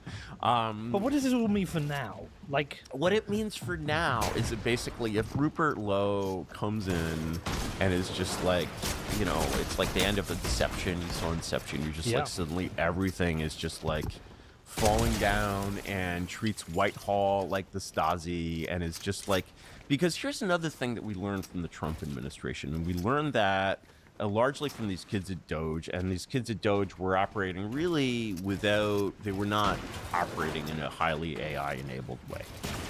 But what they realized is that actually taking control of these things simply through their IT systems is actually like really extremely possible. And so what you do if you're really like, you know, dedicated to absolute change is you're just like, all right, it's here in England, it's easy. There's nothing, no English constitutional tradition more sacred than the powers of the absolute powers of Parliament. And if you win a parliamentary majority. If you win a parliamentary majority, absolutely. Somebody, I was talking to this line, and somebody was like, well, they might use the king. I'm like, wow, No. you know, well, it's I mean, that thing in Spain, they couldn't pass it through the legislature, so they're doing it as a royal decree. And they have this poor playboy prince, son of the completely useless Juan Carlos II, who's like even more corrupt and useless. And basically what it means to him to be king is he has been taught that the modern way of being a king is that you sign whatever's put in front of you. You know, and so I could see it actually, because those reserve powers still exist under law. I don't think that they have like the strength to do that. But the idea that, you know, Rupert Lowe is like, all right, we're dissolving the Foreign Office. Why do we need a Foreign Office? You know, if we have something to say to the French, we'll just zoom. You know, and like, I don't really think that the workers and peasants of England are going to rise up if that happens. And I also do not see the mandarins of the Foreign Office taking to violence. And I'm like, actually, and the effect once you're doing big things, like actually the sort of the tragedy of the Trump administration is with things like USAID, you started to see pieces of that fall of East Germany psychology where just like morale just collapses. You know, once you've taken down the Stasi, the rest of the East German government is not going to offer any resistance whatsoever. And in the modern AI-enabled world, you're like, all right, how are you going to do this? Wow, this government does all this stuff in all these ways. You're like, all right, we're going to identify all the real service points that people need to rely on. We're not going to have any chaos or whatever, you know, your import license or whatever will go through. We will identify all the real service points of this government. We will instantly cut everything else. So it's like basically like the direct service points, 5 to 10% of staff. Then for that, you keep operating those things as is for the moment. But what you're really going to do is you're going to image the servers and operate it with a completely different team that has and is run in a completely different way that has full access to those files and every email they ever sent. And you can basically just like reboot that organization functionally with a completely different set of people and much fewer people at that. Yeah, so, well, like Elon Musk did with X, like yeah, 80. That's right. They took it from like 3,000 engineers to like 30. Yeah. Right, you know, is some shit broken? Yeah, some shit's broken, but not much. Right, you know, and so you're basically, and even that was an iterative process there. It was a process of attrition. He didn't just say, oh, I'm bringing my 30 guys in here. We're going to image the servers and everybody else go home. Right. It sort of worked out that way in the end, but he also did not have these tools at that time in order to do that.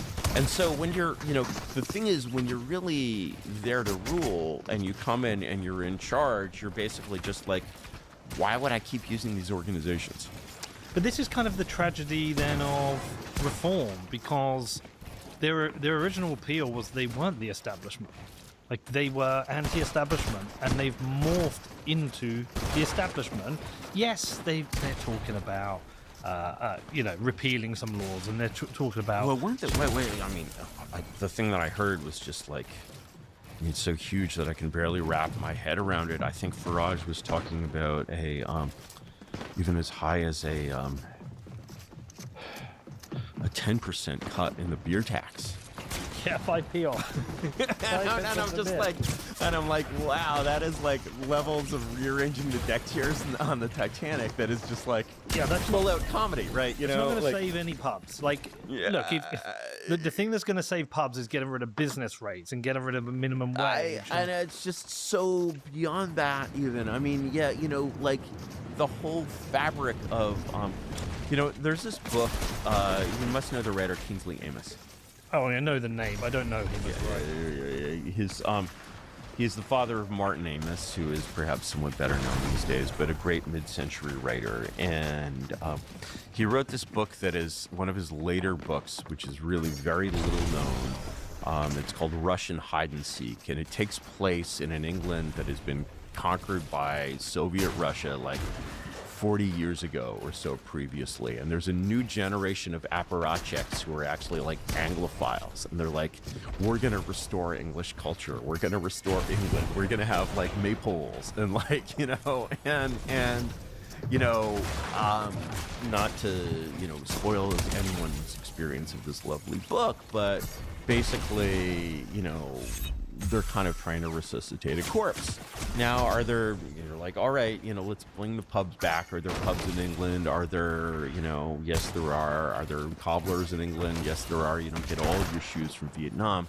You know, but I think to sort of, in a way, bring the level of the revolution that is needed home, in a sense, what you're basically seeing, especially with AI, but in retrospect also with the Industrial Revolution in a way, is that the power that man is acquiring over the physical world starts to resemble in some ways the power that a game designer has over the virtual world. And one of the things we see about the virtual worlds that game designers create is that there are always monsters in them. There's always difficulty. You always have to grind. You have to whatever. And that is exactly because the job of the game designer is to create labor demand. The laborer is the player, right? And the player not only has to, I mean, you know, this is why the gamers have the term grinding. The player not only has to, you know, grind, right? You know, but really the goal is to have the grinding be fun. Like, actually, so what you're trying to do in your, like, cornucopia, Aaron Bastani, fully, you know, fully automated, you know, luxury communism world is you've created a video game that sucks. Because basically there is no difficulty, there is no danger, you've created Wall-E World, right? You know, that old Pixar film. Well, have you played Socialist Monopoly? No, what is that? So I've got it, like Monopoly Socialism. I bought a copy of it, and I played it with my kids. It never ends.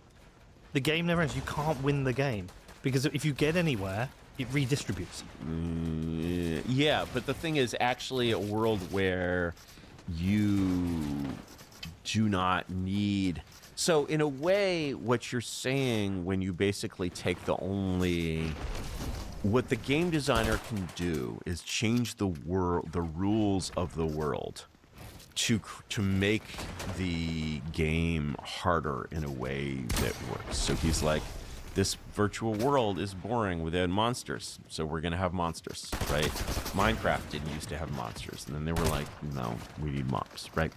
And so you create monsters, you create danger, you create, danger in real life, different thing, but maybe you could see it, right? Why do people do extreme sports, right? War is the ultimate extreme sport. There's that form of danger. You change the rules of the world and you say, all right, war is part of humanity. Humans without violence are not humans, they're sheep, they're some other life form, right? Actually, men need war to live. The problem isn't war, the problem is artillery. The problem isn't war, the problem is everything that makes war really shitty. Okay, we're gonna have war, but we're gonna have rules of war, and the rules of war are gonna be like, no explosives, no electricity, no chemicals. You gotta go full Homer, right? You know, or you could basically say, well, the world in which basically your shoes are created by a printer or by, you know, slave labor in Vietnam, you know, doesn't, you know, really change anything. The thing is, you get shoes without work. So actually, a world in which you get shoes without work doesn't really work, because actually people need to do something. And one thing that actually you can take anyone with an IQ of 90 and you can make them a very good shoemaker. You can take someone with an IQ of 90 and make them an artisan who can do things that would just blow either of us away. Well, this is the Ready Player One problem. Yes. The Ready Player One problem, yes. In that I would love to walk on stage and play guitar for Metallica at Wembley Stadium. Yeah. But I haven't been and played the club circuit where 20 people turn up. I haven't sat on the bus with 5 other stinky guys going and trying to sell 2 t-shirts so I can afford the next concert. I haven't earned it. When I walk out on stage, it's not authentic.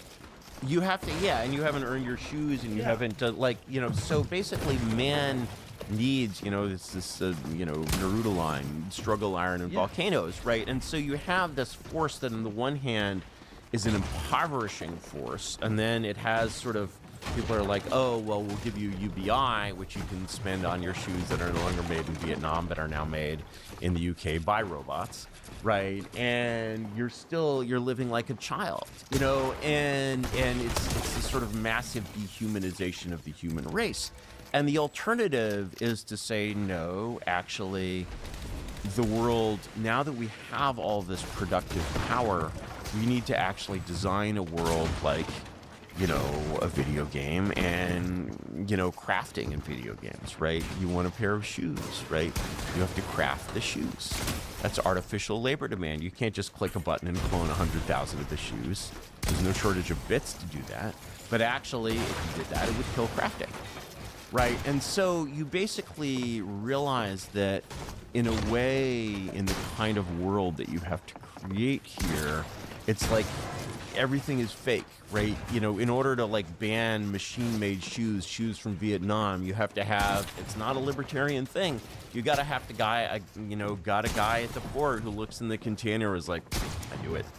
Shoes, you know, and treats it like cocaine, right? Because, you know, those shoes will actually destroy the lives of like good American artisans who have to make shoes by the British artisans who have to make shoes by hand from all British materials. So what and so that is a complete restructuring of the way we live.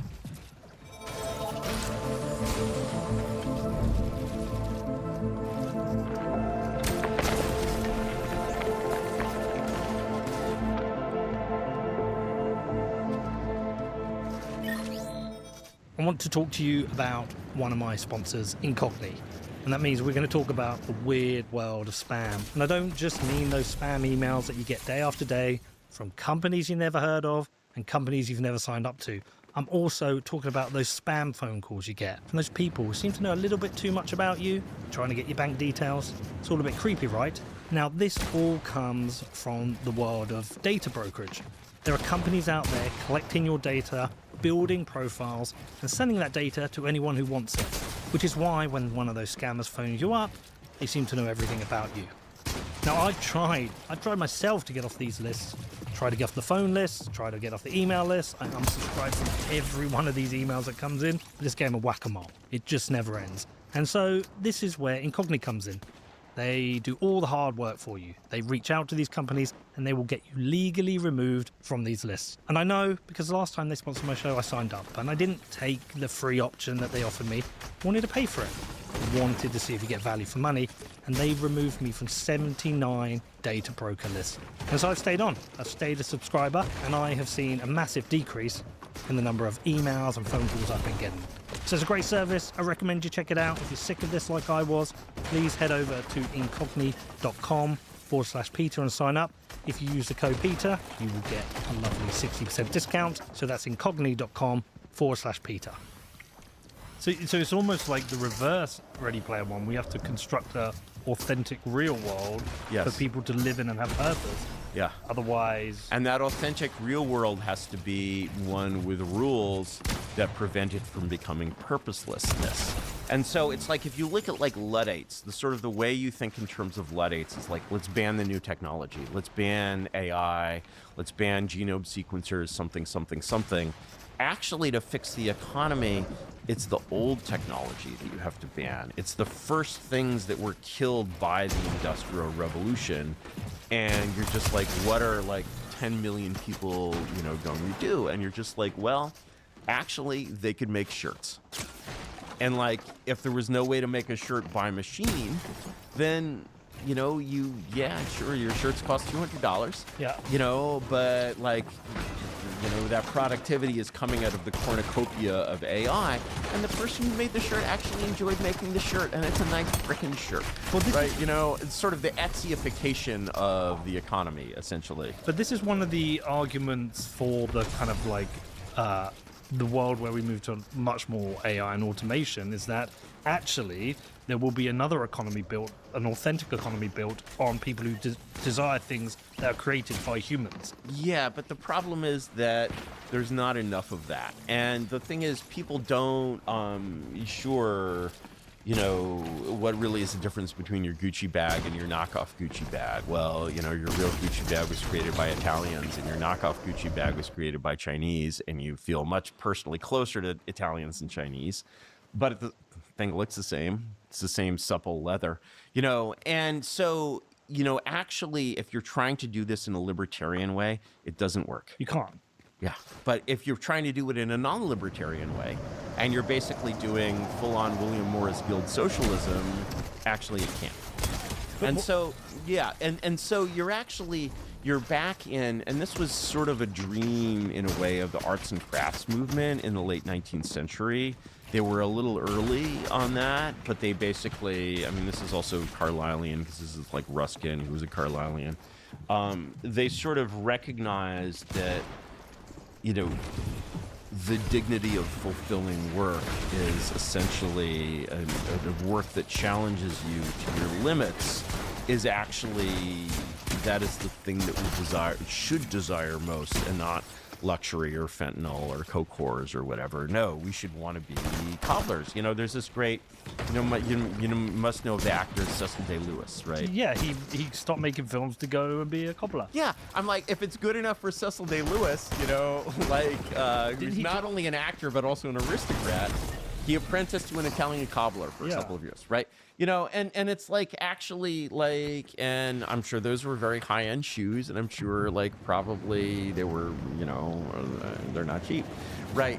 But the thing is, you can construct, your society has to be a little bit of a video game with video game-like rules, like, we're going to treat this container full of shoes from Vietnam like it was cocaine, right? And that is not a libertarian thing.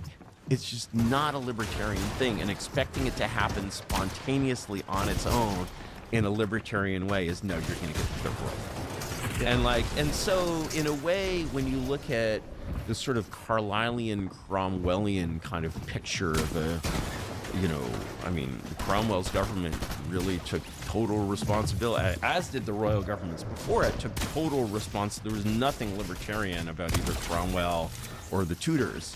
Right, and but kind of accepting that responsibility to rule is, you know, it's a huge thing. It's like you actually have to have that, really, that Cincinnati spirit. And like, one of the things that, like, when you just talk about flow, you know, you said something earlier that was very, very, I thought very, very insightful, because you basically said that the problem is that Farage is making a mistake because basically he's a boomer, and because he's a boomer, he thinks only Farage can get elected and Nigel cannot get elected. Yeah, and I haven't voted in 3 elections. I would have voted for Nigel. I can't vote for Farage because I know, and I'm at exactly. I'm at a disadvantage because I know both of them. Yeah. And I would tell Nigel, like, what are you doing? No, it's just like, it's not actually what sells. And in a world where you can see behind the veil, you know, it's all bullshit, you know, every politician pretty much is fucking break useless. The fourth wall. Dude, today, Keir Starmer, our Prime Minister, listen to this. This is fucking how retarded our government is. Today, our Prime Minister tweeted out this.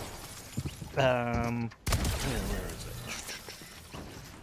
it? The choices this Labour government have made means inflation has fallen today to its lowest rate in a year. Lower food and petrol prices are helping ease the pressure on household budgets. And I retweeted him. I said, it's a strange world where you're having to teach basic economics to our Prime Minister. Anyway, Keir, inflation falling doesn't mean lower prices. It just means prices are rising at a lower rate. But this is the level of incompetence we're dealing with. Yeah, I mean, and so I just cannot buy into that. I just want somebody to come in and be straight up honest, and he's being straight up honest, Rubula. And the weird thing is, people like it more. There's a group of people ready for it, and a group are up. Yeah. The people who aren't still believe society has to say, no, you're a racist for thinking that. And it's funny, my friend sent me a meme yesterday, but the basic point is, like, they're calling Rupert Lower a racist. He would happily sit at a dinner table with Modi, Bukele, Millet, Trump, like people from all different countries are racist, and they would get on like the best of friends. I mean, well, as we say in America, I don't know if you say this here, but if you're a racist, it doesn't matter what race your friends are; they just all have to be racist. but they're really nationalist and culturalist. Of course, Yeah. of course. And the thing is, it's like that transitional phase. It's like. My friend Jeremy Carl had a rough time in his Senate hearing, the other day because he has this sort of problem of basically fitting. He has to basically complain about race communism without calling it race communism or violating any of the taboos of race communism.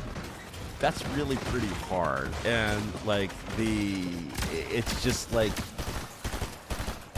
and if you watch the way that sort of Farage, not Nigel, but Farage sort of will basically be attacked on these points, and very skillfully evade them. Yes.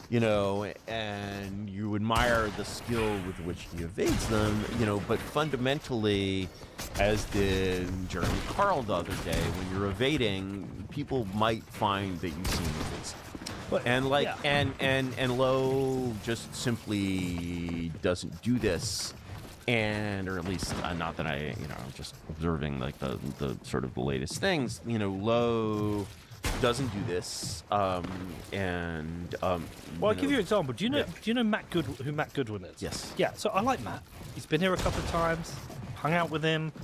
Yeah, highly principled. But he's now running for a seat in Gorton and Denton or something, wherever it is, somewhere in Manchester.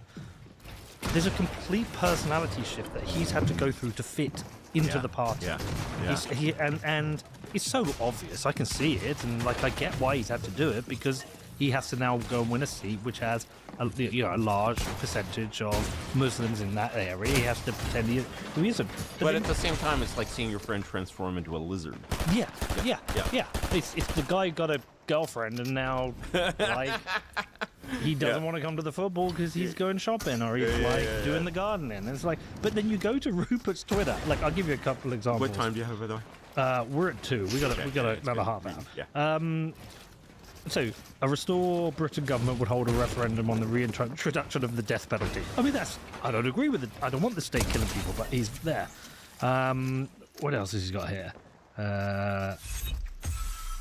Restore Britain would abolish the OBR. I mean, it's so obvious it has to happen. All their predictions are fucking wrong.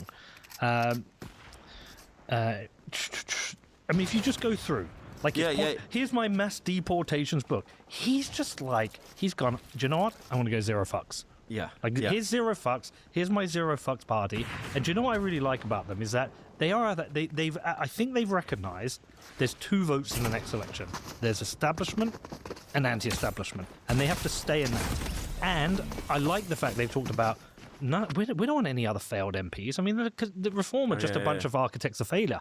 They just want to get experts in. A bit like your thesis. He's the CEO. Yeah. He needs to build his board. Parliament shouldn't even need a board. Parliament should be a rubber stamp. And the thing is, actually, the effect of bringing in people who are not politicians is that they're trivial to whip. And because they're not, I don't have political careers, they're just part of this thing, right? They're just party members. And, being an MP is like a sort of dignity that they're given. They're not actual players. And the thing is, basically, the effect of bringing all these players from the Tory party, which is now sort of reconstituted itself, under the the smile of Farage, is it's only a matter of time. Is he going to take Kemi? What would happen if Kemi applied? Fuck knows, man. Well, even Generic today, I'm in politics for people like my dad and some fake ass video, and I'm like, no, you're not. You're in politics for yourself. You were going to become the leader of the Conservative Party. You didn't get it. You know they're not going to win. You're looking at Reform, think Reform might win. I'm kind of like the largest name now, and if there's a problem with Nigel, I become the de facto leader. That's my fastest route to be prime minister. Stop fucking bullshitting me. Yeah, exactly. And the thing is, and it's like the FDR and the wheelchair thing. It's like a certain level of like puffery is kind of standard and acceptable. And it's like the people who voted for Barack Obama in 2008 when he was going about lying and saying, I believe that, marriage is between a man and a woman, right? Which is especially interesting considering his own, questionable sexuality. At least I have questions, the We're not going there. We're not going there. Right? Yeah. We could spill up the next half hour with questions, right? But the thing is, his voters were like, oh yeah, he's lying. He's lying for a good cause. Like that's cool. That sort of acceptance of, again, this is very, very Carlylean. I really implore you to read the Latter-day Pamphlets, which is the great Carlyle work, because he's just like, people just accept that there's just all this bullshit and this like hugely important thing of government. He's just like, people are like, oh, that's a sham. Oh, he doesn't really believe that. People watch that video and nobody really watching that, nobody who cares enough to watch a Robert Jenrick video is like so simple that they actually believe that what he's saying. Oh no, they're like, oh, that's the right tone for him to be striking. They sort of review it in this kind of meta sense. It's like, oh yeah, that's some good bullshit. That's some tasty bullshit. That's bullshit from the bullshit region of France. Yeah, go shake some people's hands on video. Right. And it's just like actually the sort of the act of breaking through that veil creates this effect where it's kind of once you've seen something that is real, you'll never go back to the fake thing again. And I'll give you two great examples of this. One is from recent history. There was a nationalist politician in Serbia by the name of Slobodan Milosevic. I remember. You remember old Slobodan. I went to Yugoslavia for the war. On what side? I went there when I was 5 years old. Oh. Like we had Yugoslavian friends and they invited us to go and stay, and we drove from England to Yugoslavia. It took 2 days, and we had a car full of like radios and TVs because they couldn't fucking get them in the country. Yeah. This was the 80s. This was 1983. We went to And how old Belgrade. were you in 83? I was 5. Yeah. We went to Belgrade, and then we went to what is Croatia now, and the beach. And it was a weird experience. I don't remember a lot of it, but I remember that's probably the most memories I have from being 5. Well, Slobo was a mid-level or communist bureaucrat, and things started breaking up, and he basically goes down to Kosovo, which is this like historic territory where they've been sort of demographically swamped by Albanians. And he says to the Serbs in Serbian, of course, he has this sort of great classic line of populist politics. He's like, no one will dare to beat you anymore, right? That is the essence of populist politics. Like, basically, you were being beaten, you were being abused, and like, the first problem that you have to solve here is your battered wife syndrome, right? And like, you have battered wife syndrome up the wazoo, you have Stockholm syndrome, you actually love your abuser, you're doing all of it. Okay, and so, first of all, you have this mindset, you're like, I need to fix my husband, I need to fix my husband. No, you don't. You should leave your fucking husband. Get the fuck No, you don't, right? And so the vibe of like, you need to leave your fucking husband, right, is like, just that people can even process that is like something where, it's politics. You're not leaving your husband just to be a nihilist. You're leaving your husband for someone you just met, right? And so when that guy has that level of authenticity where he just like, awakens like something electric deep within your body that you thought was going to sleep forever, or like no one will dare to beat you anymore. Yeah, you can sort of transform, apathy into reality. It's like that contrast between nobody sees the fake thing until like the real thing is next to it. It's like, something that happened to me was I had this weird experience where I lived in Cyprus as a kid.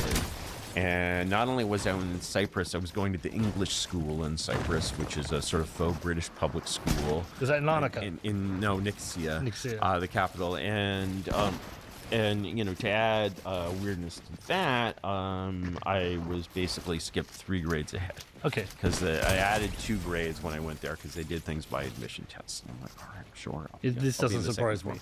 Right, you know, and so that was a weird, you know, cultural experience. But what was even weirder was when I got back to the United States and had to be a 12-year-old sophomore in an American public high school. That was very disorienting. I don't think I've ever really recovered from that. In any case, although I have had sex, but since right. But so I'm sort of trying to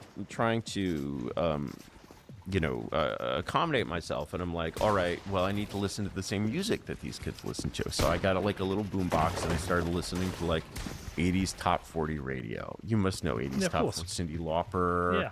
Bon Jovi, In Excess. In Excess is a little, it has a little edge, but like Bon Jovi is like the first album I ever bought was Bon Jovi, New Jersey. That was after Slippery When Wet, I think. Yeah. It starts with Bad Medicine. I got a cassette player, and I walked to town, and I bought. Yeah. I went to the cassette, and I bought that. I did have Europe: The Final Countdown as a single. Oh wow! That was the first song. Yeah. My dad bought me that because I loved it. Well, and I'm just thinking, you know, Bon Jovi's, I'm a cowboy on a steel horse I ride. I'm wanted. That's a bit later. Dead or alive. Yeah, that's a bit later. Yeah. And so, you know, that's the sort of thing that I'm listening to, right? And, you know, it's not, I mean, Bon Jovi's still around. It's not entirely without merit or whatever. And then for whatever reason, there's some kind of contest. And Q107, the station, plays a Rolling Stones song. Okay. And I'm like, okay, right? You know, and the problem that basically UK politics in our, you know, little pool of it is that basically, like, you know, you can't escape the impression that Farage is Bon Jovi and Rupert is the Stones, right? You know, and like what's even worse is that Nigel is also the Stones. And like Nigel might be more the Stones than Rupert in a way, but like actually like Nigel doesn't come out to play. No, see, is it maybe? Oh fuck! Maybe Nigel was in the Stones covers band. Yeah. Fuck! You just blown my mind there. Did you know why? I was chatting to, I won't reveal his name just in case, but like somebody you would know. I'll tell you afterwards. Mm-hmm. And like he was talking to me about my podcast, and he was like saying, dude, you need to put on a suit. At the moment, you look like a tattooed football yob trying to have intelligent conversations. He was like, put on a suit. And I was like, Works for Nick Fuentes. I was like, I've started to wear a shirt. He's like, yeah, but your tattoos on your hands are a problem. You might need gloves. I'm like, I'm not wearing gloves. Like, fuck that. But he was saying, look, this is what, like, this is how America sees the UK. He sees you in suits. America sees you as, like, disciplined English man, like tidy hair, tidy beard, discipline to get his shit done. And I think that's what it is. It's like Rupert isn't sloppy. Yeah. Well, he was a serious businessman, right? Yeah. He ran a football club. Yeah, and the thing about a football club is like you're basically, you know, you can't win on the long term as a chairman, and you have tens of thousands of people calling you a wanker. Yeah. It's a tough gig. You have the difficulty of being a business. You actually need to win. Winning is extremely hard. And then you have tens of thousands of people calling you a wanker. And you know what? How did he get into that? Was he a footballer? I don't know, actually. I've never, but we've spoken about it because I own a much smaller club. Yeah. And like I have 3 people calling me a wanker. Like he has tens of thousands, but it's in some ways, it's like the comments on YouTube, right? Yeah. If you have a thing like this, you read the comments, they either break you or make you. And sometimes they break you before you make you, and then you just get stoic about it. So, yeah, well, okay, yeah, all right, I'm fat, all right? Like, I ask a question wrong, I'm a dumb, whatever. But you learn to not give a fuck. Yeah. And I actually think being a football club chairman prepares you for criticism. Yeah. Because because the thing is, a football club chairman, when the club's doing well, no one cares about you. But when it's failing, it's all your fault. And so, like, you kind of forged in steel being a football club chairman. So look, I don't think there's anyone that could say anything where he goes, I think he goes, I don't care. Fuck off. Yeah, Call me yeah. a racist. I don't care. And it's actually very attractive Yeah. because what is unattractive is there's an Islamic philosopher Osama bin Laden. Sorry, it's a bit. I do it all the time. And he has this great line where he's like, when people see a weak horse and a strong horse, by nature they like the strong horse. And actually, like, they despise the weak horse. And the thing is, when you basically, someone accuses you of being a racist and you get all sort of, and I mean, there's no way the admin would have let him do this, but I think, for example, Jeremy Carl in that hearing, if he'd gone in with the mindset of like, I'm going to humiliate these senators and rub their noses in the shitty race bullshit that is like all around, the U.S. Do you know the latest race news from the U.S.? This blows my mind. Harvard. So remember they had this lawsuit where they're like basically like, Harvard is racist and it's getting federal money. How is this allowed? And because they are American conservatives and they are basically pussies in various ways, and they found the people suing they found that the best way, although this was probably not the issue closest to their hearts, they found that the best way to appeal to maybe the judge in this was to talk about how Harvard was mean to Asians. And it's true. Harvard discriminated against Asians like even more heavily than it discriminated against whites because they had no character or something like that. I mean, we could talk about that, but we won't. In any case, that was the rap. And really what they're like, Asians are not going to be donors. Asians are like, and I'm sure they're being very practical about these things. I'm sure it's not coming from deep-seated racial prejudice. I'm sure it's coming from just like Machiavellian data examination. In any case, they get sued, and it is undeniable that basically being an Asian makes it much harder to get into Harvard, and being black makes it much easier. And so we now have the data on what their response is. They're like, all right, we'll stop discriminating against Asians. We'll now just discriminate against white people. Fuck you, right? And so when you sort of come in with this kind of aggressive, like, I'm coming into a press conference, my team has just lost they've been relegated or whatever, and I'm just going to be like, all right, let's talk about why we get relegated, and you go on the attack. Who you're attacking, I don't know, right? And it's just much more sympathetic than like running away. And so when you put yourself in a position where like Farage has to put himself in, where he's like, swearing up and down that anyone can be an Englishman, and et cetera, et cetera, et cetera. It's not as compelling. No, but it's not compelling. Yeah.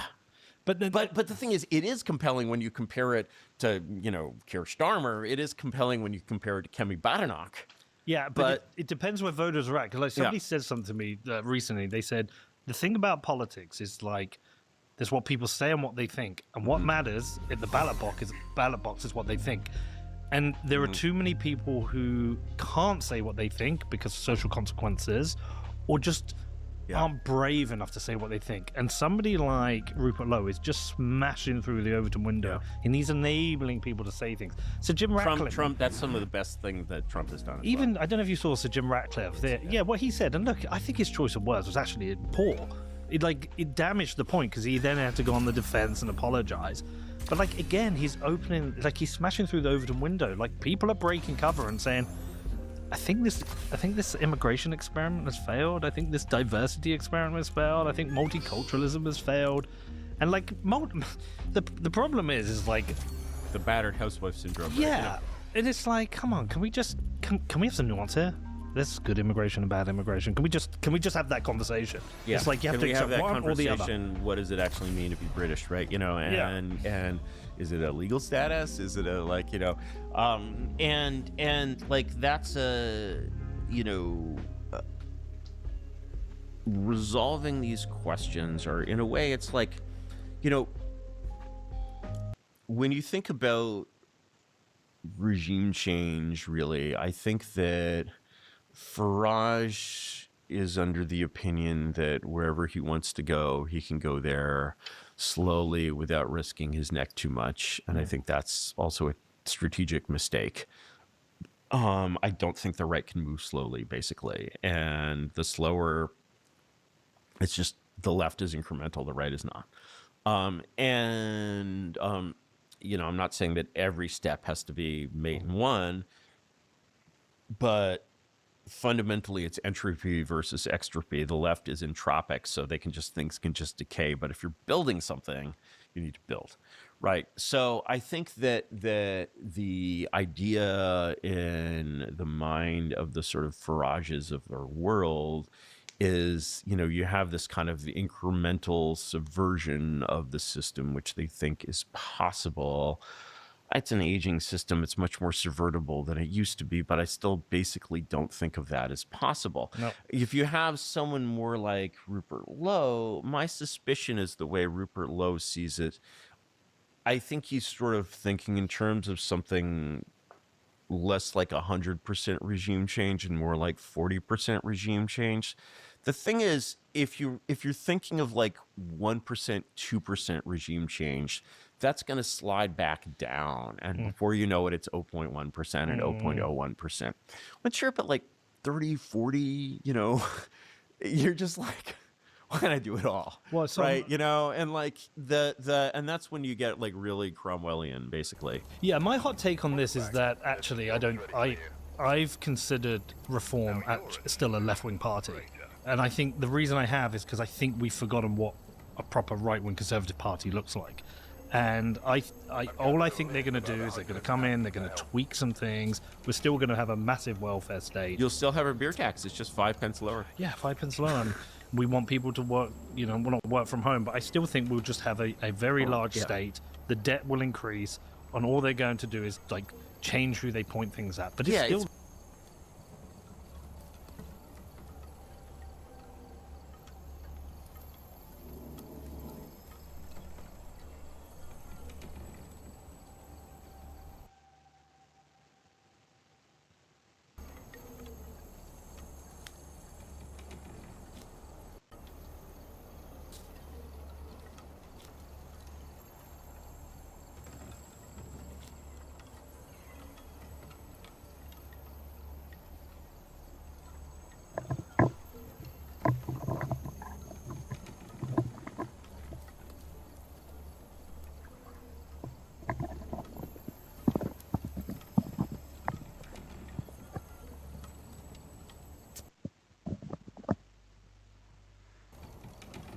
Welcome back. There's some jobs ready.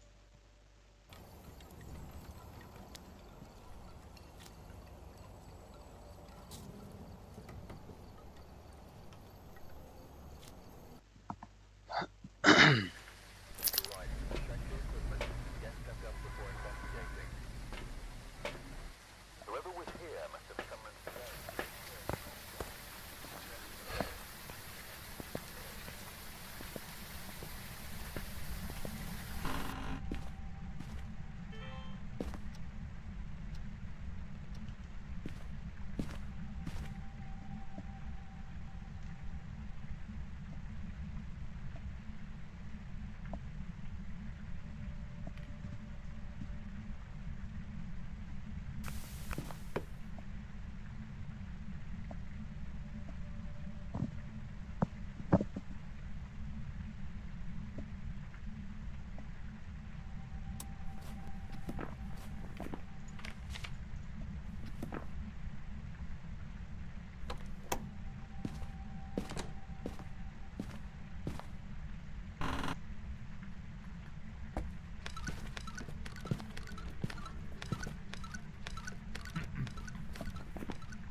back.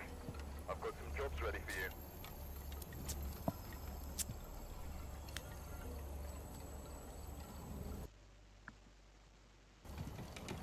Welcome back. I've got some jobs ready for you. Looks like there are others out there in need of help.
Bones in the garage.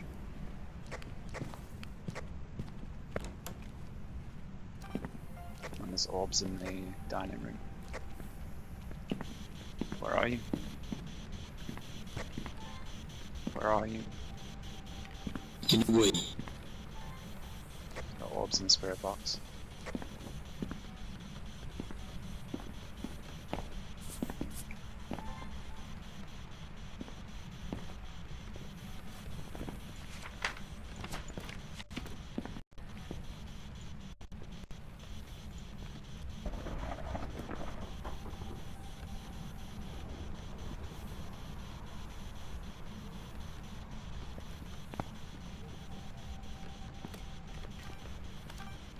Elderly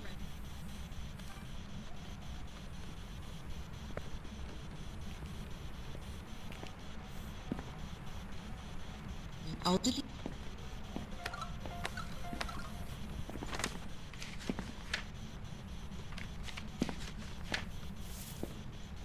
elderly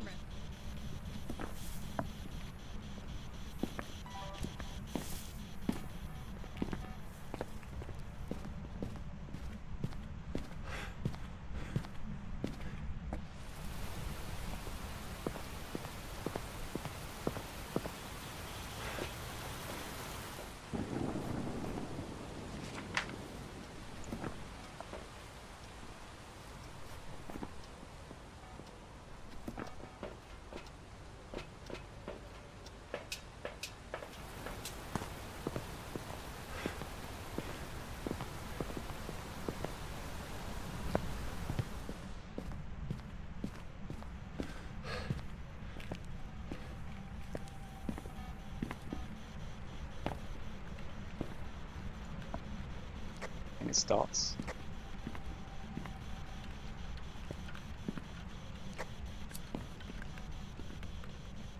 elderly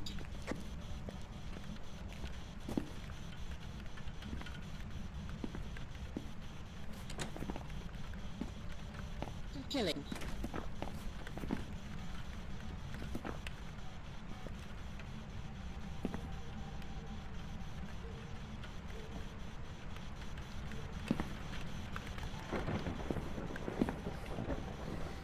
Elderly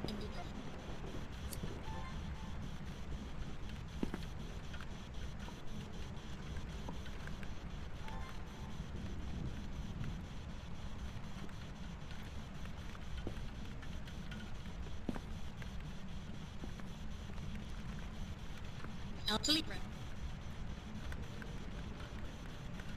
elderly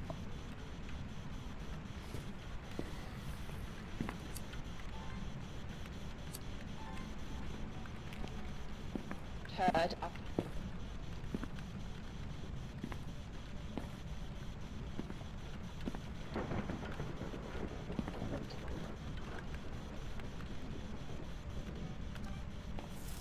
Yeah, it's a yokai.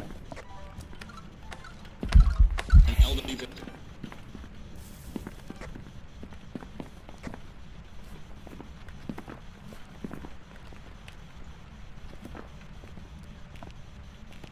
We have dots, orbs, and spirit box. Heard.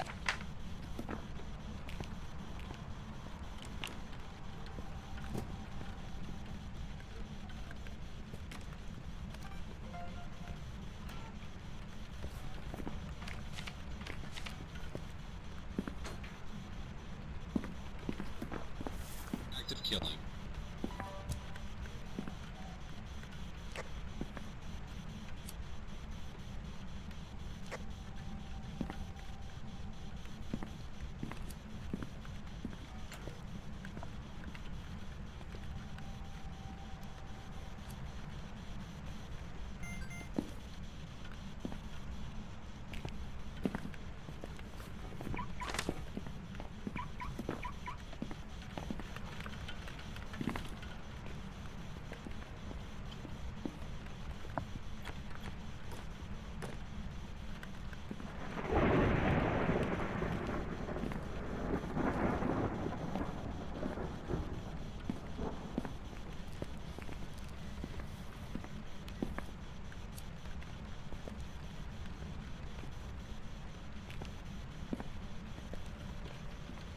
Getting attacked.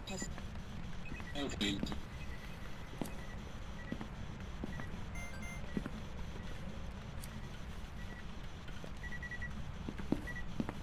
Active killing.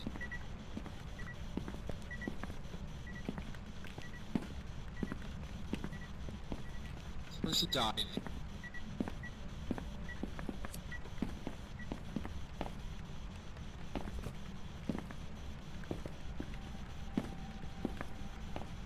An elderly victim.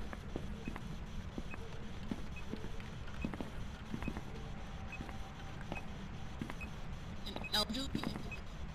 An elderly victim.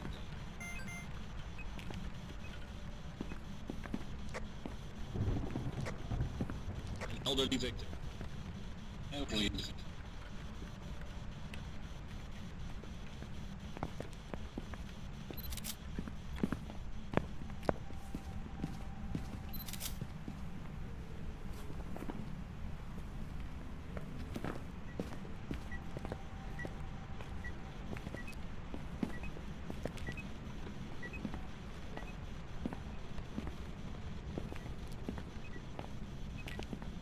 Killing.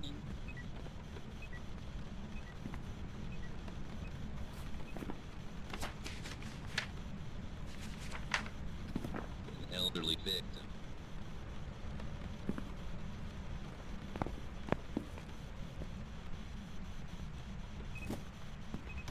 Active hate.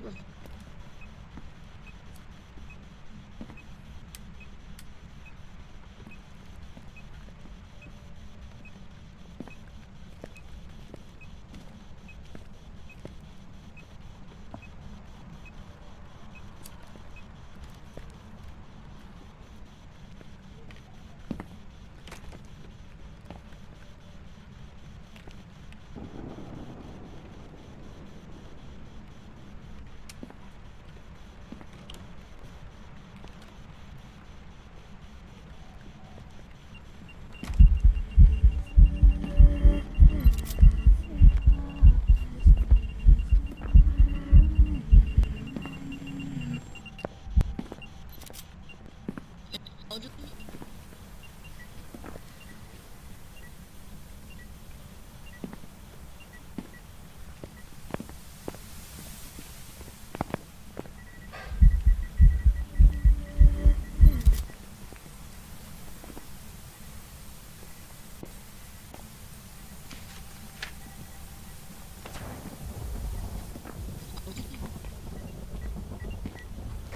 Delete those 2 videos, I'll get 2 more.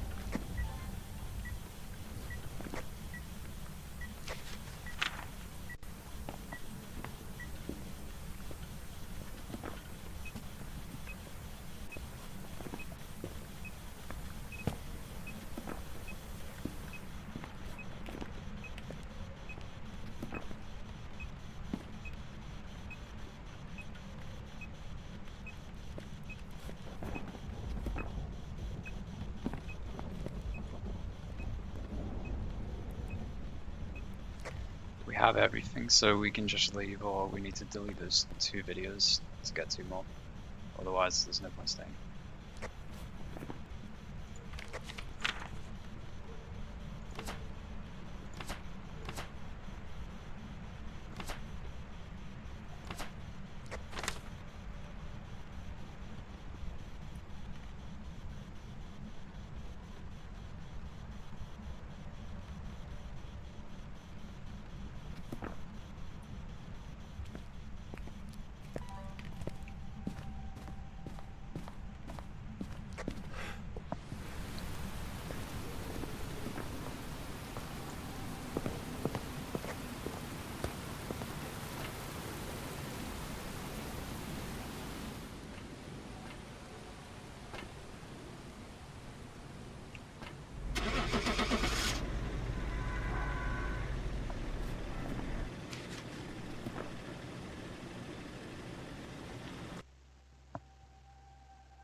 Welcome back.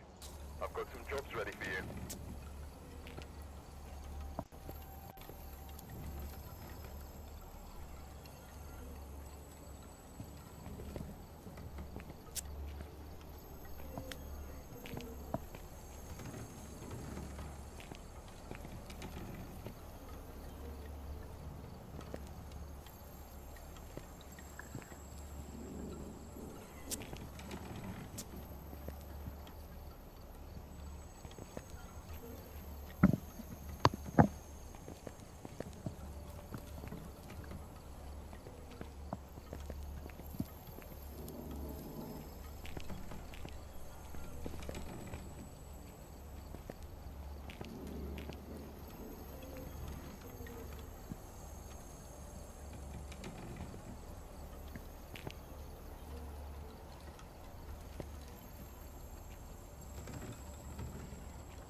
How do you guys get those fancy things? What'd you say?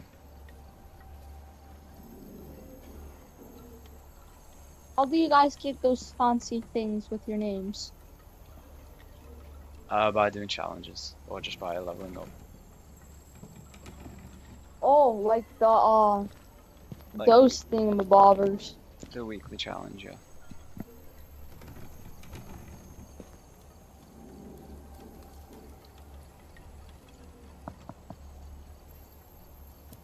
Level IX006. How many hours do you grind on this game per day? In total, it's like 200. 300. Too many. I'm only level 6.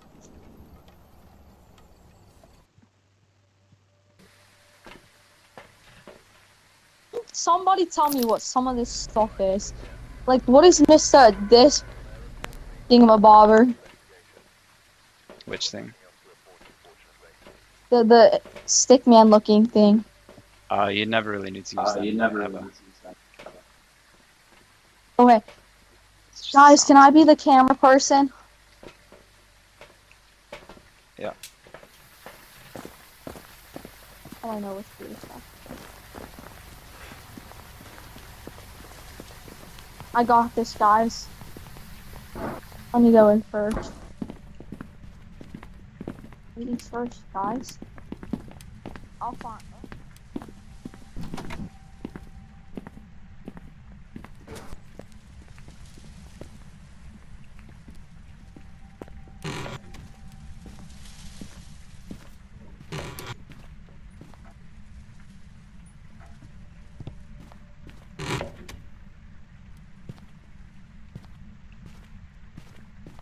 Don't look at that picture.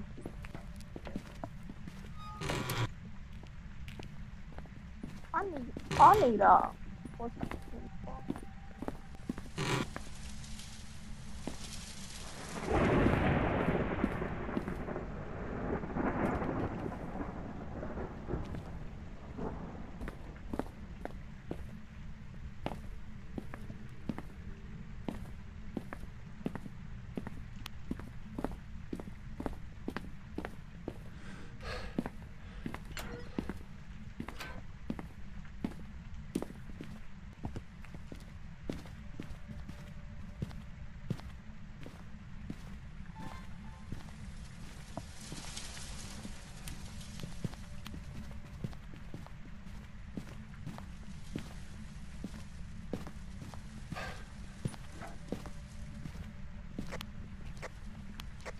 Bone is in the kitchen area.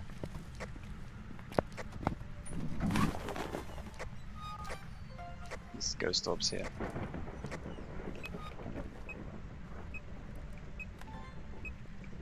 Ghost orbs in the refrigerator. There's what? I can't see nothing. Oh.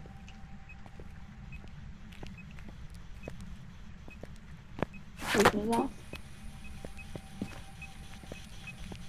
Whoa, I'm stuck.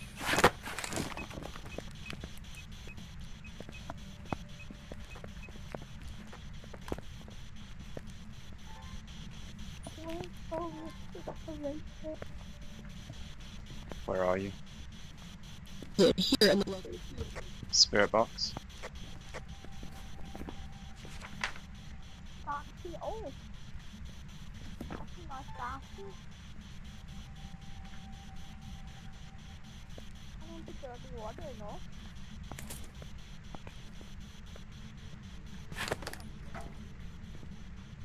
Hey, look at John.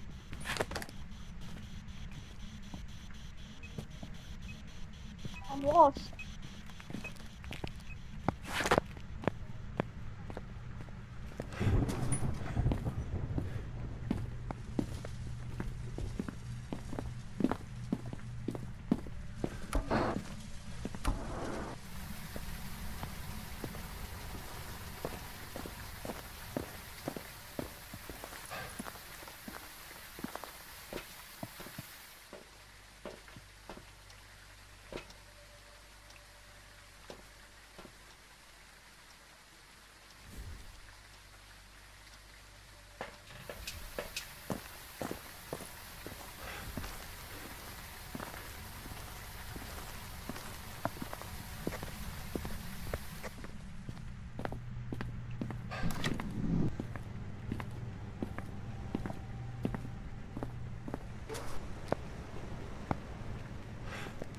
You got me messed up. I thought that.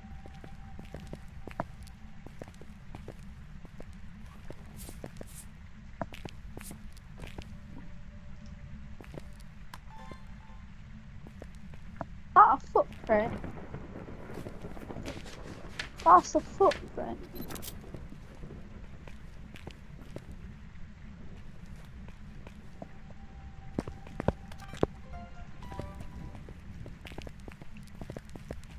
There's no UV.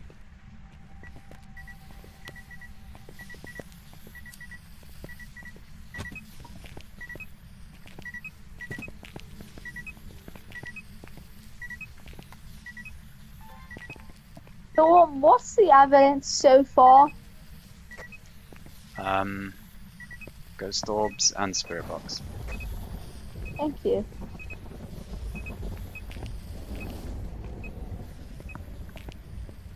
Is he peeing? I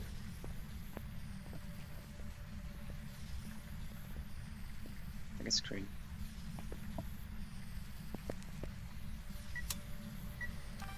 Oh.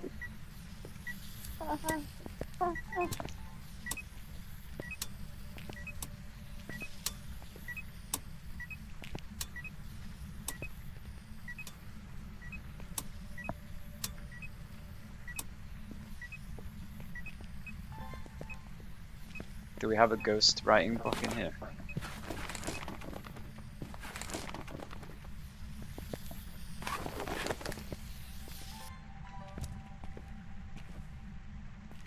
Or a thermometer? Nice.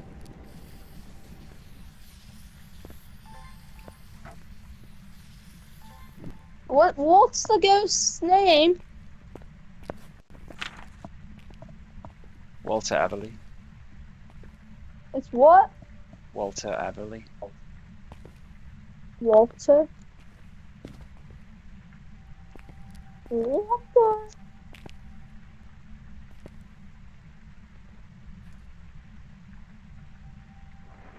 Are we sure it's not freezing temperatures? Sure, because we don't have a book. Wait, we don't have a thermometer, I don't think. We don't have any thermometers.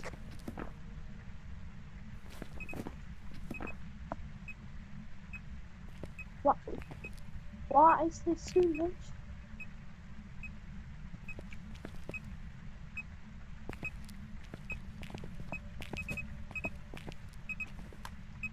Oh, we do. Here it is. It's 1.5 degrees. 0.3 degrees. I think that's freezing temps. Yeah, so it's an Onryo, right? It should be, yeah. I'm so small. Yeah, it's an Onryo. Yeah, it's an Onryo. But it's not blown out the candle, which Alright, is guys, game server.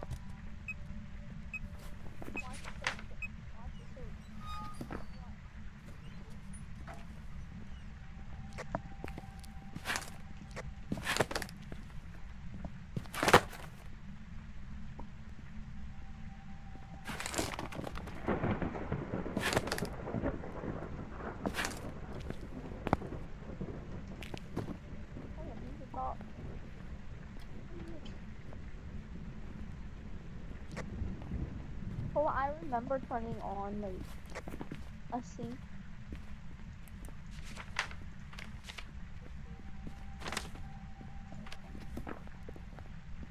Excuse me. Enter. Just the sync I turn. It's still clear water. What?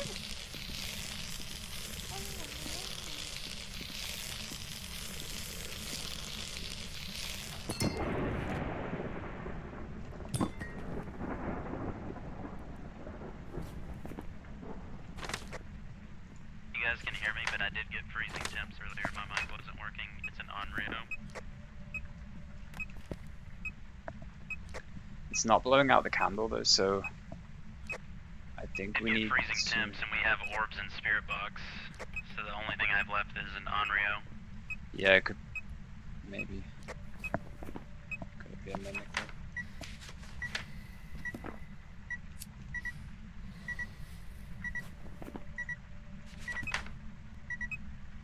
Guess not.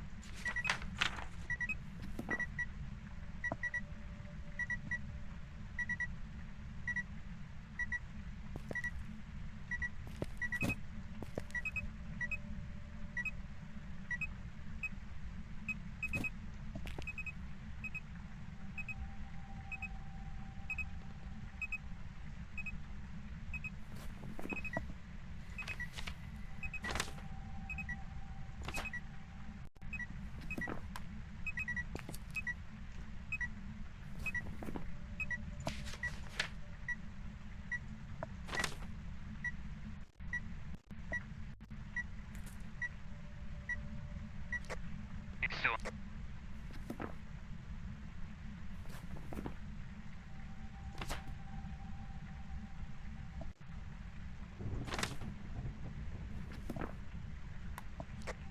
Xbox.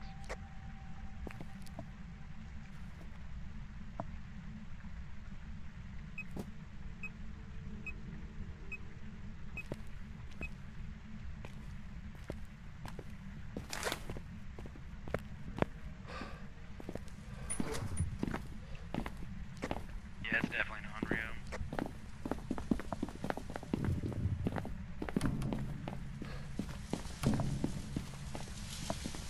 Oh, that's something.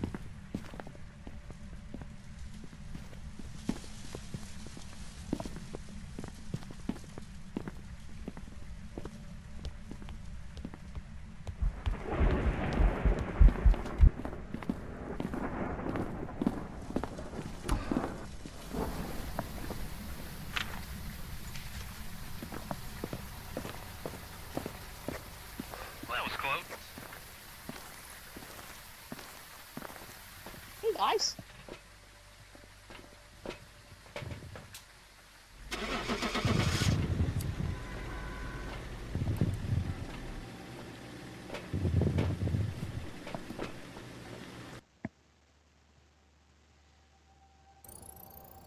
Welcome back. I've got some jobs ready for you.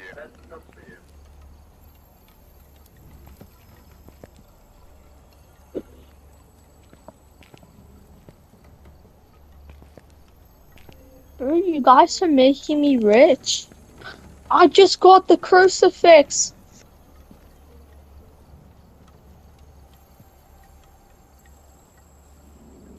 Oh, why'd he leave?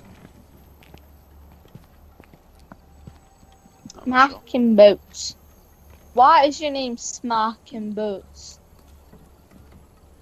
My friend wrote it in an essay for no reason. That's like a prank. Guys, I'm gonna get off. Bye. Alright, see ya.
Welcome back. I've prepared some jobs for you. I've gathered a list of other hunters asking for help.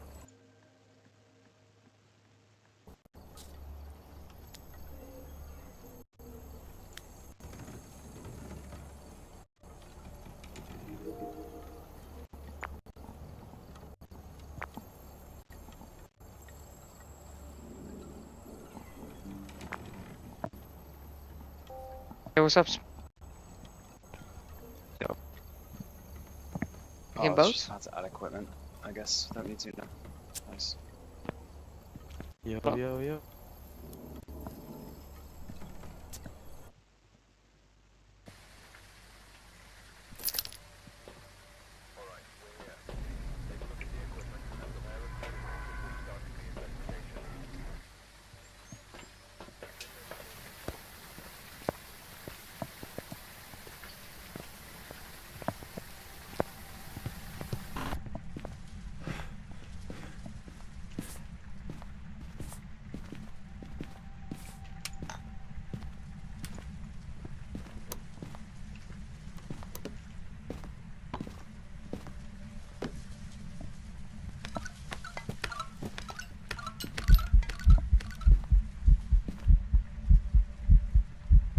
What?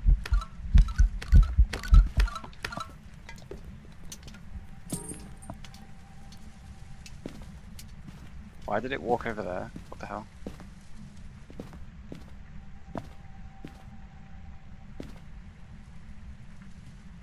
So weird.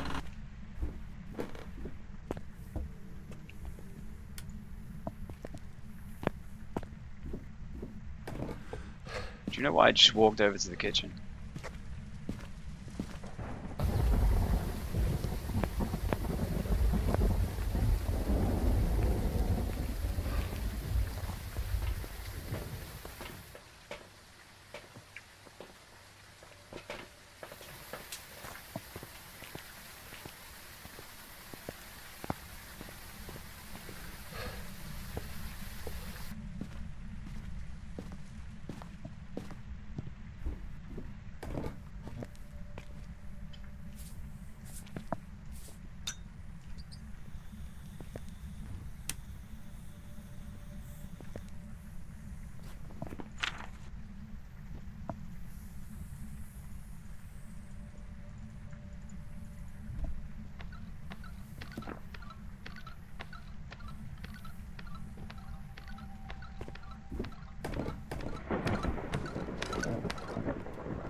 think that just did a second hunt at like 1 minute 15 seconds.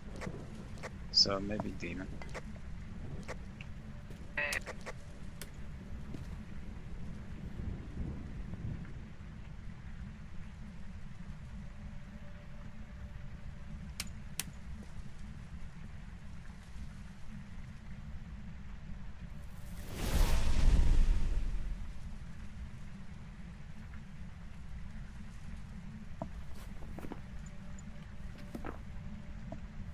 No unreal.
I'll get a video camera to check for orbs as well.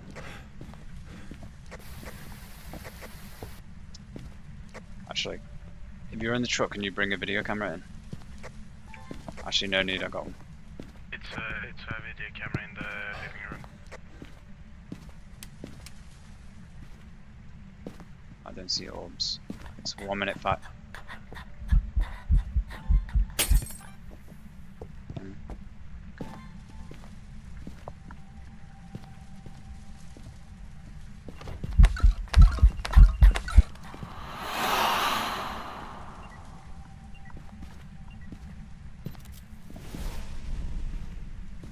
That was before 1 minute 30. Again. So that's demon, right? That was 1 minute 27 seconds. Yeah. This has to be demon. Everything else is 1:30, right? Oh, I missed it.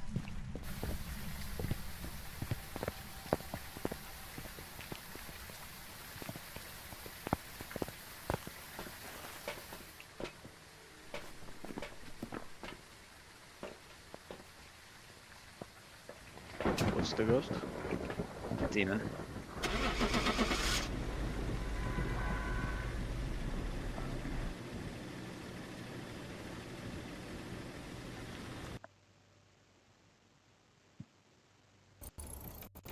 Welcome back. There's some jobs ready for you.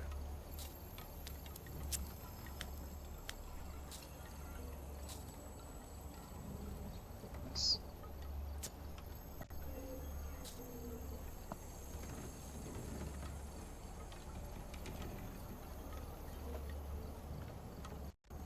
Wait, he will come back. Okay. Hello. Hi. What's up? Chilling. Good, how are you? Good, thank you.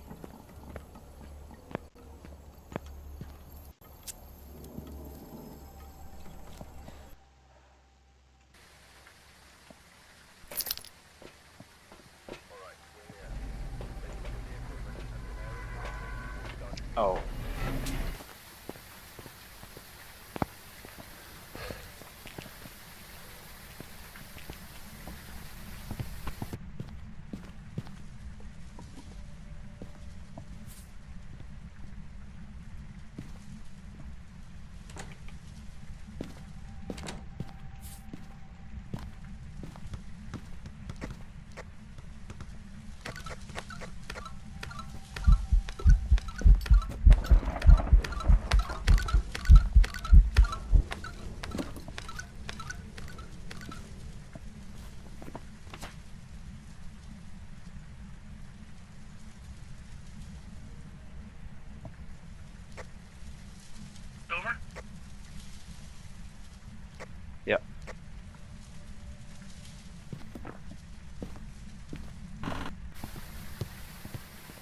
something normal speed again. Over? Yeah, it's over.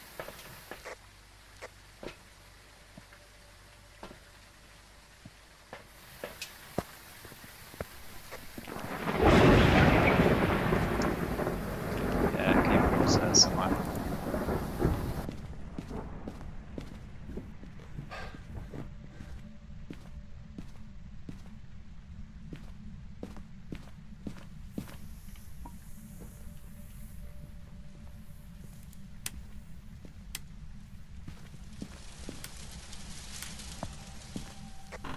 I saw some doors that are slightly open, so it can't be the ghost that opens them all the way up.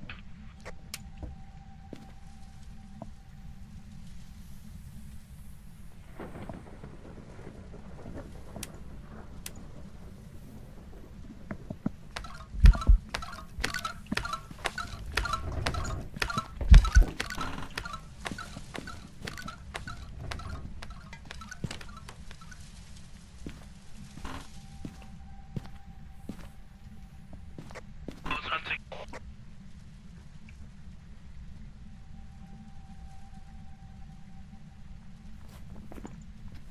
Can't be a spirit.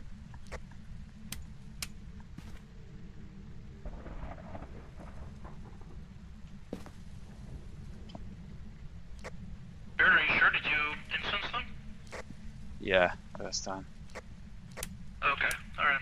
Well. You still want to get pictures and stuff, or? I'm gonna try and figure out what it is first.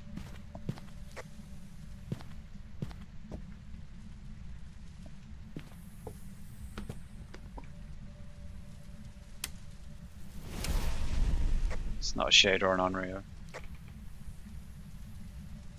I think it might be a demon again, actually. I was a little bit slow on the timer. That we've prevented it from hunting with a crucifix. I'm gonna grab some motion sensors and get that objective as well. I think it's a demon.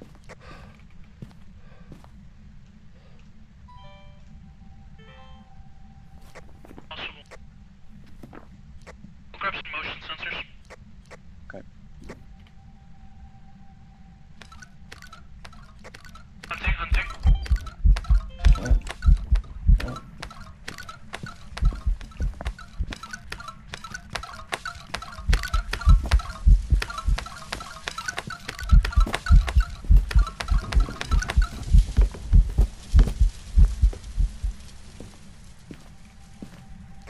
Did I get you? No. Oh, it didn't. Well.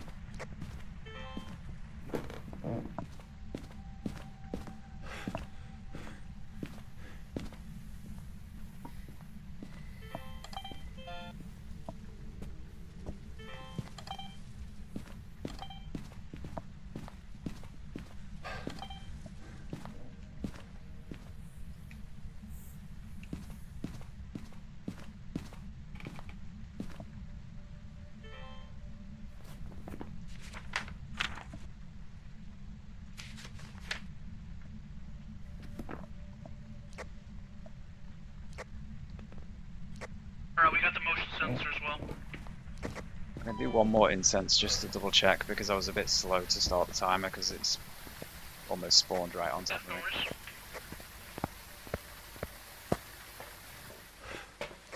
No worries, mate. Grab a camera as well. Oh, wait, is it just the two of us? Where were the other two? I think they disconnected.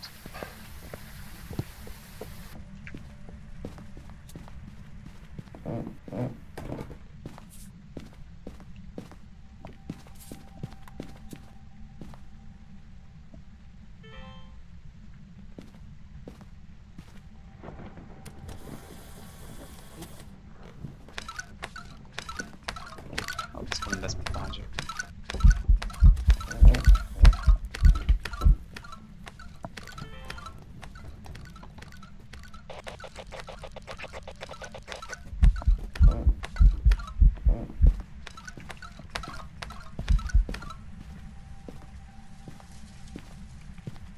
Oh, it stopped.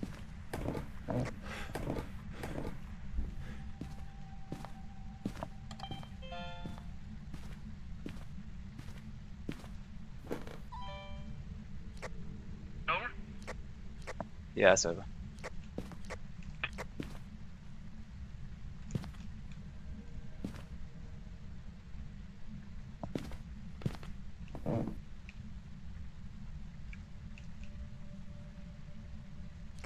Let's get a picture of it, but Do you have a camera down there? I can try. they're pretty bad. I can try and get one.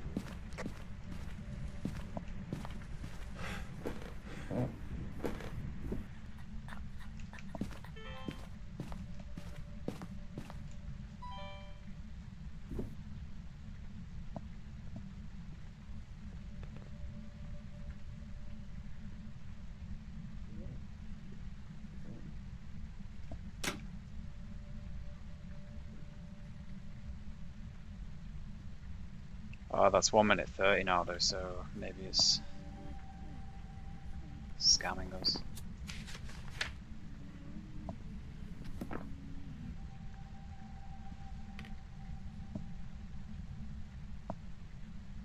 You talk to us? Are you here? You give us a sign?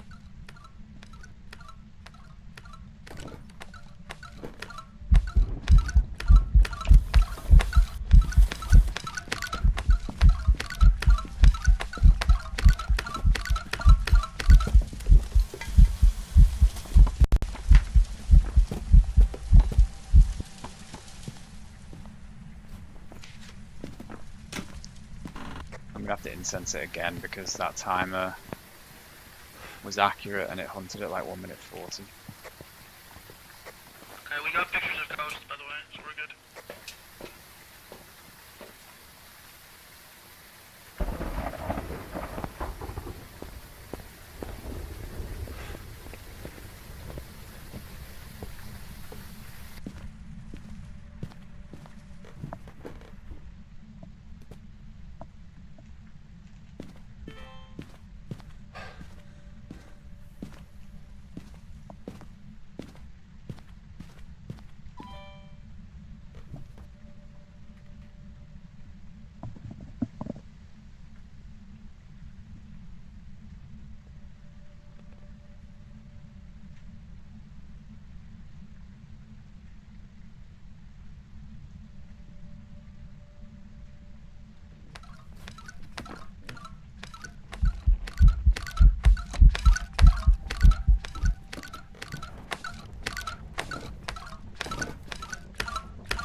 Is it over?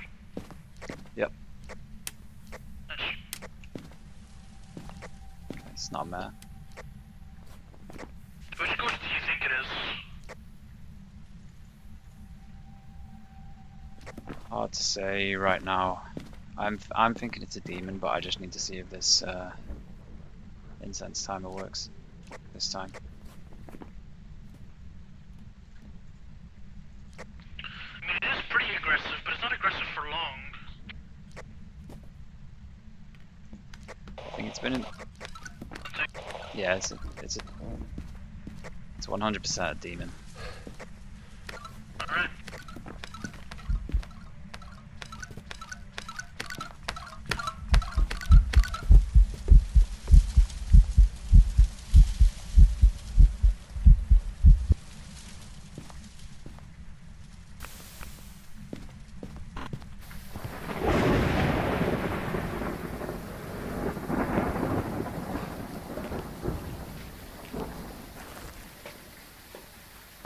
Alright, we can go.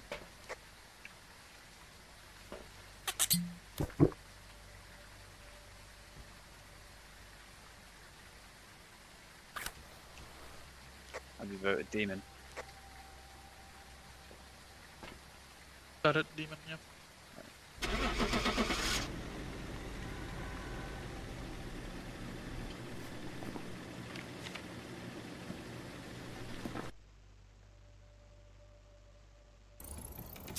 Welcome back. job's ready for you. Nicely done.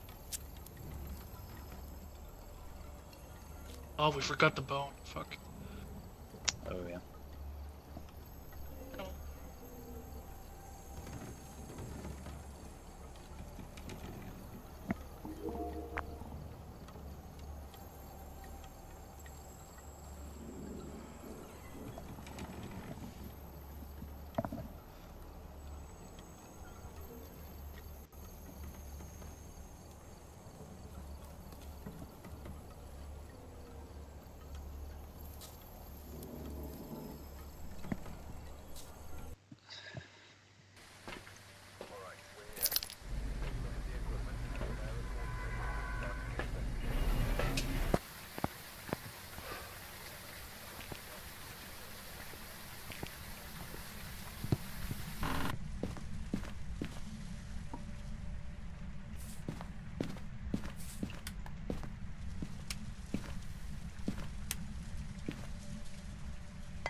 back.